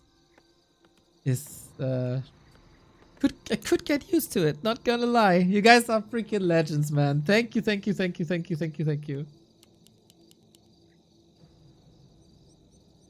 And that on a Monday, when everybody is supposed to be like grumpy and tired from the weekend. Oh my god, focus with an Archmage. He sees focus on human. He sees the Archmage. Says, not with me, brother. That ain't flying with me. We're not playing that. GG. So, in case you're not too familiar with the M Cup, you have one reroll per the entire group stage. So if you don't like what you have, or if you think what your opponent has is too good against what you have, you can force a rehost once, up to 5 seconds after the heroes spawn. So now, no reroll anymore. That's it. That was the last chance. But there was also life with this tournament life on the line.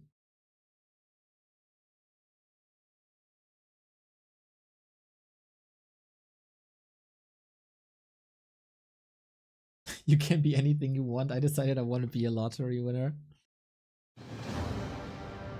Not bad. Not a bad choice. Just have to remember that the lottery is always Wednesdays and Sundays?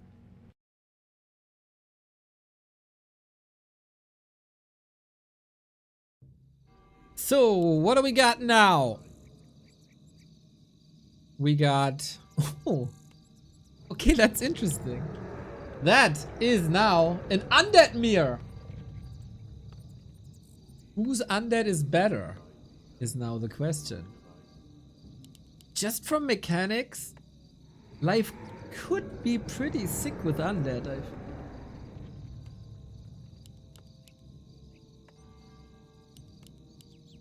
We'll see. Just making sure that we got the right colors. Focus in the blue, Medusa in the red. Alright. Double Paladin. Not gonna lie, Double Paladin would be funny.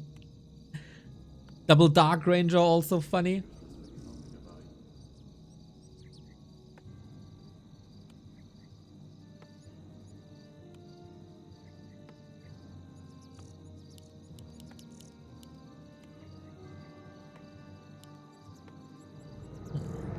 Yeah, life under pressure, of course. He doesn't have the greatest all the random history. Neither of the players practiced too much all the randoms as far as I knew. No? As far as I've seen. Focus was playing a lot of matches versus 40. Life is like... he's living on the ladder.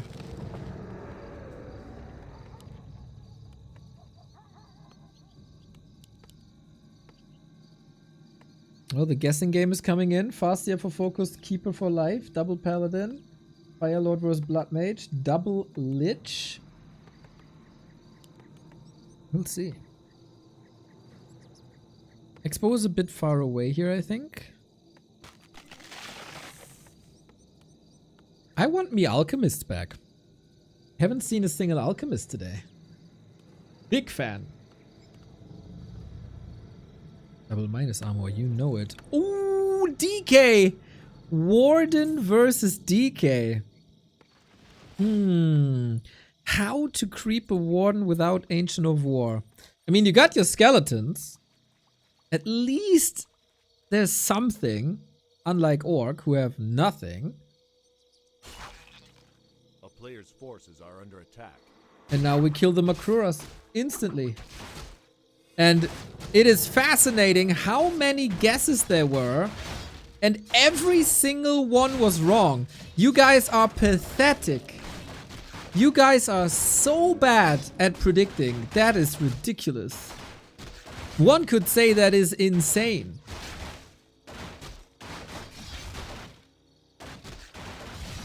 How can one be so bad like you guys? Player's forces are under attack.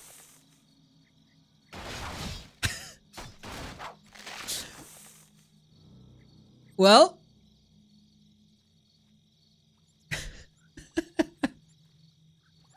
we get expansions, and it seems like rush distance from east to west, west to east seems quite big.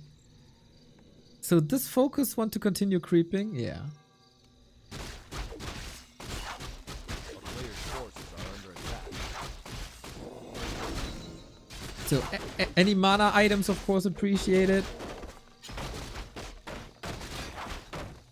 But we ain't getting that.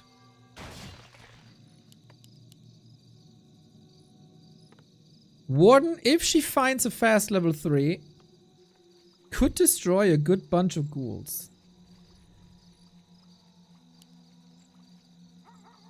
So mean, so mean, so mean.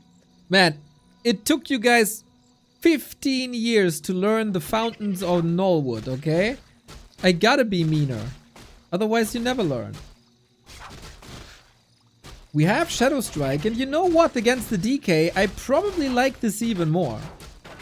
DK has aura. A player's forces are under attack. Oh, surround. Smooth. A town is under siege. Might be blinking out of surrounds here. This is too late for a cancel, I believe. But is it ever too late for a kill?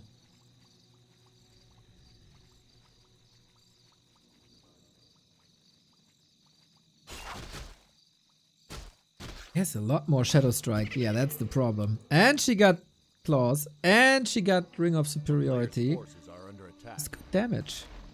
But what does all this damage do if you lose your second base?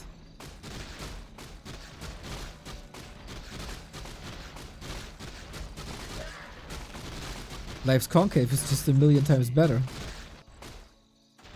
There is no expo here. It's just straight up 10 ghouls rush. So Life is under a lot of pressure. He needs to kill this base.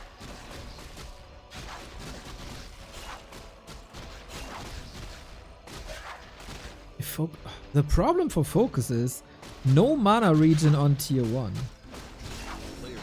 It is level 3 now though.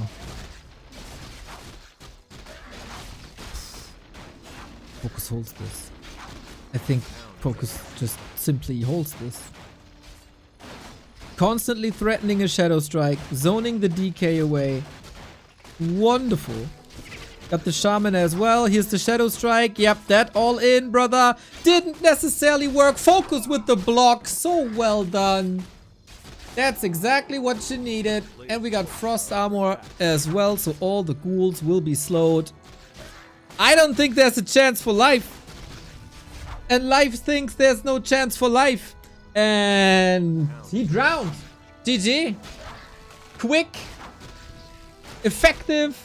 The reroll didn't help. Life tried, but again, a first round elimination. That was well done by Focus, man. He was close against Infi. He did a fine job against Life twice. The better player goes through. Just the better player goes through. In a wacky series. Now, of course, we're curious who, not who's in the playoffs. We know who's in the playoffs, but who's facing each other in the playoffs. Afterwards, we got one or two show matches. I'm not really sure how many I'm going to do today. We got Yumiko Dice, TH and Happy, Infi, Fly, Lawliot, Focus. Those are the 8 gamers that we'll have in the playoffs starting tomorrow? The day after tomorrow? Apparently it's Tuesday, Thursday, Friday, Saturday. I'm not sure if that's correct. Light of World, thank you for the 11 months. That's some subs coming in. Damn, that's some subs coming in. I like.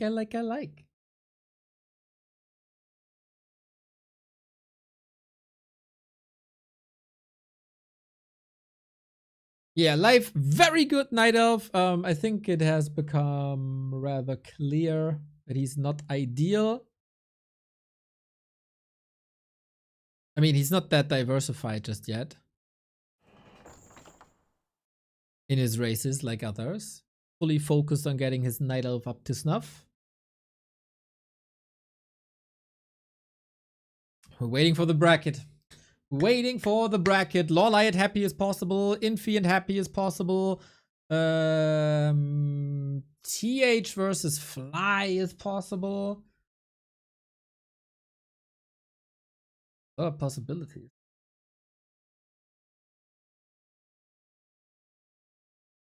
In the meantime, I can probably check out Wikipedia.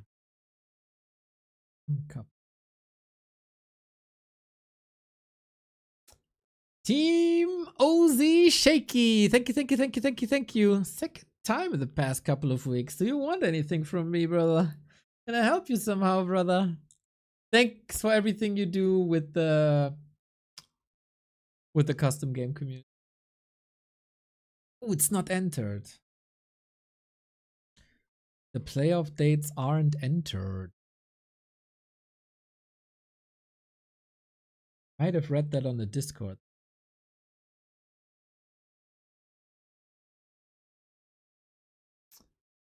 Nice, 151 new Opera users. Still not enough. Last time we had 400. We need more. But I'll talk a bit about that in a second. You do all the amazing work, bro. Just appreciate it. Much love, man.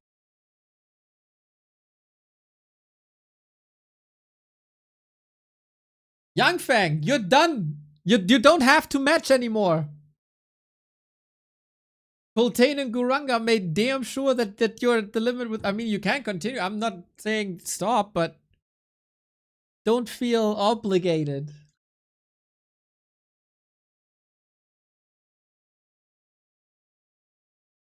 You matched enough. You matched more than I ever did on Tinder. That's for sure. Oh, that's the bracket. WordPad.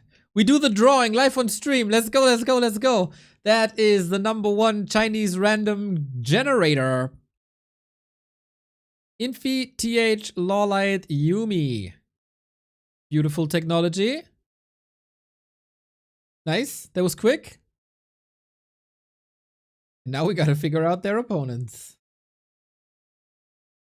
You think BBC is doing that? No, right? It must be Magic Yang. Are we filling that now in real time in Photoshop? Yes, sir. Beautiful, beautiful, beautiful. Infi to open up the day. Infi in the same bracket as TH. Spicy. Uli, thank you for the 46.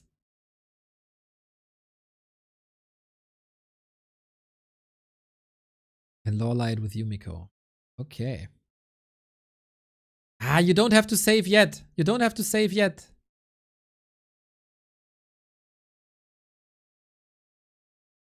Who faces who?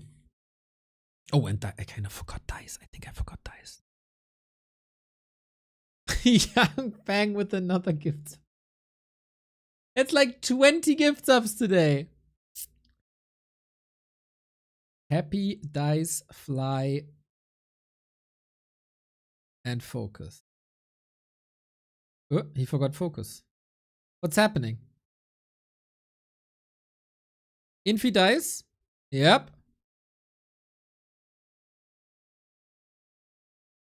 Ah, now we draw the next one.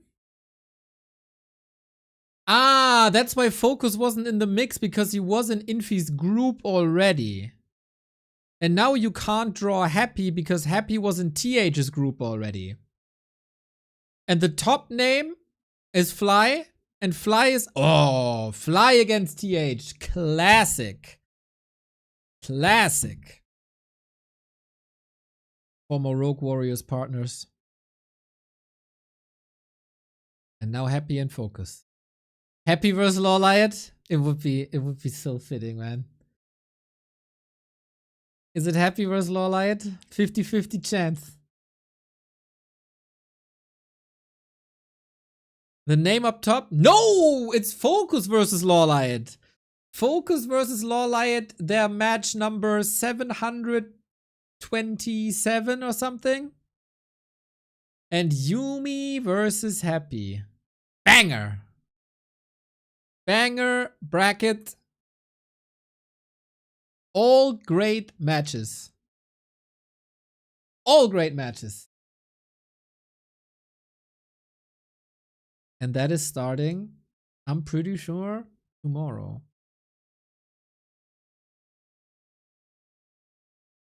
But we're gonna get the detailed schedule, I'm sure, from our friend IceOrg.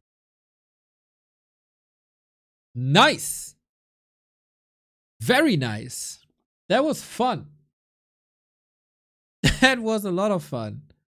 Do they say the date somewhere? I think it just says upper bracket, etc.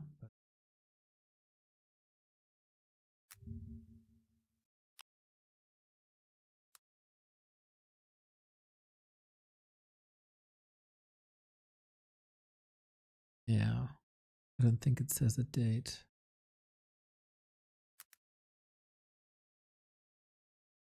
Yeah, it only says first round. Doesn't specify the dates.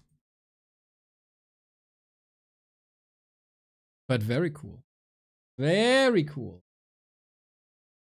Cool day, fun games. XiaoKai life was crazy. Infi focus was really good. We saw a pit lord destroying everything as well. That was nice. Thank you, Uncle B. Thank you, Uncle M, for the wonderful tournament. Appreciate you.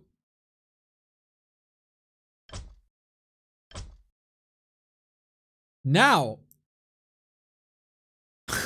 I asked you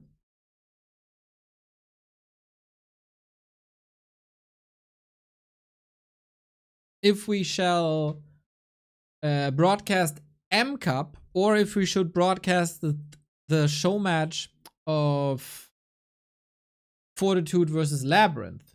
And you said M Cup. And I say, why not both? I think you guys have been outstanding in supporting us today. So it's just justified that we give you a little encore. 2 top 3 finishers of the Super League facing each other on 7 maps. So if you have the desire to watch more Warcraft, well, we gotcha. We got you good.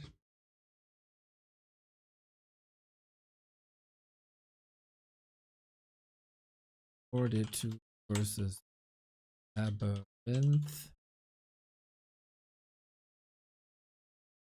Show match. I'm grabbing an apple. I want to read another post by Tim Morton, the director of Stormgate, because those have been fun in the past couple of weeks. And then we get some Warcraft action. Be right back.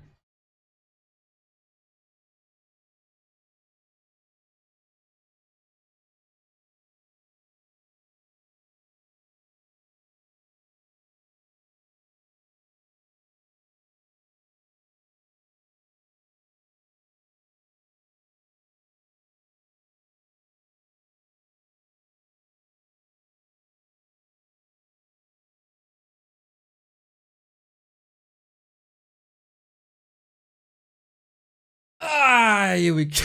Poopgate, dude. Oh, but crumbs, you're funny. So, in case you're a little out of the loop, Stormgate has launched. It wasn't a great success. Since then, Tim Morton says he's looking for publishers or more investors. And every Monday, he's posting on his LinkedIn. Let me tell you, the recent 3 posts on LinkedIn have not been appreciated very much. To boil this down, it's everyone's and everything's fault but his. Kind of, to a degree. He did admit that he made some mistakes as well. So now, I don't know if he does himself any favors of posting every week, but I'm very curious of what he has to say.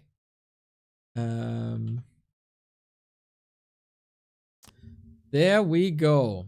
I was disheartened to see a negative headline from my previous post. Well, Tim, if you like, he doesn't do himself any favors, man. It's crazy. He's just digging and digging and digging.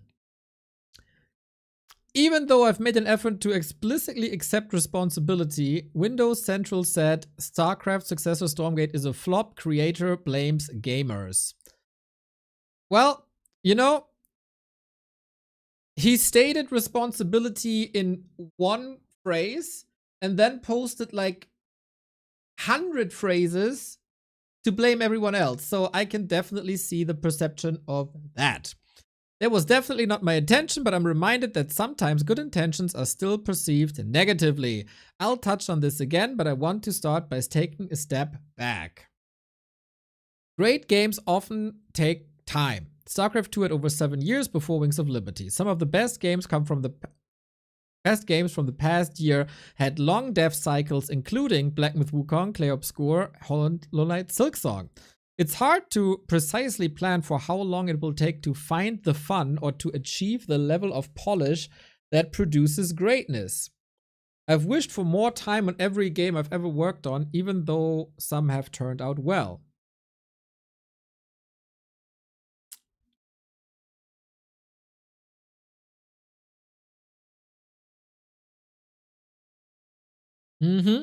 Let's see. There have been many valid specific criticisms of Stormgate's early access, but the bottom line is that the release was undercooked. Correct. Before this gets constructed as deflecting, the reasons are my responsibility, scope, which I covered last week, velocity, and that progress didn't happen quickly enough, particularly for the campaign, and finally, funding, and that I failed to raise enough capital to provide the team more time. Okay, that sounds more reasonable. Frostgiant had a successful crowdfunding campaign, but the Kickstarter was for new editions, a physical collector's box, and broader access to the closed beta. These added cost, physical goods, and network infrastructure. The Kickstarter was oversubscribed and did supplement the budget, but factoring in the new cost, the addition was modest.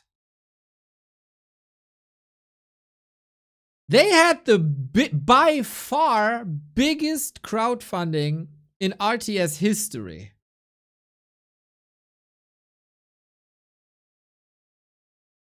So maybe it's your fault that it costs so much.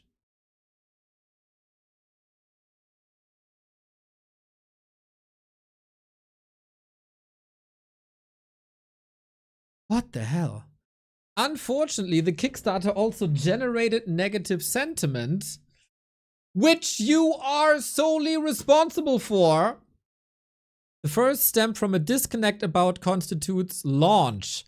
The team thinks of launch as the moment that anyone in the world can buy and play the game and 24/7 live service begins. Some others think of launch as the moment a game exits early access. Both definitions are understandable, but when the description reference being funded to launch, it created controversy. As soon as that disconnect was evident, we issued a statement, but the harm was done.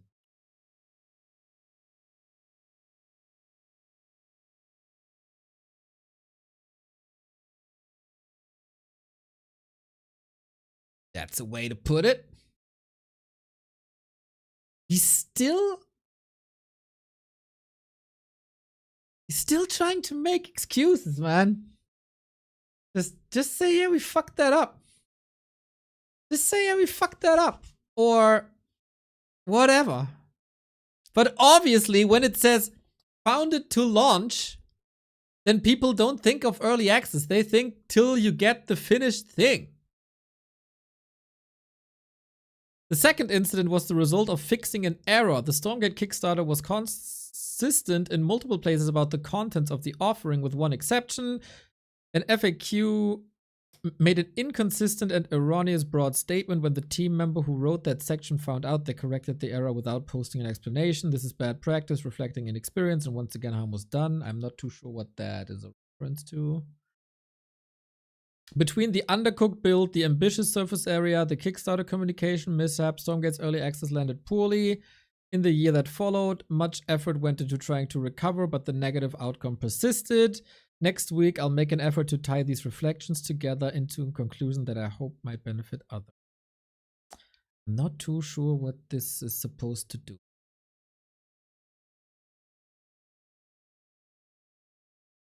The damage was done before early access.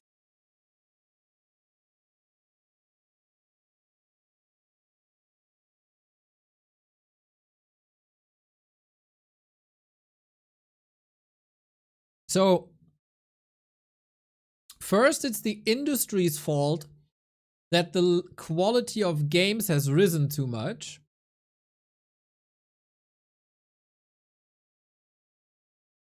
Then it's kind of the consumer's fault that they have too high standards. Now it's also our fault that we don't understand the Kickstarter correctly. Like, I don't know, and this is not doing anything any good.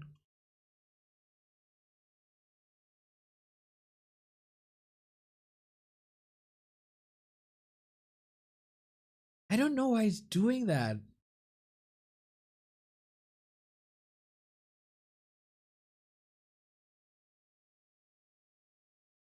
The Reddit will have a field day with that.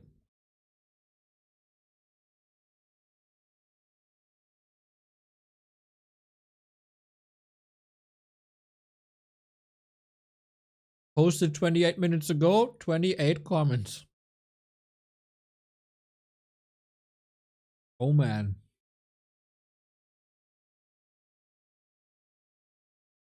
Funded until launch, at least for me, it's crystal clear this meant funded till version 1. Yep.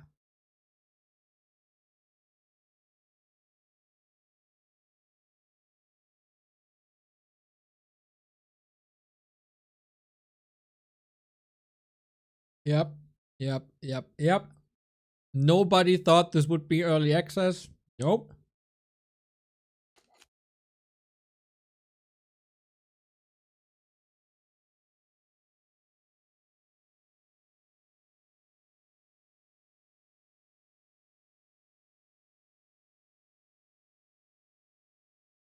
Oh yeah. He's also posting all that without giving any updates on the actual game. So the players of Stormgate are waiting for like patches, updates, whatever, while having to read this stuff.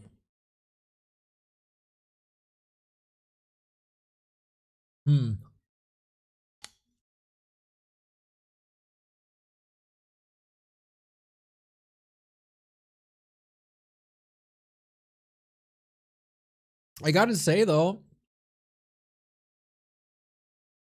since he said like we had no time, I wanted to give it more time. A lot of stuff in Stormgate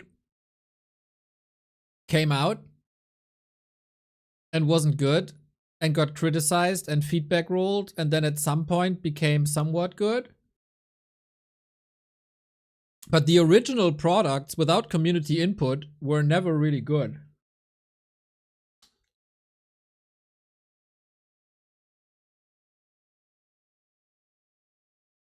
So where would this game be if they had hidden more stuff for longer? I don't know.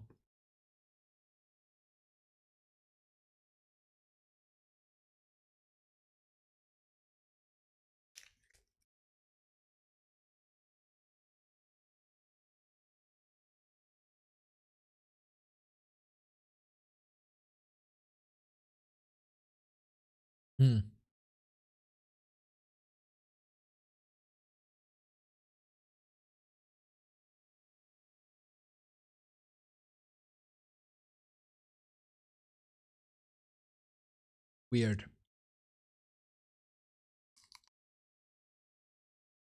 Okay. Well, we'll be here casting our beautiful Warcraft 3 game for many, many years to come because of that. And that is in itself a wonderful thing. Thank you, nerds, for the sub. We got Fortitude versus LabyRinth. I have been waiting for that the entire day. 7 maps for you out there. 7 maps. I don't know if this is best of 7, whatever we got. It's like, let's treat it as they play 7 maps. I don't know the result. I haven't seen anything. If anybody is spoilering, you get the ban. And nobody wants that. We get the best human versus undead player against, in my opinion, the best undead versus human player. Match. Let's see, let's see, let's see. Last time we've seen 40 versus Happy. 40 squashed him. Can Labby get revenge for the undeads? I would like to show you the tail of the tape, but that would most likely show the result. So I'm not doing that. You know 40, you know Labby. They've been at Rara with us. 40 multiple time world champion since then. Labby, the dominator of the Super League group stage. Still runner-up, unfortunately, in the grand final. He got decimated. Now, it's proving ground for Labby. Is he still one of the top players? Or was that just a fluke and he'll fall off again? This is what it's about. And 40 took losses versus Kaho. Took losses versus Focus. He needs a little bit of a redemption arc here as well. Is he really willing to lose 3, or not willing to, but is he really losing 3 show matches in a row? Well, we'll see about that. 40 bottom left hand side, Labby upper right hand side. It's of course every map brings you money, it's bragging rights, and it's also a little bit of the state of the matchup right now. Haven't seen too much human versus undead recently. These guys will surely show us. While the majority of the scene plays all the randoms cups, 40 plays show matches. And one thing didn't change, that is Crypt Lord, and that is Archmage. Still, we're looking for some more Lich developments. Maybe some Mountain King experiments, but here they dip their great toe into the water. Let's see what your timings are, what your approaches are. And then cancel each other's expos. That should at least be the name of the game, if everything goes according to plan. But maybe the crazy professor from Korea, that is LabyRinth, had some time to think and some new ideas. Maybe he's following in the footsteps of Happy and starts to sell not only his altar, but also his tome. Even though that doesn't seem to be the case for now. Labby not rushing 40 I mean. Not rushing instantly to the expansion. Takes his time, gets the level 2. Chop stays up, so LabyRinth not a fan of the double sell. With that, we'll take a little bit more time to get the resources for the undead expansion. And 40 has to make the call if he wants to be super aggressive early or if he wants to creep as well. And it is an expansion on the left-hand side. And on the right-hand side, rush distance very big. Labby should be finished faster here, of course, as he took that as his first camp. Oh, Footy didn't get it. Close affair.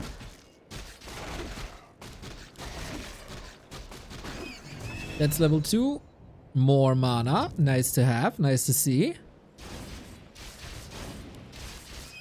40 is... Oh my god. Ring of Region and Claws. That's the nuts. Usually 40 is roaming a lot. Once he gets level 3, storms across, uses the power of water elementals against buildings, upcoming buildings, existing buildings, ghouls, everything. And if you're roaming a lot, having more passive HP regen is phenomenal. And I don't think I have to explain to you that more damage is always more good. Plus the replenishment potion. You can't envision this any better. He isn't level 3 just yet though, but 1 beetle should be enough. We have no tower up here, and this is actually something that Fortitude did to the undeads. Not always go for the expansion, but have it a bit 50-50 between Expo and main, so you can't 100% know where to go for. I gotta say, focusing on this farm here, neat idea to keep him supply blocked a little bit longer. But that wouldn't have done too much, to be honest. So, feels like a little bit of a wasted attack. But, since he can pin down Fortitude in the south, there's no aggression in the north. And with the flank on the right-hand side, this is more ghoul aggression that 40 has to answer at some point. And he's threatening more ghoul surrounds, this time on a farm. And with the prep that he got before and with the impale, he's preventing repair. And that's a farm down. Labby fixed the farm. Footman, not part of the main with the arcane tower. This seems to be a hold, and 40 is indeed supply blocked. And that aggression bought enough time that Fortitude can't cancel this expo. Very good aggressive play. Usually Fortitude always finds a way with the staff, with boots, with movement, with splitting to put some pressure on the Haunted. But not in this case.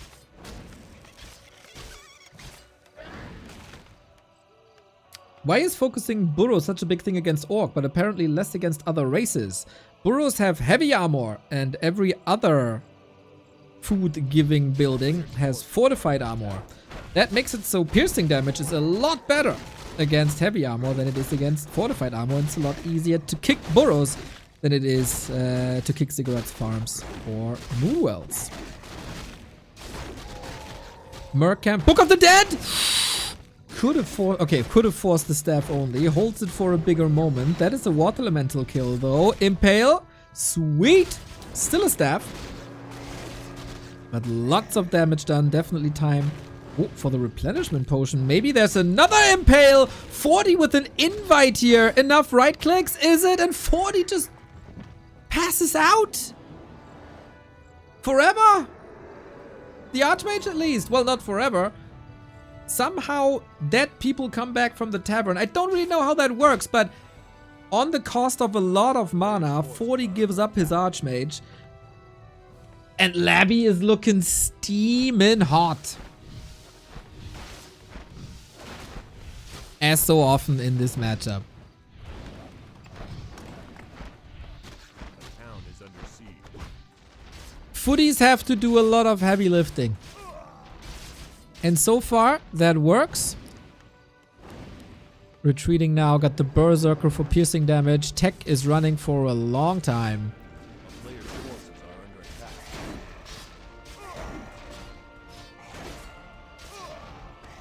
He might lose a couple of Acolytes here, but it's not even the end of the world. The Necropolis is coming up. It is 3 Acolytes eventually.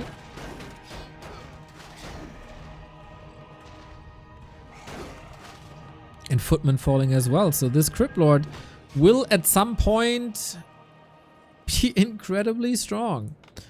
Tech for 50 more seconds. Tier 2 almost done. Ah, Labby over all the fighting forgot the altar. Forces are under attack.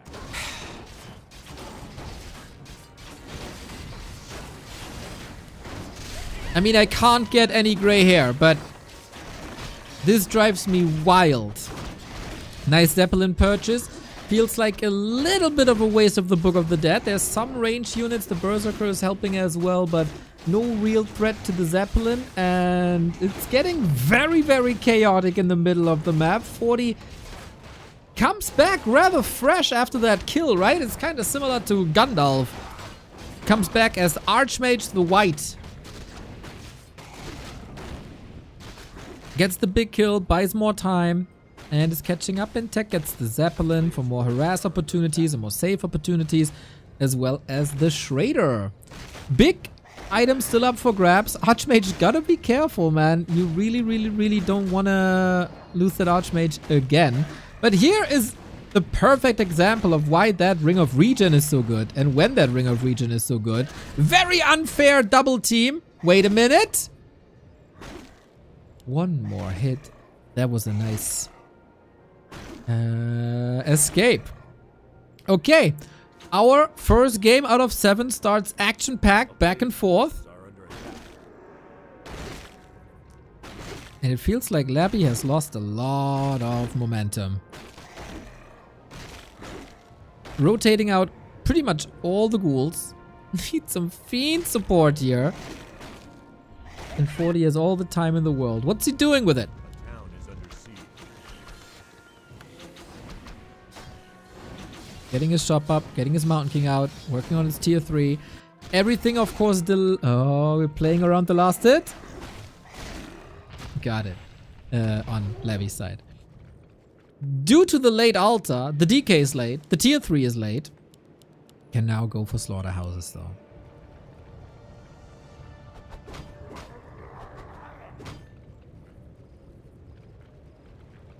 A player's forces are under attack. Haven't seen an attack towards the base for a long time. Labby cleaned the middle, so that's good XP. We do have better solution against water elementals now with the arrival of tier 2, Wand of Negation, mana potion there as well. Labby was rich.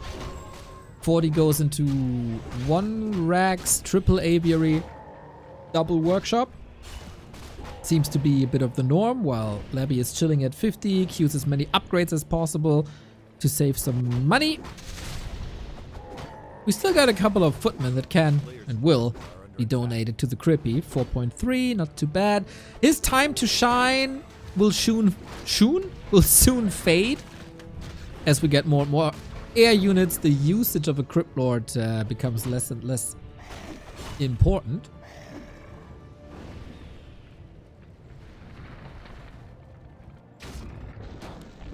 Feeds his footmen to the wolves, man. That's just gnarly.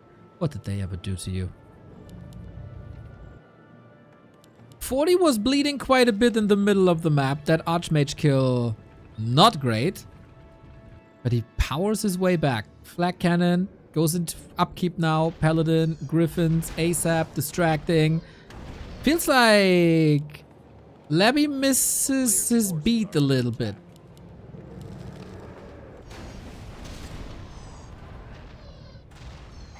He's still getting ahead in levels as the DK can creep, while the Mountain King is used for more focus fire. Stormbolt here, Stormbolt there.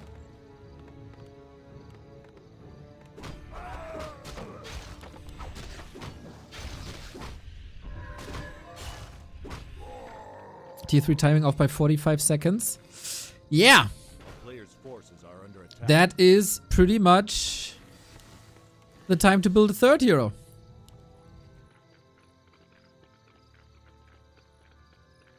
Painful indeed.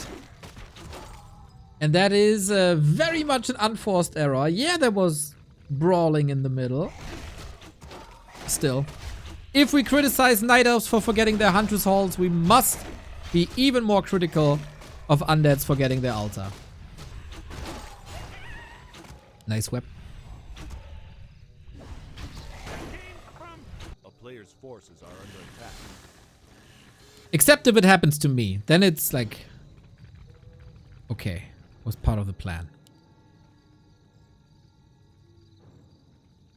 Armies develop big mana potions. Super nice. No... okay, we do have a TP. Lich is coming as well.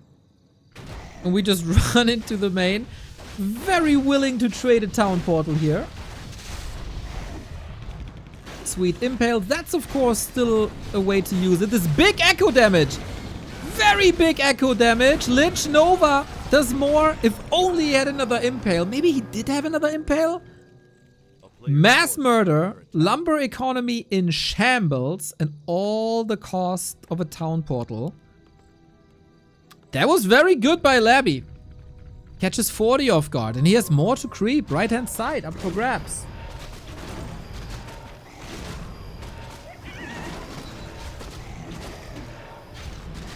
Good thing for 40, he established a little wood bank already.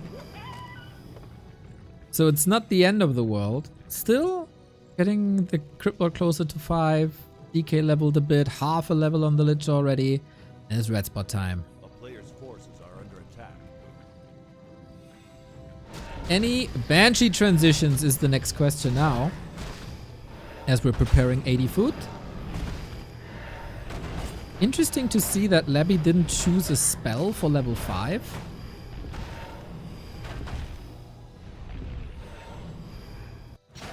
Yet. That's the downside of playing Griffins. Magic immune creeps take forever. Solo experience Mountain King. We've seen today plenty of times how good Stormbolt is. Worry. Legion Doomhorn, not the reward you were looking for. More strength and int on the Mountain King is very dope.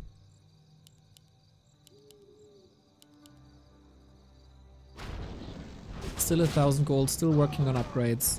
And 40 is fine. Attack onto a base with only 2 towers.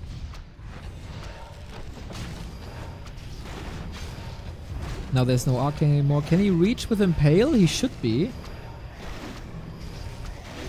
Not using his mana. And it's a back and forth. Fortitude also. Pushing onto the Haunted, willing to crack that. It's an easy kill, actually. Will he stick around and kill the rest of the base? No, just responding. Blacksmith down. 40 portals to the main. Seemingly has more time. Kill, kill, kill, kill, kill. We have a town portal on 40 as well. Rebuilding workers is not the end of the world. And he will not crack this town hall. We got a heal potion, 2 heal potions. Doesn't want to lose the heroes here, that's for sure. Gyros are coming in, get a good connection. Lich in trouble. Oh, this is not great for Labby at all. He lost control of this map. After the Archmage kill, interesting. Lich deleted by Stormbolt. Holy Light in a surround as well.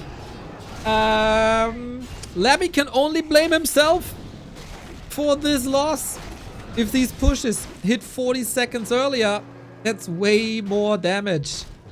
No response to this loss here. The main bases are still running for 5 minutes. Mana potions all still available. But 40's army is incredibly strong. The heroes are getting incredibly strong. And while it didn't necessarily look amazing in the beginning, when he couldn't cancel the Haunted Goldmine, or when he just lost his Archmage, 40 makes no unforced errors, has good decision making, cancels expansions again, and takes full control of this matchup.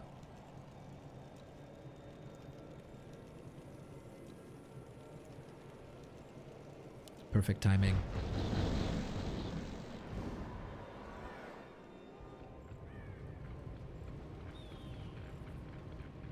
A player's forces are under attack. Very much perfect timing. Yeah, getting that Lich back cost a lot, especially time. And then the next question, how do you deal with Griffin's long term?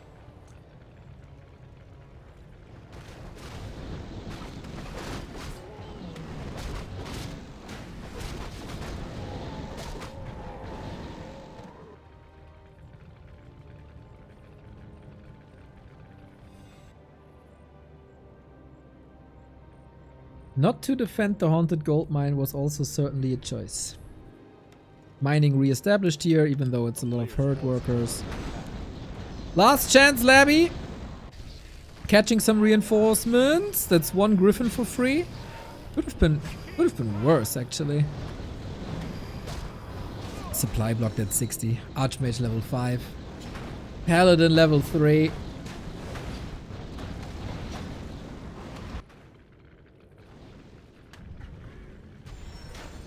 There should be no way.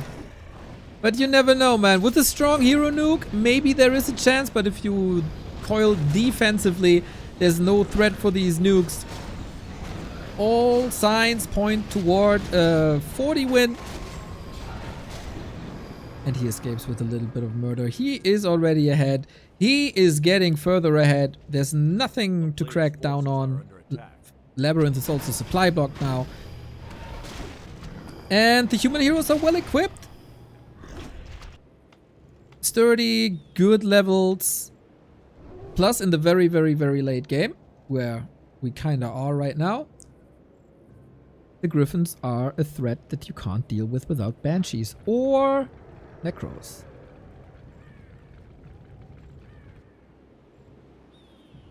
Labby's trying though.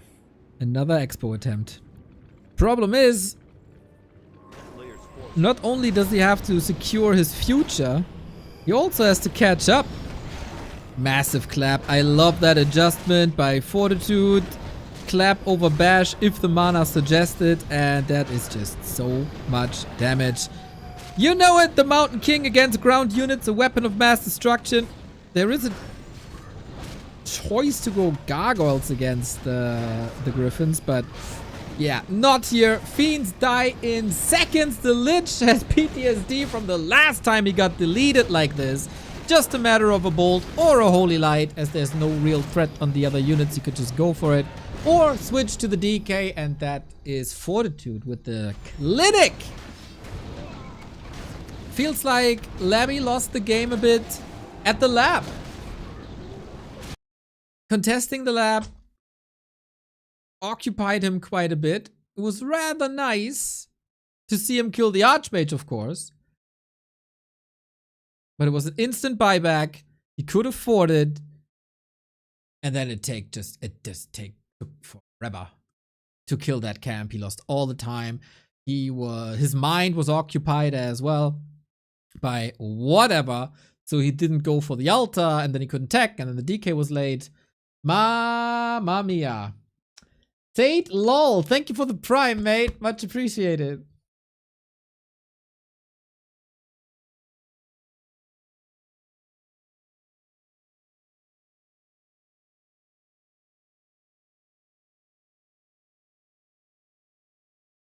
That is surely potential for more for Labby. It is a bit of a question how he bounces back from the big disappointment that was the Super League Grand Final. Because that wasn't pretty for anyone. That wasn't pretty for anyone. 40 does 40 things and is owning in this matchup. And we'll see if that continues. I know there's an ad coming. I kind of want to stall through it.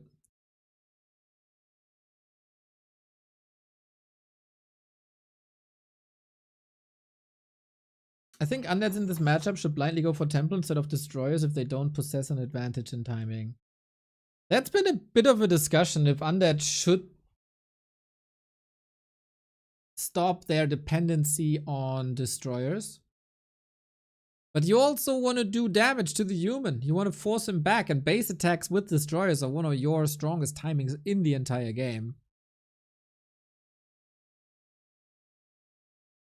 So I can definitely see that working. I think everything is fine for Labby if he's not forgetting his altar. Imagine that Destroyer push 45 seconds earlier. Then we're fine.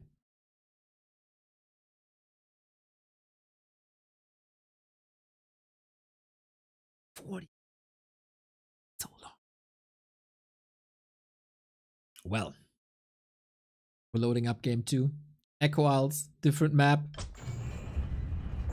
Way smaller, but also at the same time long rush distance. If you have an advantage in timing. Ah. Okay.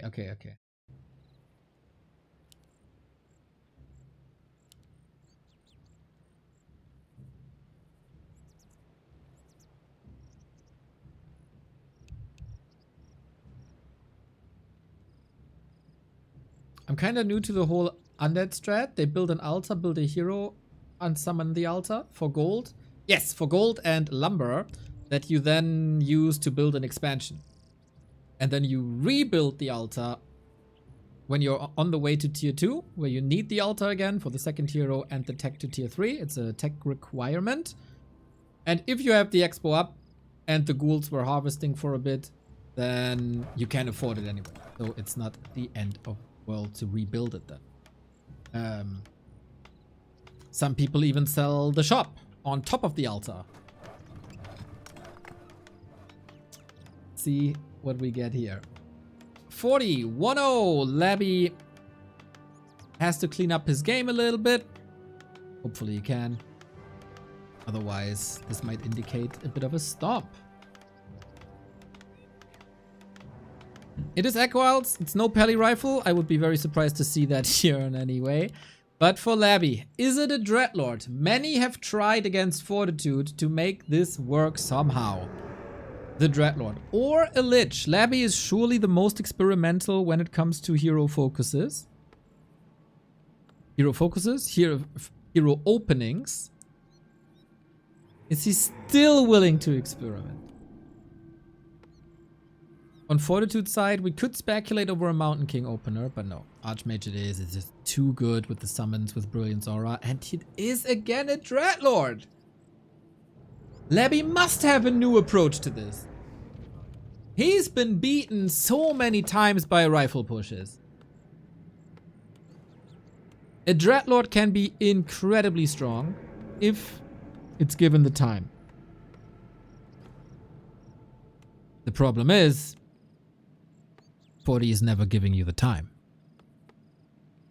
Surprise me, Labby. I'm excited. I'm doubtful though. But prove me wrong. Oh, prove me wrong. You've proven me wrong so many times in the past. For 40, I don't think that's a big surprise coming. It's going to be an expansion. It's going to be mercenaries. Especially the Shadow Priest is incredibly important for healing, of course. And you can dispel the sleep, which is usually the first weapon for the Dreadlord. Altar Salt. Tick, tick, tick, tick, tick, tick. Extra resources. Nice.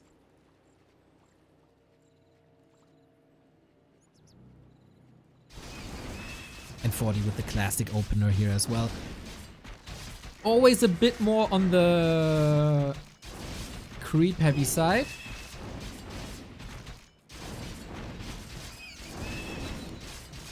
Again, the Ring of Regeneration, man. It pays off to creep these camps.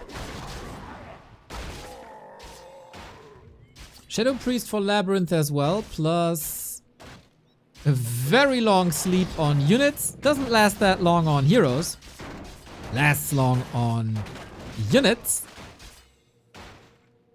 Interesting to see how much attention there was to the footman when the ogre was still up. Maybe it was hoping for the bloodlust to wear off, but that is not the case. So level 2 pretty much for free. Fortitude is leveling. And he's going 4 farm tech. Players' forces are under attack. Usually 4 farm is the indicator for an expansion. But in this case, it might just be more production. Got level 2.5. Using the militia to creep this camp. Is that exactly level 3? Knowing 40, this is exactly level 3. And then we have level 2 water elementals. And then again the question, what do you do about that?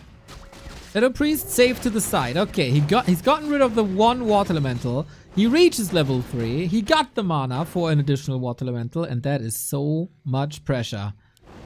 20 seconds till narrow. That's an easy Haunted Goldmine cancel. And Labby apparently starts to cancel them quicker, so he gets more resources back. Interesting. Very conservative with the mana too. He's not spamming the sleep, only goes for it when he knows he gets the surround, but there's very little to surround with. I don't know, man. This Dreadlord is these days not working out well. So he's canceling or abandoning the expo. Players' forces are under attack. Starting the creep for another Shadow Priest. Okay. Still level 2.5. This Berserker must live. You can't donate that to the human. No chance. But Labby is fighting. He's cornering a Berserker. He gets the kill. And Shadow Priest did what Shadow Priests are supposed to do. Kill water elementals. This one still has some time. Another expansion attempt. Some rest on Blight seems necessary. And with that, no Dispel anymore. End game. Okay. Ah, gimmicky Dreadlord. It's been figured out, guys. I think the Dreadlord has been figured out. Sad but true. As much as we love a Dreadlord, in this day and age, 40 is a killer against this strategy. The timings are perfect. The decision making is perfect. Not even sure if he needs the 4th farm, but then he can go for more and more mercenaries. I guess you can just try to sleep surround, but how do you do that against Dispel?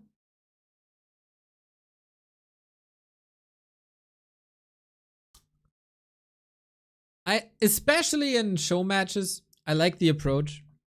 I like that he's trying. But I thought he's coming in with more finesse and something new. This was just more of the same, actually. This was just more of the same that didn't work before. That's then not a great thing.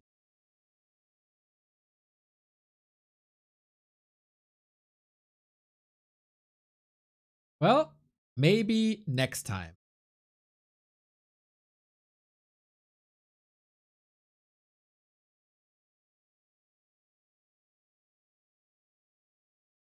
We got 5 more maps, hopefully a little more epic, hopefully a little longer, hopefully less one-sided. Labby, not sure how good his comeback mechanics is. And really no clue in what shape he is.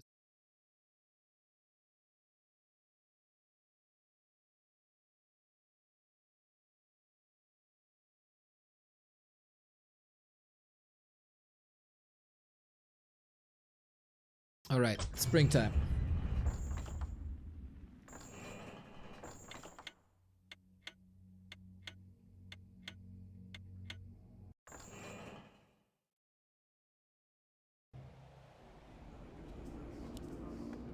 LabyRinth, I would recommend to start winning now.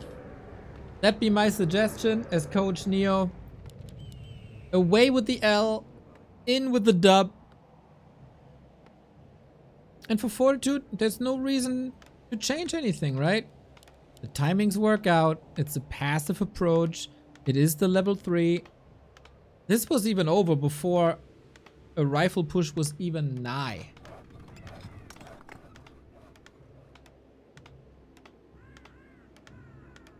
So we have a little bit of a battle of strategy advisors. It is Remo's approach of going slow 2-base with high level Archmage versus Dondolare's approach of rifle pushes.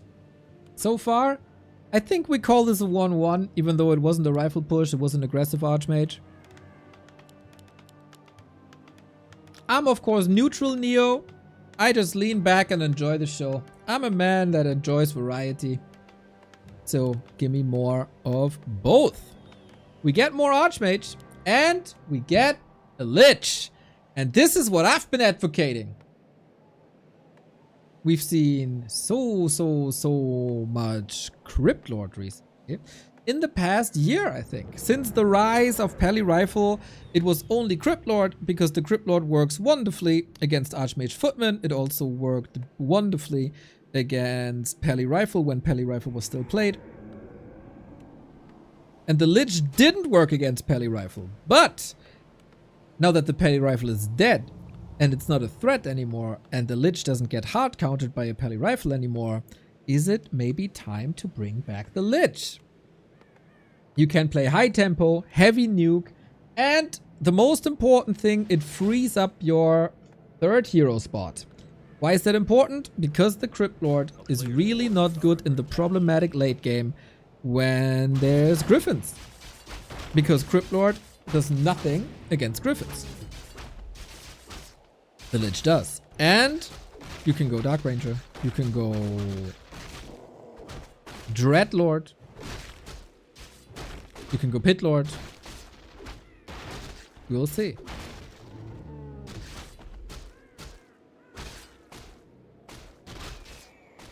So, Lich can still expand because of Skellies. It's just powerful. And ghouls, first and foremost.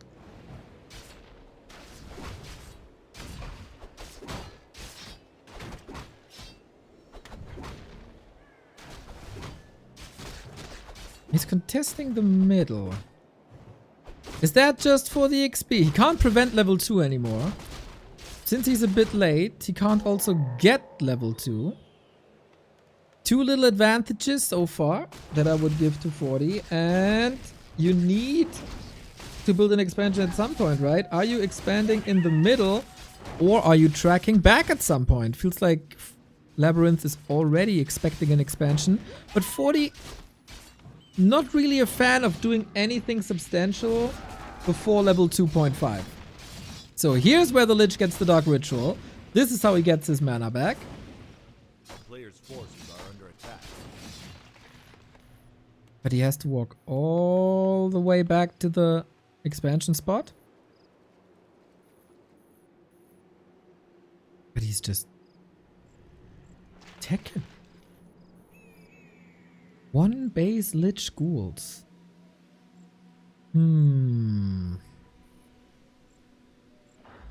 Rare to see one base approaches, eh? Going for the footman's around, that works. This guy is gonna be deleted.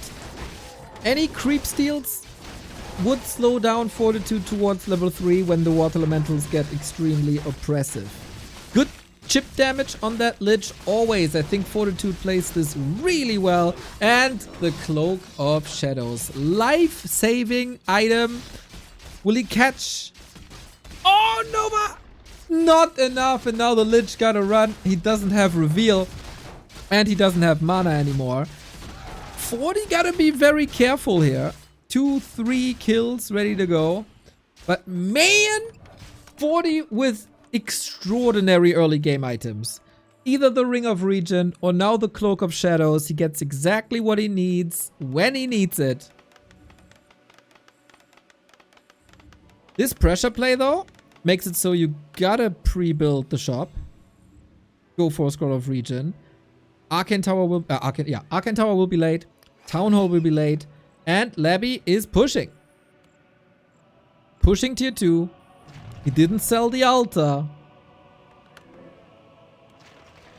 Wand of Negation versus Water Elementals. And now what? Players' forces are under attack. A town is under siege. Restarting the camp. Really? Right when Fortitude is pushing into his main. That's a bad timing. Or a fantastic timing if you're 40 or a 40 fan. That's one ghoul down. That's soon to be 2. He's only exposing the footman, not the archmage. Deals good damage on acolytes.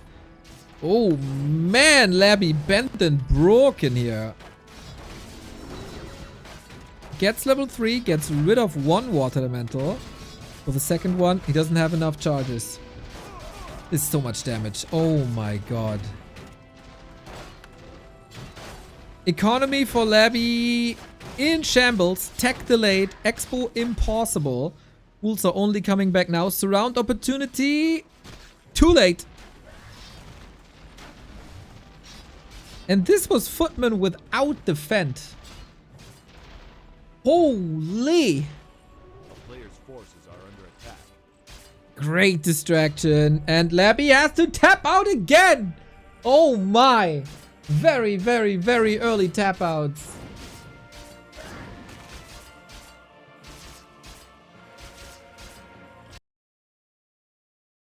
Not good. Not good. 40 fueled by the rage over losses to Fortitude, and Kaho has to prove the world that he still got this. And oh my god, does he have it. Against Cryptlord, against Dreadlord, against Lich. Deleted.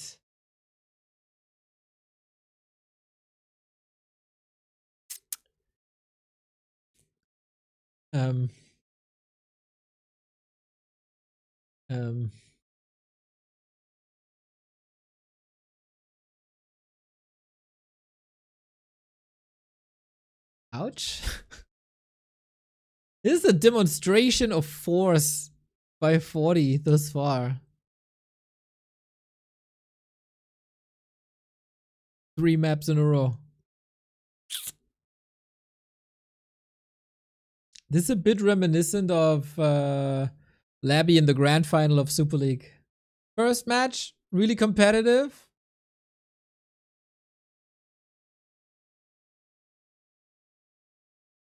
Second, third, fourth match, not really competitive. Labby will reverse sweep as long as he doesn't lose. But Crumbs, why are you not an analyst on this show? That's wisdom right there. That's just wisdom. But wisdom.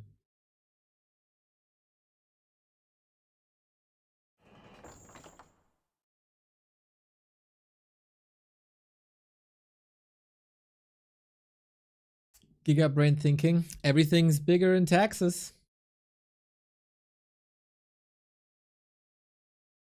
I mean, I as a fellow Texan know that.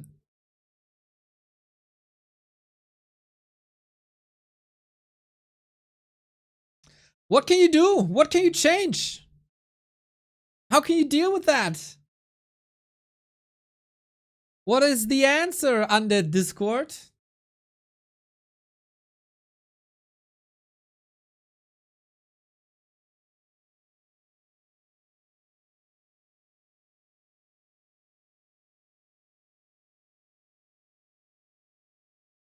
Forty was really fast with his level 2, then backed off, never exposing too much. Really sweet. Also, Labby had a wrong read. Went to the expo already when there wasn't creeping going on. Lost a bit of time. Painful. In case you weren't here earlier, by the way, we need a little bit of your help when it comes to YouTube content because the algorithm is currently all over the place. Views are getting reduced for all the creators basically. So what people did figure out though, that early engagements with content are more important than ever. And we just an hour ago released a new video, which is super damn cool. Sock got far ahead with the Dark Ranger versus Lil DC, was in a super leading position, steals the Wisp, starts to build Night Elf buildings, 3 heroes, etc. All the good stuff. But then Lil DC starts to fight back. That content shall be exposed to more people. If you want to help us out, a like goes a long way. A comment goes a long way. Here's the video link. Leave it up in the background. That's also super nice. Every interaction in that regard would be super cool. With that, I throw you onto Tidehunter, where LabyRinth hopefully finds a comeback.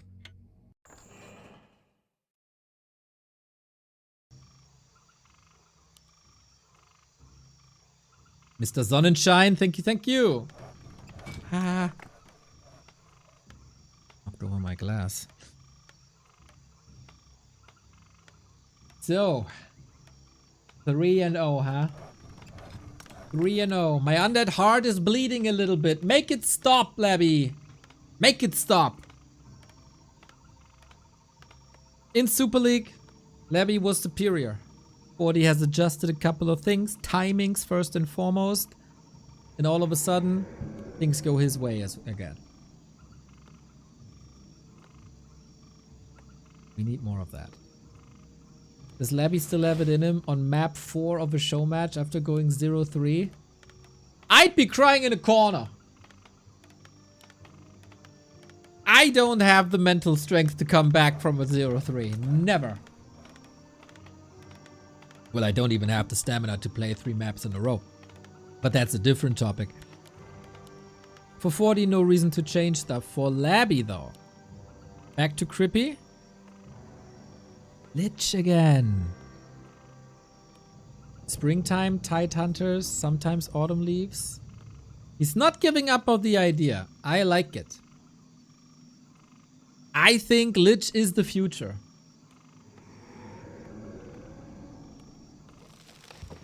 But it's not as simple as switch out a hero, keep everything else the same, and start owning. Gotta adjust timings, creep routes, balance between offense, defense. It's a different game. But if someone has experience with Lich first, it's Labby. He introduced this to the world. So we'll see. Fortitude has two choices if he figures this out. One base rifle push against an expansion or Expo himself. Whatever he wants to do. This is the best foundation, biggest camp that he can get immediately. He assumes that he has a lot of time. And with that assessment, he's correct. As the undead usually is always going for an expansion early. Oh my god, Subby Mask. Are you kidding me with these items, man? Ring of Region, Cloak of Shadows, and a Subby Mask. Every first item drop for Fortitude is perfect. Not saying he's winning the games just because of it, but saying it's a big help in a match where he's the favorite and up 3-0. It's rough. A player's forces are under attack. Lich sharking around. Again, it seems like Fortitude is confusing him a little bit with the creep routes. He's on. There's nothing there. Okay. Wonder if that can be scouted earlier. So the Lich arrival is more precise. Easy deny. No, that doesn't even need to spend time.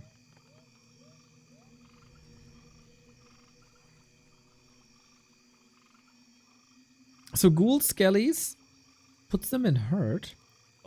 Can go for the base, can go for the turtles.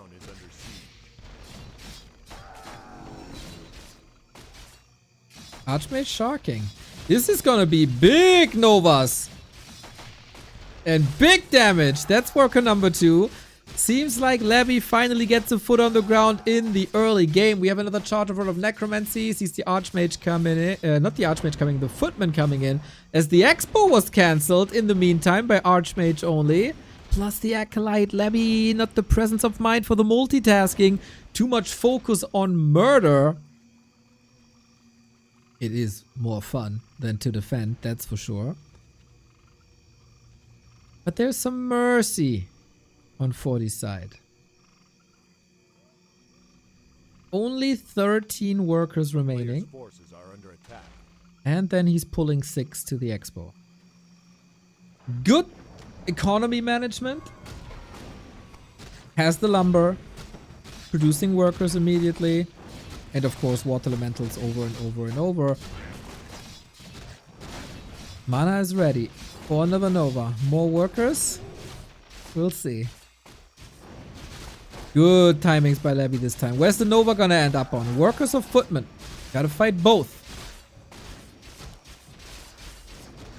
For now keeps it conservative. Holds on to the Nova. Dangerous, dangerous territory here. Can always be cornered, can always be surrounded, and then the game is over.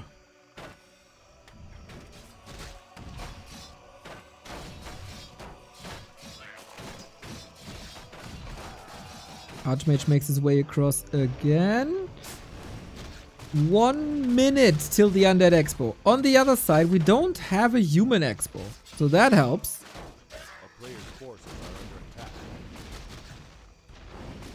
And it's just Mass Tier 1.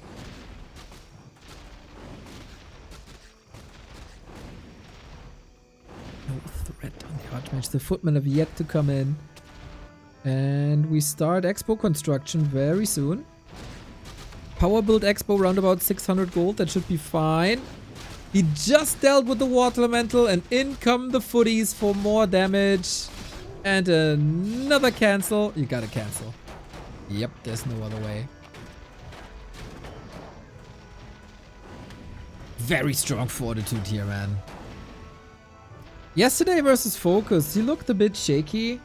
Some decision-making errors, but I also feel like he's way, way more comfortable against Undead. I mean, that's been his main practice goal for the past 2 years, right? To finally defeat Happy.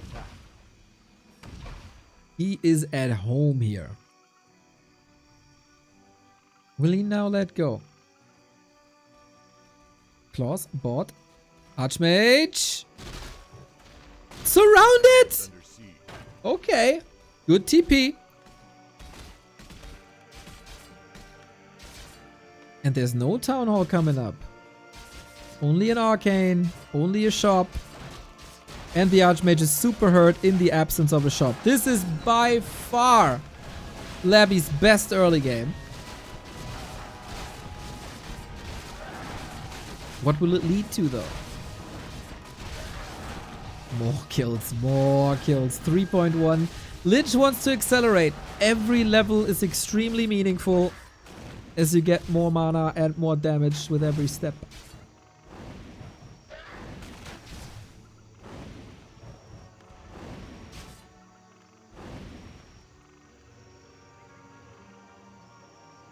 We still got 10 ghouls. 30 seconds.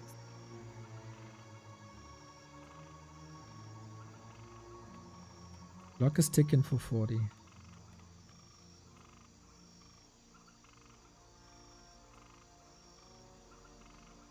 An early level 4 Lich might be able to give him enough map control to just dominate this match. But he's quite far away. Needs some investment still. Players' forces are under attack.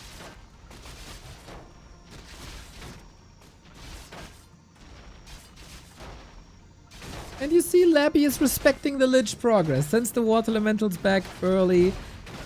Only throwing Footmen in.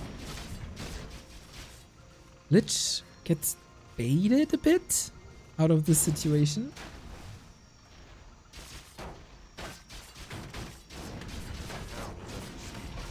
Pet Expo's up, and I don't think you can do anything about it.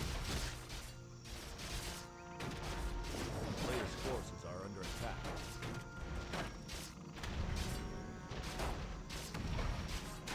The Water Elementals do so much damage though. And there's no Wand of Negation just yet. Labby trying to save every ghoul possible. Water Elementals, just clean it up, man. Wash that filth away. But I don't think he finds any meaningful targets. He's drastically reducing the number of ghouls. And that is a rise in Archmage levels. Big time. So 40 is taking control in that regard. And that also means he's taking control in mana. Insane distraction push by Fortitude, to be fair. As long as there's 2 Water Elementals up and there's no Wand of Negation yet, this is a nightmare. Wait, is he only now Tekken?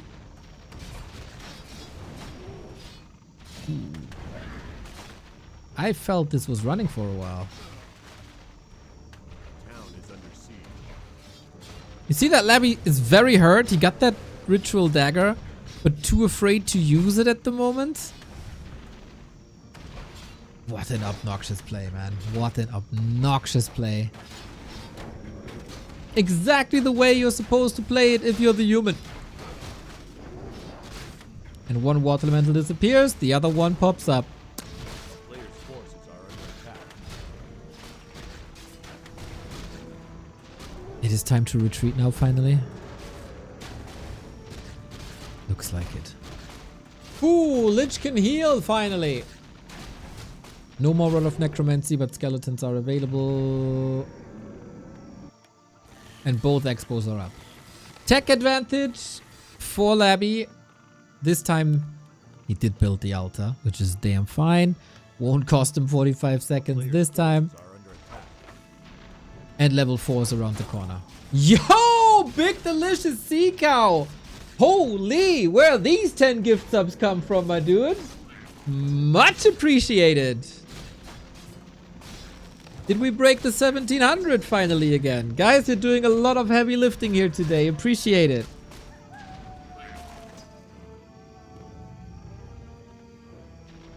Happy bonus season. Love it.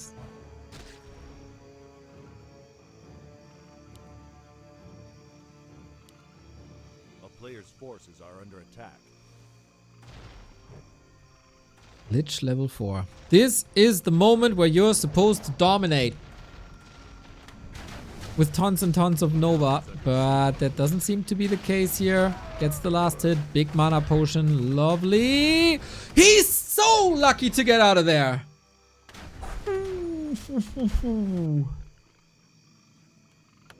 No staff, no portal, no potion.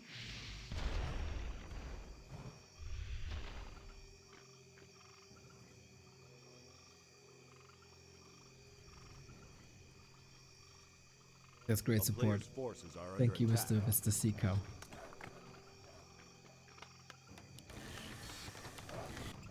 $40, calm as a rock.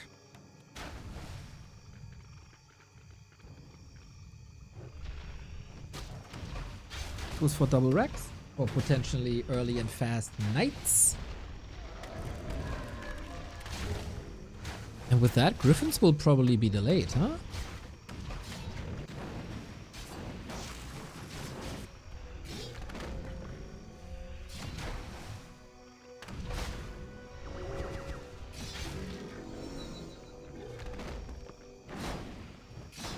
Will we see the expected power of a Lich? Or has that faded?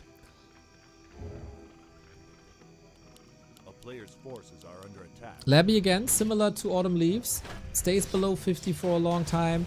Queues Fiends upgrades as fast as he can.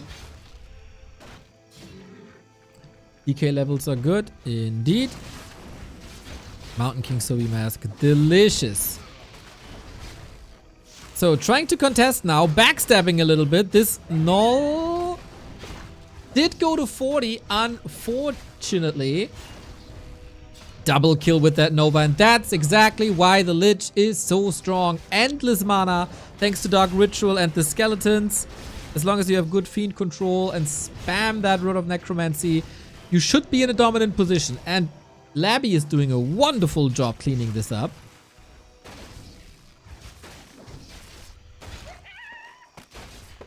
But he's not through. Not at all. Both on 2 bases. Level advantage second hero, but that is the big advantage. Knights Gyros is the way. Fiend Destroyers is the other way. And shop control. No invul for the human. Should be a lot. A player's forces are under attack.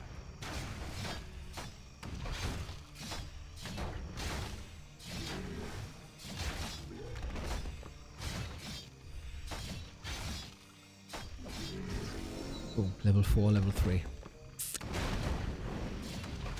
Whew, thankfully, Labby has a good game with the Lich. Otherwise, Remo and I would be looking like fools. As we were advocating for a Lich for a long time. Dark Ranger now. Silence, Black Arrow, prevents spells. Is Destroyer ready yet? Now it is. Sweet timing. Oh, what a sweet timing. Full mana Destro. Off we go onto the Arcane. And once this Arcane is done, that is so much damage raining in. Could even get the Shredder. We do have a TP. Easy pickups. The Orb of Annihilation wears that name for a reason. Nova, Orb, Towers gone. Workers suffering big time. Yeah, by far Labby's best game of the series.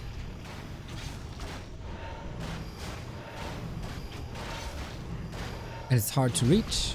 Behind the buildings. Gyros have to fly in. The Fiend is right there.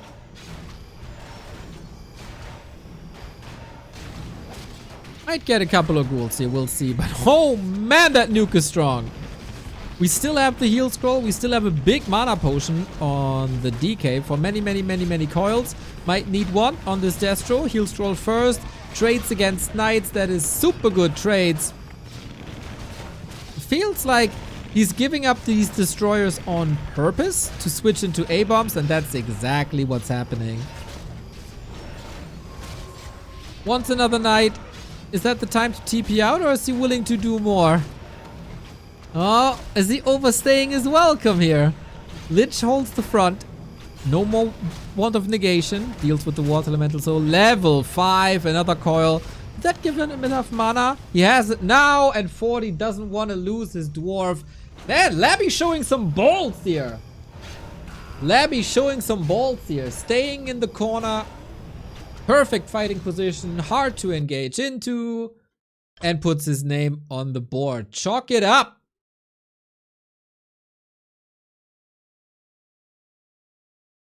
Hopefully, the series continues that way.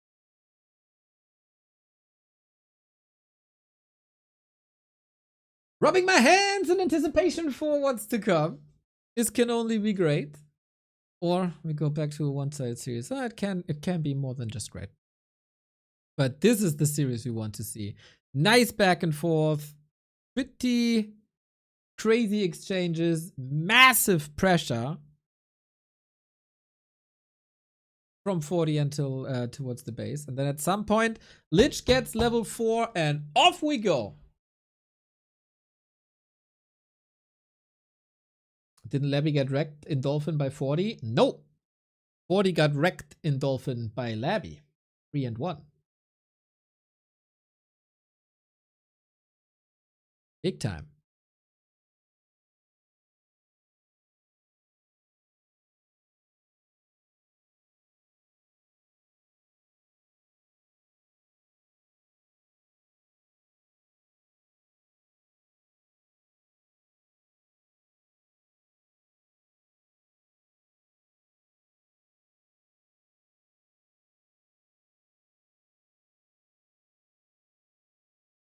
When's the next big tournament, Neo?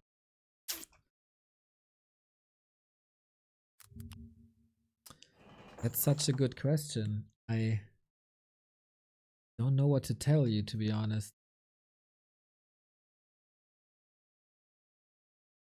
Just randomly at a homepage here. I just browse around a little bit.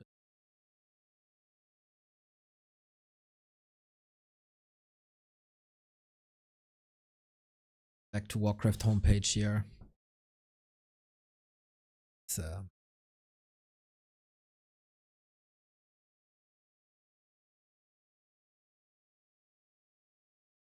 but this week we focus on M Cup. This is just the cherry on top that we get this show match here as well.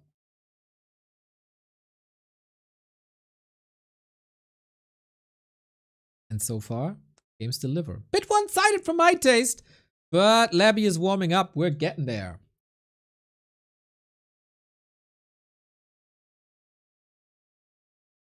So from Tidehunters comes...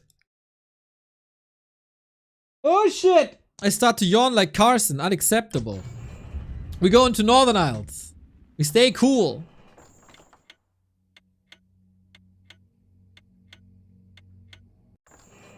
Alright, then Happy smacked Labby. Well, first Labby smacked Happy, then Happy smacked Labby. There was a lot of smacking going around. Just as in my casts. The last smacking came from Labby for towards 40. Let's see if 40 can smack back. And we'll see what hero it is, eh? Springtime Lich, Tidehunters Lich, not super surprising. Here on Northern Isles, usually the big beetle reigns supreme. Is that still the case, or are we building some Lich momentum now?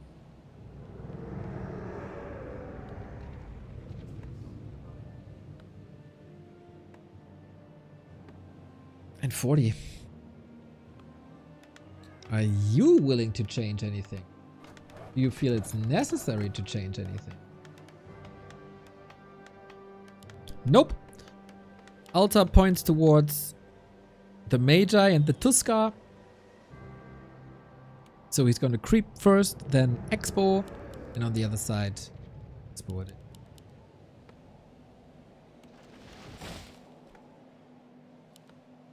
Must be. Back to the Crippy. Not exactly sure what makes a great Lich map in Labby's mind. We've seen strong Liches also here on Northern Isles, also on something like Last Refuge.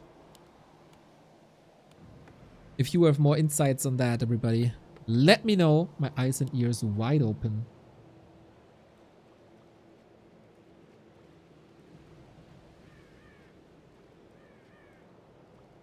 It surely is about the ease of expansions.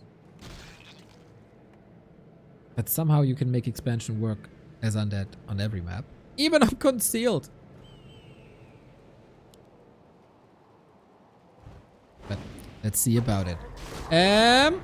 Creeping starts as promised. Footman confirms, okay. You're not wild and go for a lich here. This is my territory. This is where what I know. This is the timings that I know inside and out. Okay, we are selling shops now since we're Labyrinth. Okay, this is the Happy influence. Happy did this first in the Super League semifinal versus Fortitude. That gives you even more resources back, even faster. You gotta play without a shop for a while, but this is as fast as possible. So if 40 can cancel this, it's an even bigger disaster. But as you see, this is so fast. It's fragile AF, but it's fast. It's nice to see that Labby is also willing to go Happy's route and not just the other way. Usually Labby is the influencer and people copy him, while other people like 120 refuses to play what Happy is playing.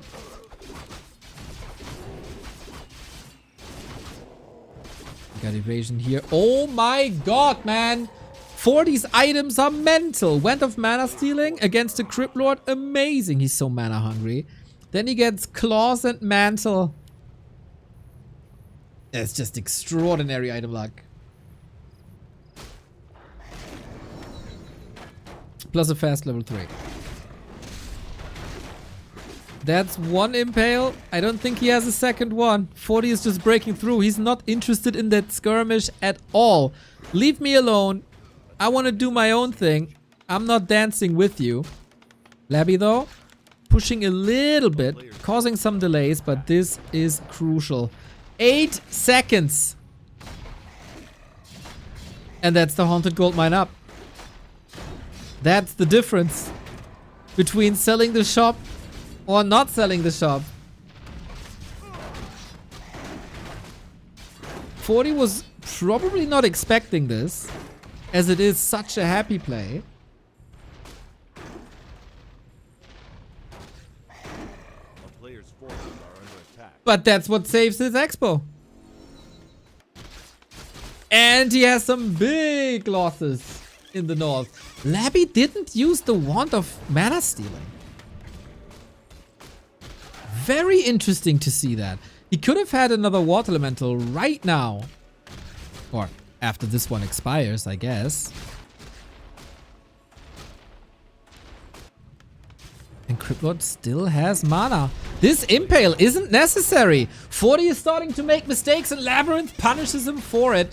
Now the town hall is gone, but there's a lot of peasants to be rebuilt here.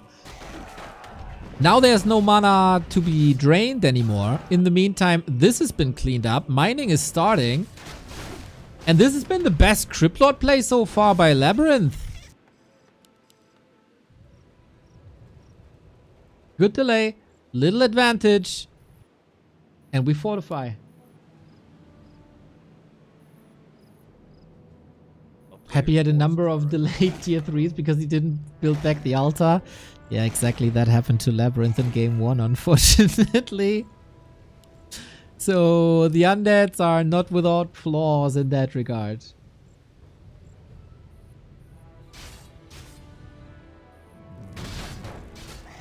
Keeping the mana pool very, very low is the Crypt Lord. Archmage got boots now, super obnoxious. But so are the beetles. Not interested in fighting water elementals. Just let them do the thing. We got a staff if we need them. And this is super impactful. He's even losing footmen to beetles. 40 played a Showmatch very early on in the day. Then he played this one later in the day. Maybe concentration is slipping a little bit. There's a lot of HP on that Cryptbot still. Archmage got super hurt in the process. Doesn't have to fear an Impale because mana just isn't there. And Labby is adjusting nicely by going Beetles. The mana you can accumulate over time, slowly but steady. Oh, gets the kill here. Gets the kill there. Jesus! Best of 7 or play all 7? Play all 7. Labby is just peacefully mining. Nobody bothers these acolytes. And 40? It's in a little bit of panic mode for his standards. Good news for all the undead fans out there. Altar is coming in time. So is the graveyard, so nothing's been forgotten about. Shop was also rebuilt. And a second one even. That's so nice. With the new strength of undeads, using, or depending on who you ask, abusing the Wand of Negation is the strongest thing you can do against Archmages, and this Archmage is hella strong. So is the Cryptbot though, level 4. Same as the Lich, this is where he starts to dominate. For a short period of time.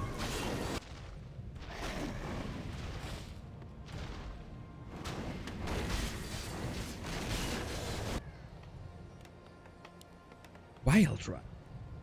Very, very wild ride. Players' forces are under attack. 40 is a minute behind in tech. Needs a shredder. Needs the time. Haven't seen any attacks in the past, what is it? 3 minutes? 4 minutes? Just illusions here. Nothing to worry about. Same here. What's the build then for 40? No Zeppelin. Doesn't indicate any drops.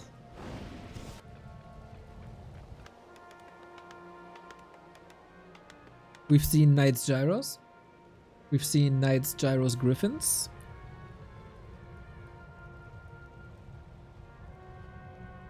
Big mana. Okay, it feels like we're very well equipped for what's to come. 40 goes 8 charges of Wand of Negation.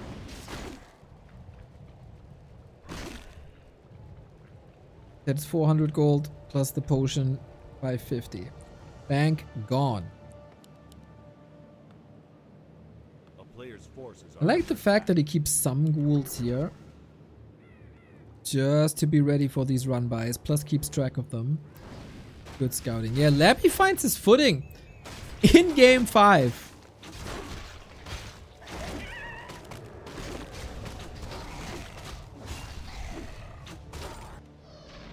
Threatening this again. We got a bit of a wall off. Not sure if that holds here actually.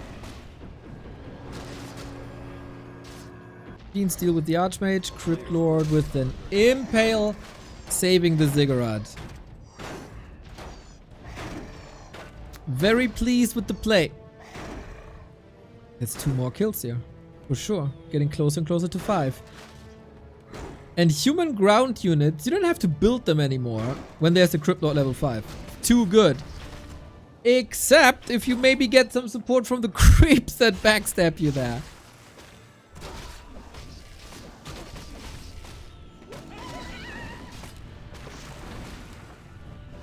Oh, the reveal. Oh, snap. Fiend down, aiming for an Archmage, misses the surround.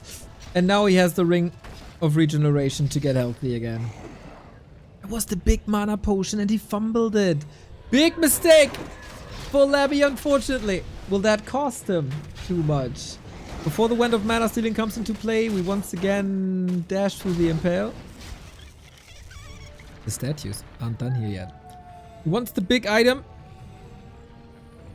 Here 3 around the corner. Griffin Aviaries coming, 3 of them.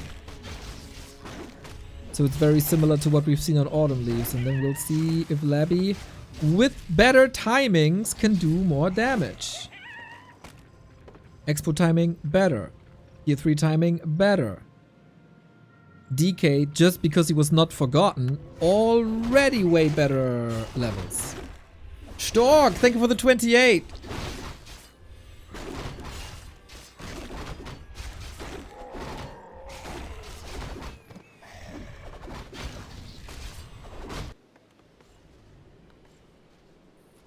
Seems like 40 still willing to poke. Limited success. Limited, very limited progress on this Mountain King. And very few tools outside the normal army. Lord closing in on 5. Lich is out.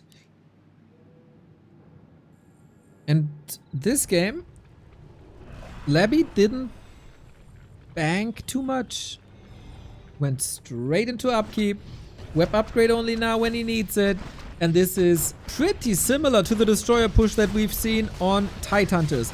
Bit of a game of chicken. 40 is pushing. Labby is pushing. Towers gone again. And this is also level 5. What damage is done here? Not much. So we put our eyes to Fortitude's expansion, or shall I say Fortitude's former expansion, because Labby is crushing it. Selling the shop early on, buys him the 8-10 seconds that he needs. And since 40 couldn't get a cancel, he never really got a foot on the ground. Very good multitasking by LabyRinth in the early game. He just crushed Northern Isles.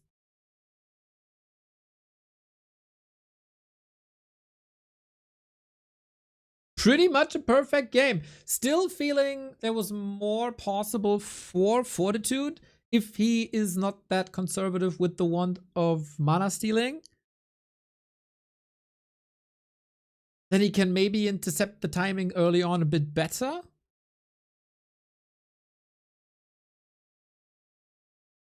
But this was fantastic play by LabyRinth.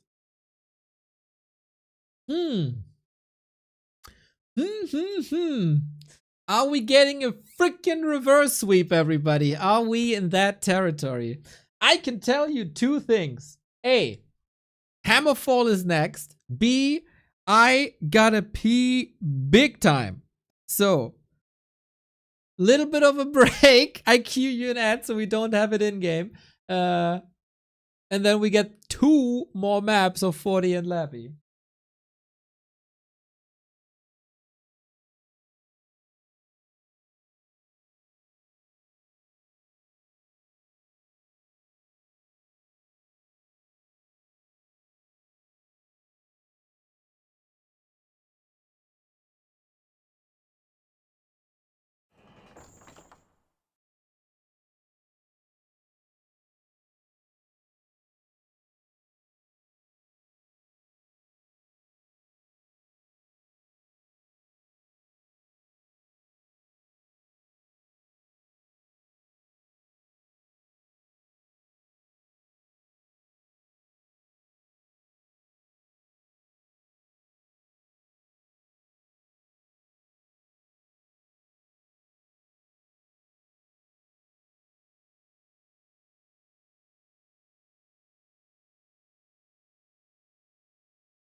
Ready? Are we ready? I don't know if I'm ready. Pretty straightforward games all around.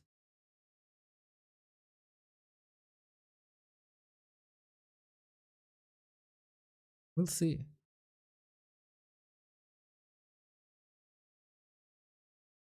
Our map is Hammerfall, a map where a lot of things can happen. Did I? Not sure if I started it the right way. Ah, I did. Cool. Okay, overlay working, everything fine. Well, well, well, well, well, ladies and gentlemen, Warcraft fans around the world, game 6. Can we tie this up and get a decisive game 7? Or is 40 going full throttle again and close it out? Even though we will still get game 7 regardless. Upper left hand side on Hammerfall is Fortitude, bottom right hand side is Labby, and after the success of the Cryptlord early shop sell, I'd be surprised if we're not seeing the same again.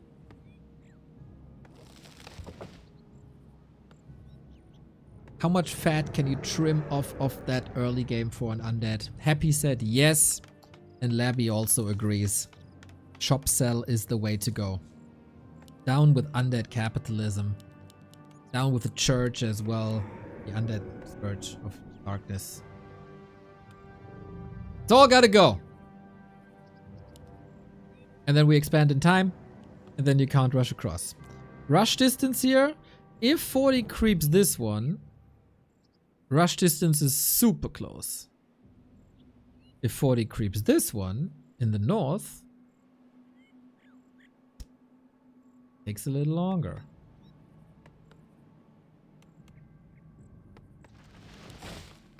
It is the Crippy that was to be expected. It is an Archmage.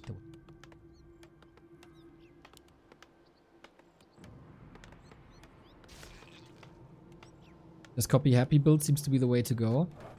Well, in this case, for now, it does, but I want to remind you that Happy copied Labby many, many times.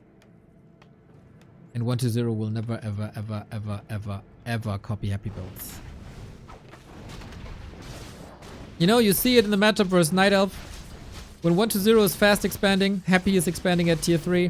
When 120 is expanding at tier 3, Happy is fast expanding. Like the polar opposite always. We are not selling the tome. That's interesting.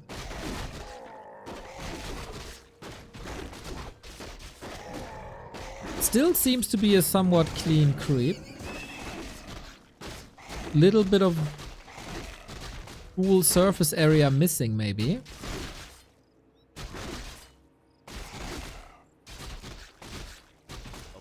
Okay, level 2 up, Crystal Ball. For now, Archmage items not that meaningful.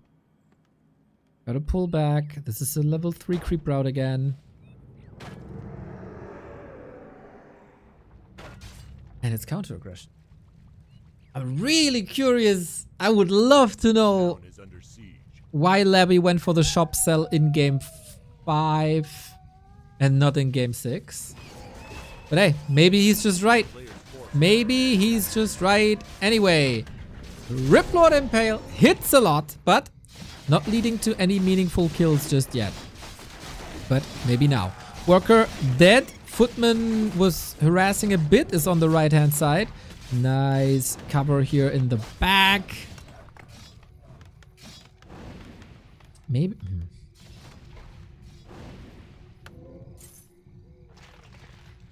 Chat, are you alright? I get a little disconnect in my chat, but I don't think I got it in my stream. So it should be fine. 40, how much punch do you have? 40 seconds. Can I once again bless the people at Blizzard Entertainment for this timer? The timer is so good.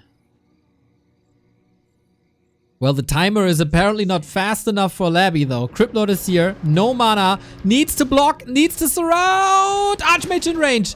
Can he do enough damage? There is no water elemental. Oh my god. It's so close. 17 seconds. TP must be forced. 1. This is not enough. This is not enough. Labby holds with the clean surround on the Archmage. And he got the Ghouls here as well. Almost got rid of the people building the shop. Dude, the back and forth. The Ghoul terror in the north. Jesus, Labby. Did you just, I don't know, did he get substituted after game 3? Good games, dear Hoyter. Smile. Good games for you, sir. Thank you, the real Hansen. We had spectacular games indeed. Freaking telestaff. Well done. And this 1 base, 2 base. This is a disaster for Fortitude.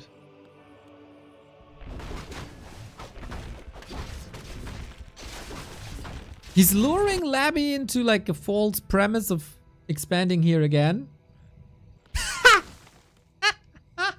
All the undead towers say, OP. OP! That's a funny one, Mr. or Mrs. Horse. We have to call for arms. Guys, this game 7. This game 7. This total annihilation in Warcraft 3. Does it even matter if Fortitude is killing the Expo here? There is a telestaff. But does it matter? The Beetle Boy is eating good tonight. Archmage is level 4 though. But I mean, what's even left? What's even left of this economy? The Town Hall will go down. He has 9 workers. The Crypt Lord...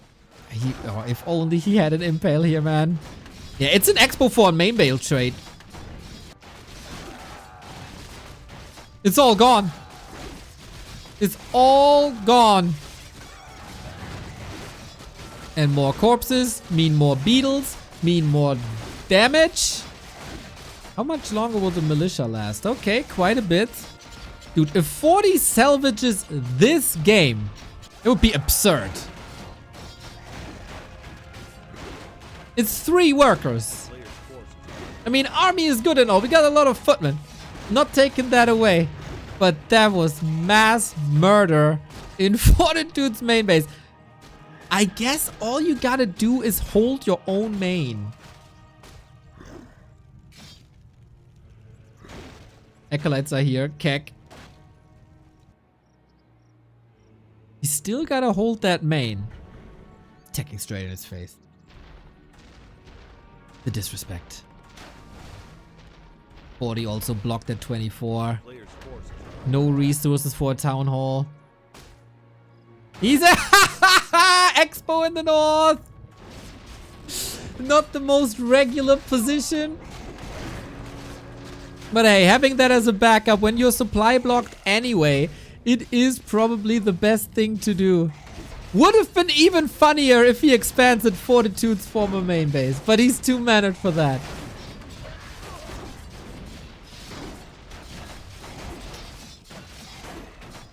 In a weird, weird world, under weird, weird circumstances.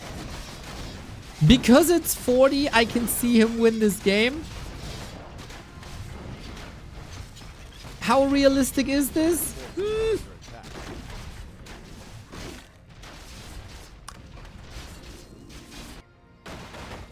I mean, this is soon to be building elimination. And we have 2 workers left.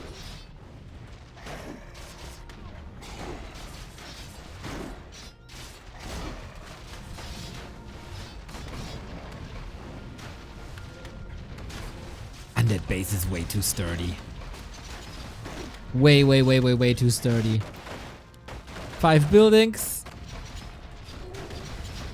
I mean, there's no mining. We have a lot of acolytes in the north, though. 3 buildings. And 40 has zero clue about what's happening in the north. Zilch. And every footman that's dead will stay dead. We almost hide farms, but the creeps wake up. Oh no. The ghoul takes care. That's the second last worker. And that's game. 3-3, everybody. From 0-3 to 3-3. Is it the full reverse sweep? That would put 40's misery this week to a max. Lost to Kaho. Lost to focus. Lost to Labby. Farm hiding that Ash will get you banned on War 3 Champions? Really? Did that happen?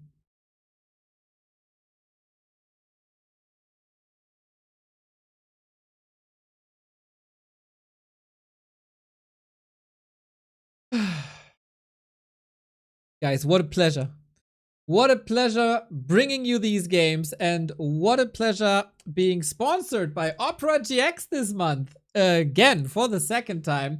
The browser for gamers, everybody. If you didn't make the switch yet, what's preventing you from doing so? operagx comes with a built-in RAM, CPU, and network limiter, so if you're gaming, operagx basically shuts down and all the power of your PC goes to exactly where it should be, your game, for the full FPS, especially in Warcraft 3. You know, FPS is a bit shaky here and there, so full throttle. Full throttle also for the built-in VPN and adblock that comes with it. Your Twitch and Discord is integrated already, so no need for extra tabs, no need for extra third-party applications. It's all built in. If you're playing something else than Warcraft 3, that's also a release calendar for games. Hopefully, they got the Re-Reforged chapter that is coming at the end of September, even though that's a mod project. If anybody is living under a rock and doesn't have a dark mode on their pages, operagx does not allow that freedom. It forces the dark mode to save your eyes and save you from the outage if you're streaming. Not go to any white pages, that's for sure. You can customize operagx the way you want it to. Any colors, any sounds if you're into that. And you can put a window on top of your window with the floating window, and it also comes with an AI assistant called Aria that is then extending here to the left hand side. If you quickly want to ask something, need to know some information, you can continue browsing in the right hand side while getting your answer here on the left hand side. Many cool feature and much support for us, especially if you guys use our link that you see at !operagx. Every download, every sign up helps the channel. We got 151 already. Could boost that up a little bit. We're halfway through the month. 300 seems possible. Let's go. And now, game freaking 7. To be honest, after game 2, I lost a bit of hope. After game 3, I thought this is a quick one and like it's all ogre. I didn't believe, but Labby believed. And now things get interesting because we're going Concealed Hill. And that is usually a one-base play. We'll see how that goes. Last map of the day, everybody. Don't go anywhere. 40 or Labby. Want to remind you all, 40 destroyed Happy in their last encounter, 3-0. Labby showing the world once again that he is probably the best human versus undead player right now. Even though the beginning of the series didn't necessarily look like it.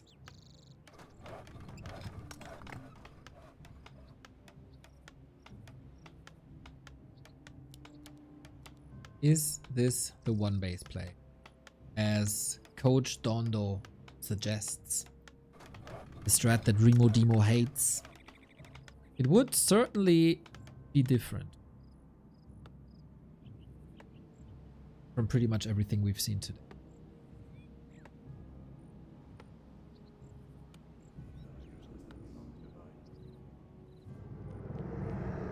For LabyRinth, since this game is on a map where expansions are super hard, we should just engage with the Crypt Lord once again. Is he selling the shop or not?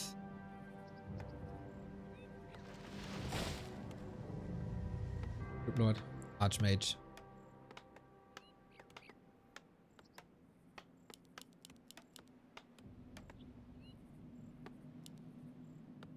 What does Dondo know anyway? Well, he knew that Entangle is working against Burrowed Fiends, and I didn't know that. But that's one example. But apart from that. What's about movies?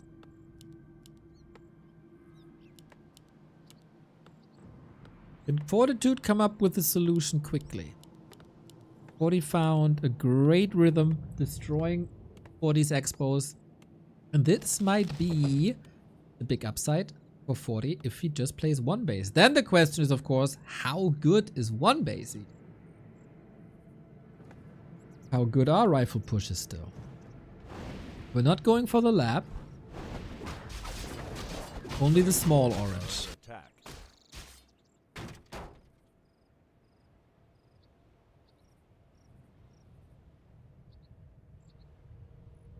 Solid distraction. This camp is so hard.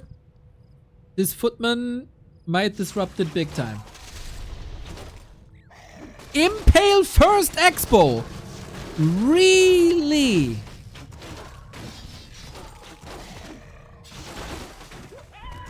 Does the impale make it so the perch is not going to skeletons? Or beetle? I mean, there are no beetles, but you can creep this camp without any purges? Is that the big reason for impale? This is the happy copy.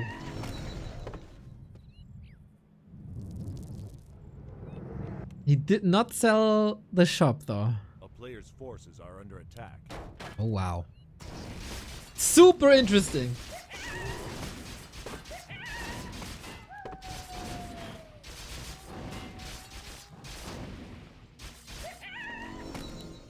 What do you got now? Lots of HP and armor.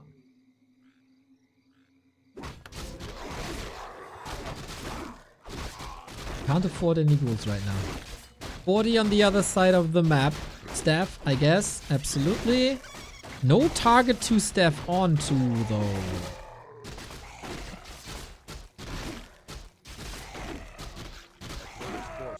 So, who's... Oh, there is no staff. Archmage is just running to the right-hand side. Oh, he does have a staff. Sorry, I confused the sides. Lol. A town is under siege. This looks like a guaranteed cancel. Hoodie's in a better position. Narrow tower up, but we have seen this a million times, and this is impossible to stop. So Labby has to make a decision. Try to hold and build it again. Or attack. And how expensive can you make it? Level 3 acquired. The narrow tower helps. The ghouls did a solid-ish job.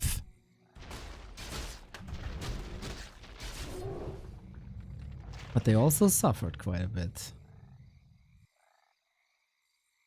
Oh.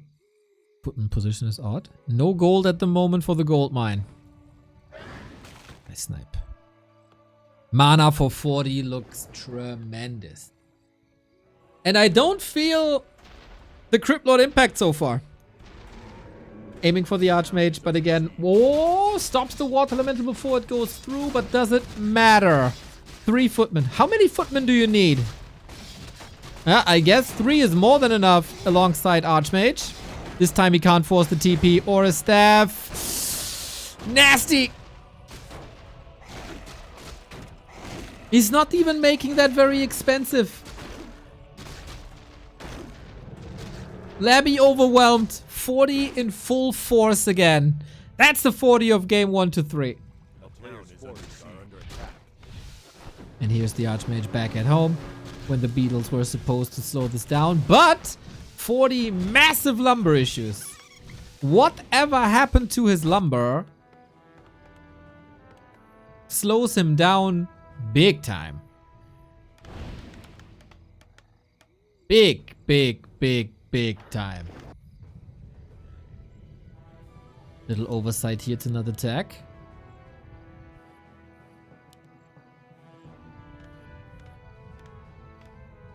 Now, it's even.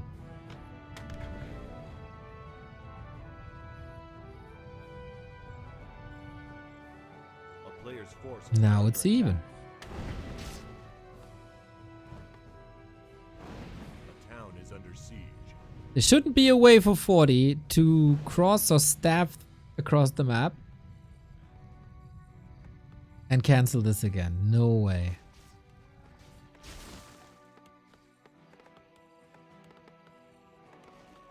Triplet leveled a little better. No tower in the main.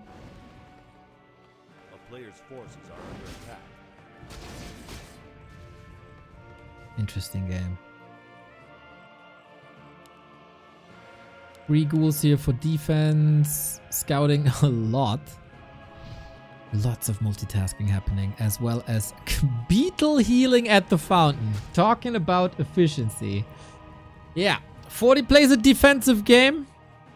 Labby bought enough time. That's Acolyte number 5. That's the tech. Pretty much at the same time. Bit ahead for 40. Next, most important thing for Labby, do not forget your altar. And fortify. Player's forces are under attack. Altar coming. Yeah, he knows he needs the safe spot here. Yeah, for sure.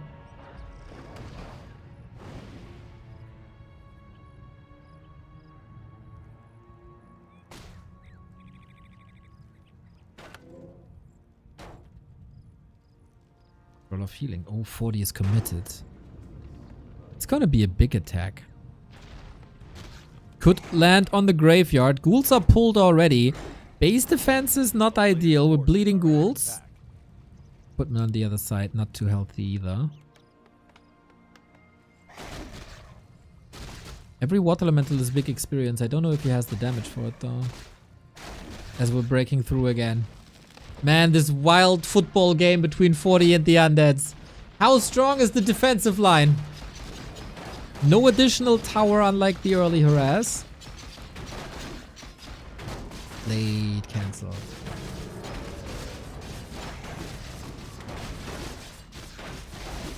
No counter pressure. Trying to force his staff as fast as possible, but that's what the heal scroll was for. Water Elemental dealt with. Here's the next one. Crypt Lord level 4. Impale level 2. Way bigger stun duration. Way more damage. But Acolytes are falling. Can be rebuilt as the second Necropolis is never late. Unlike the altars. And this is getting a bit expensive for 40. Without crippling the tech tree. If this attack ends up in the main, I guess it can go for the graveyard and delay everything.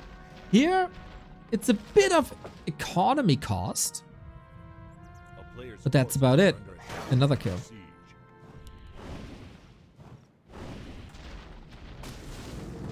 So many ghouls here. Fortunate last. E3 on the way.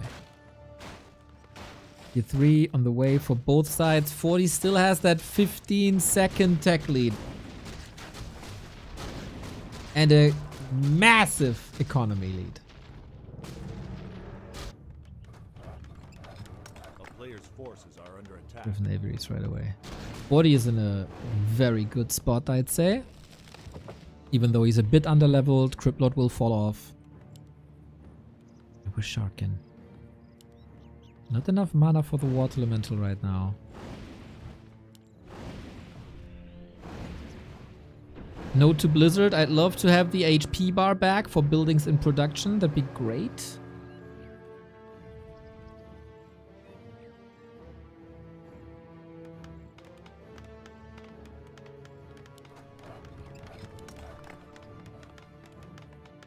And workshops now. Will these workshops be in time? I guess so. Labby stays at 50. Unlike Northern Isles, where he broke up to 65, 70 food instantly.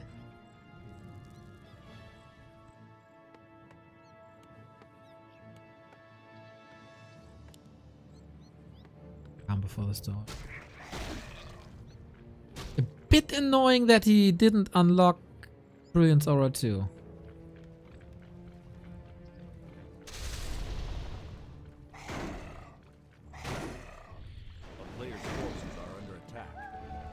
And the DK is coming. The strength, the power spike of water elementals are out. Is gone. As we have the wand of negation. This is a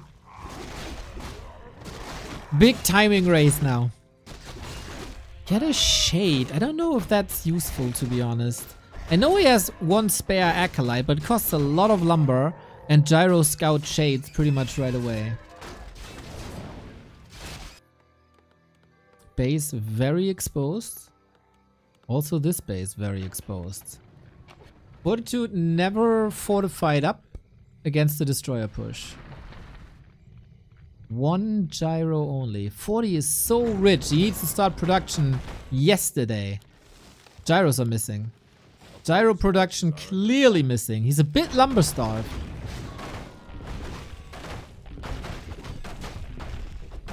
Okay, now we're getting there. Impale for the steal, lovely. Almost getting another one here. Progress is slow. For 40. 6 charges of Root of Necromancy. A player's forces are under attack.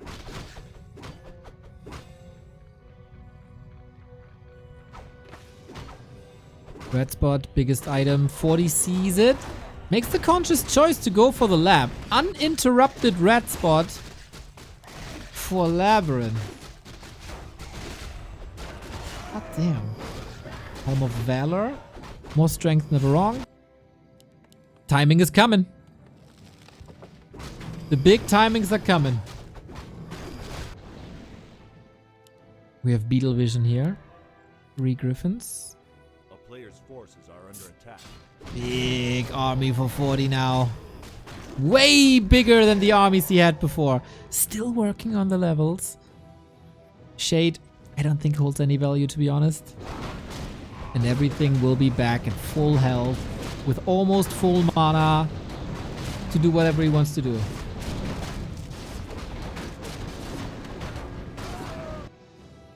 So many griffins. Jesus. Trying to tower up. Trying to creep up. He's so hurt on that fiend.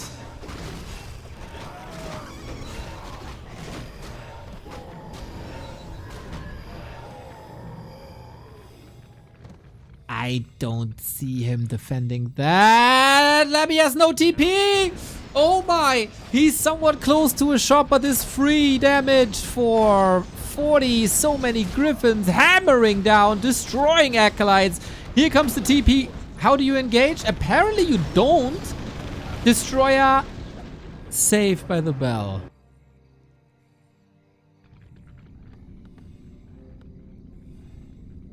That wasn't necessarily as effective as I thought it's gonna be. The re-attack upgrades. Map's empty. It's only one destroyer. But then, yeah, what do you do instead? He doesn't have the gold for Banshee transition. Mountain King isn't 3. A player's forces are under attack.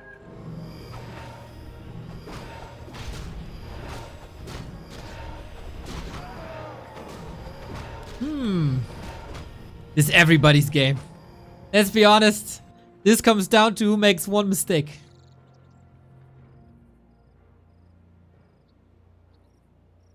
Seven Griffins though. Not the best upgrades. Invo Potion ready. Scroll of the Beast ready. A player's forces are under attack.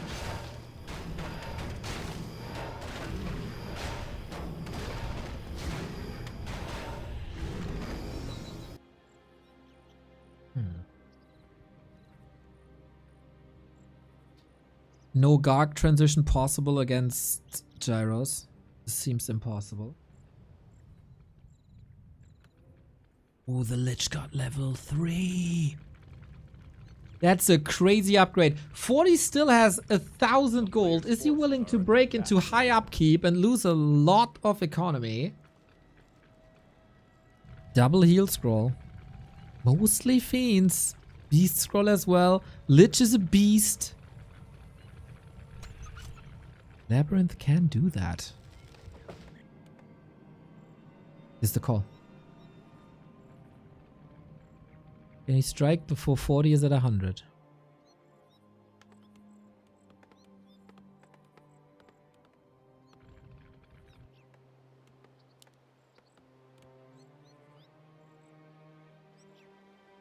The question was at the beginning, was LabyRinth's Super League performance just a fluke?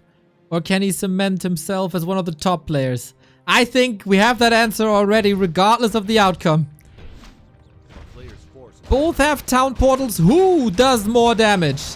40 is close to 100, willing to rotate out a lot of ghouls here. Workers suffering, we go straight for the town hall. 40 on the other side, going for towers first. Clap is nice, burning through mana. Town hall will fall. And now, can you hold this? With a bit of tower support, everything is clumped up. Oh! That was almost an invite to Stormhammers and Clap. Scary, scary, scary moment. Labby is theoretically still mining. If he gets Acolytes back. But he's supply blocked. And now, you gotta fight with 20 food less.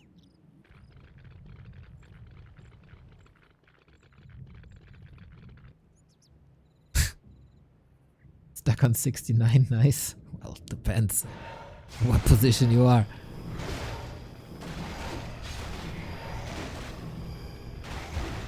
Griffin for free. Can Labby shark around, grab some reinforcements? There's not much in production. Ghoul run by, aiming for 40's economy again. Can portal out whenever. 40 doesn't have a town portal, he gotta run. And the ghouls are here. Ching, ching, ching, ching, ching. Left, right, left, right, left, right. And now he knows the army is on the left-hand side. He can pounce on the main again if he wants to. Buying time for his own acolytes to come back now that the ziggurats are opened up again. Smart play, Labby. But 40, all the patience in the world.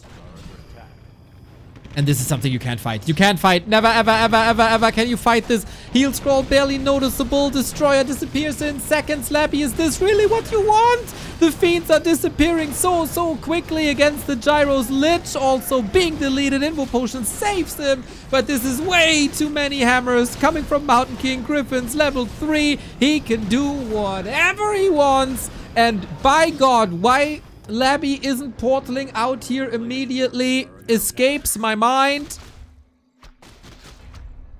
And his as well. GG. A bit anticlimactic, but Labby wasn't built for that last fight, unfortunately. Lost a bit of patience. Maybe misjudged the situation a little bit. That was 40 smashing that last fight. It was an invite, if we're honest. That was an invite and a bit of a gift by Labby, but he can still hang with the best. We get some Lich experiments. Some went well, some didn't. Almost a reverse sweep, but 40 is too clutch. In most cases, he's too clutch.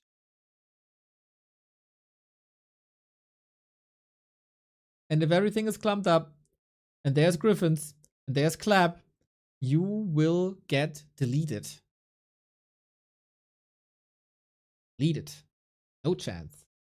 If he plays this ghoul ping pong a little bit more, I can see him somewhat slowly coming back, especially with like beetles and stuff. But this was a nice timing. A very nice.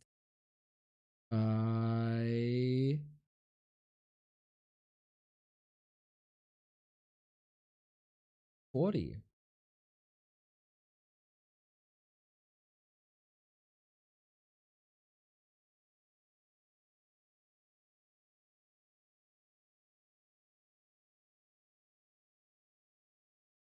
It was a cool day.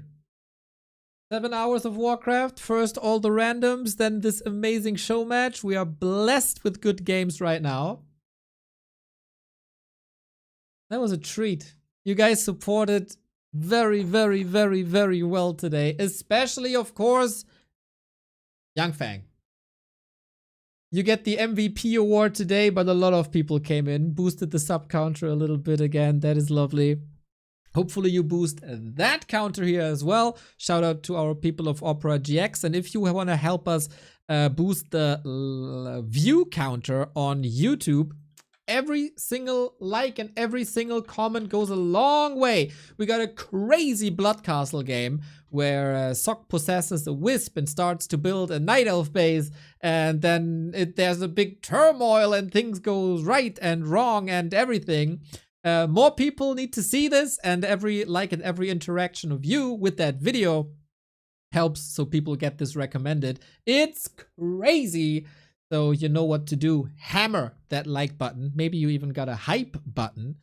I'm not hyping anything anymore today.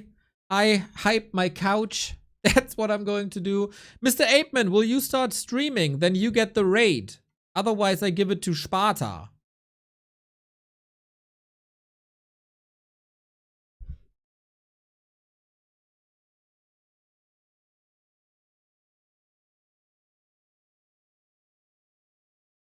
Neo to Apeman. Neo to Apeman.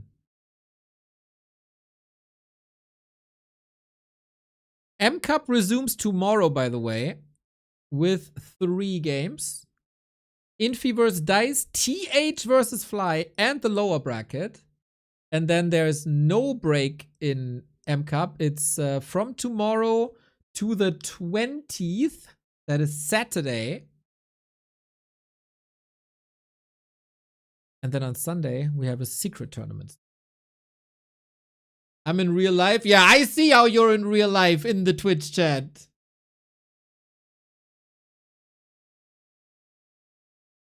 Krosno real life is odd. Is odd. Man, what a fantastic series. Fantastic chat as well. Much appreciate kind words, and support goes a long, long, long, long way so we can still do what we love to do, and that is to bring you Warcraft action. Thank you also, Big Delicious Sea Cow, for the big 10 gifties. Coltane, Yang Fang, as I said, you're crazy anyway. I don't know if I have to say that, but you know. And then the raid unfortunately gets to Sparta, but send my regards. I'm gonna annihilate him on Wednesday when I play Sparta in the Fountain of Mana League here on this channel. Peace!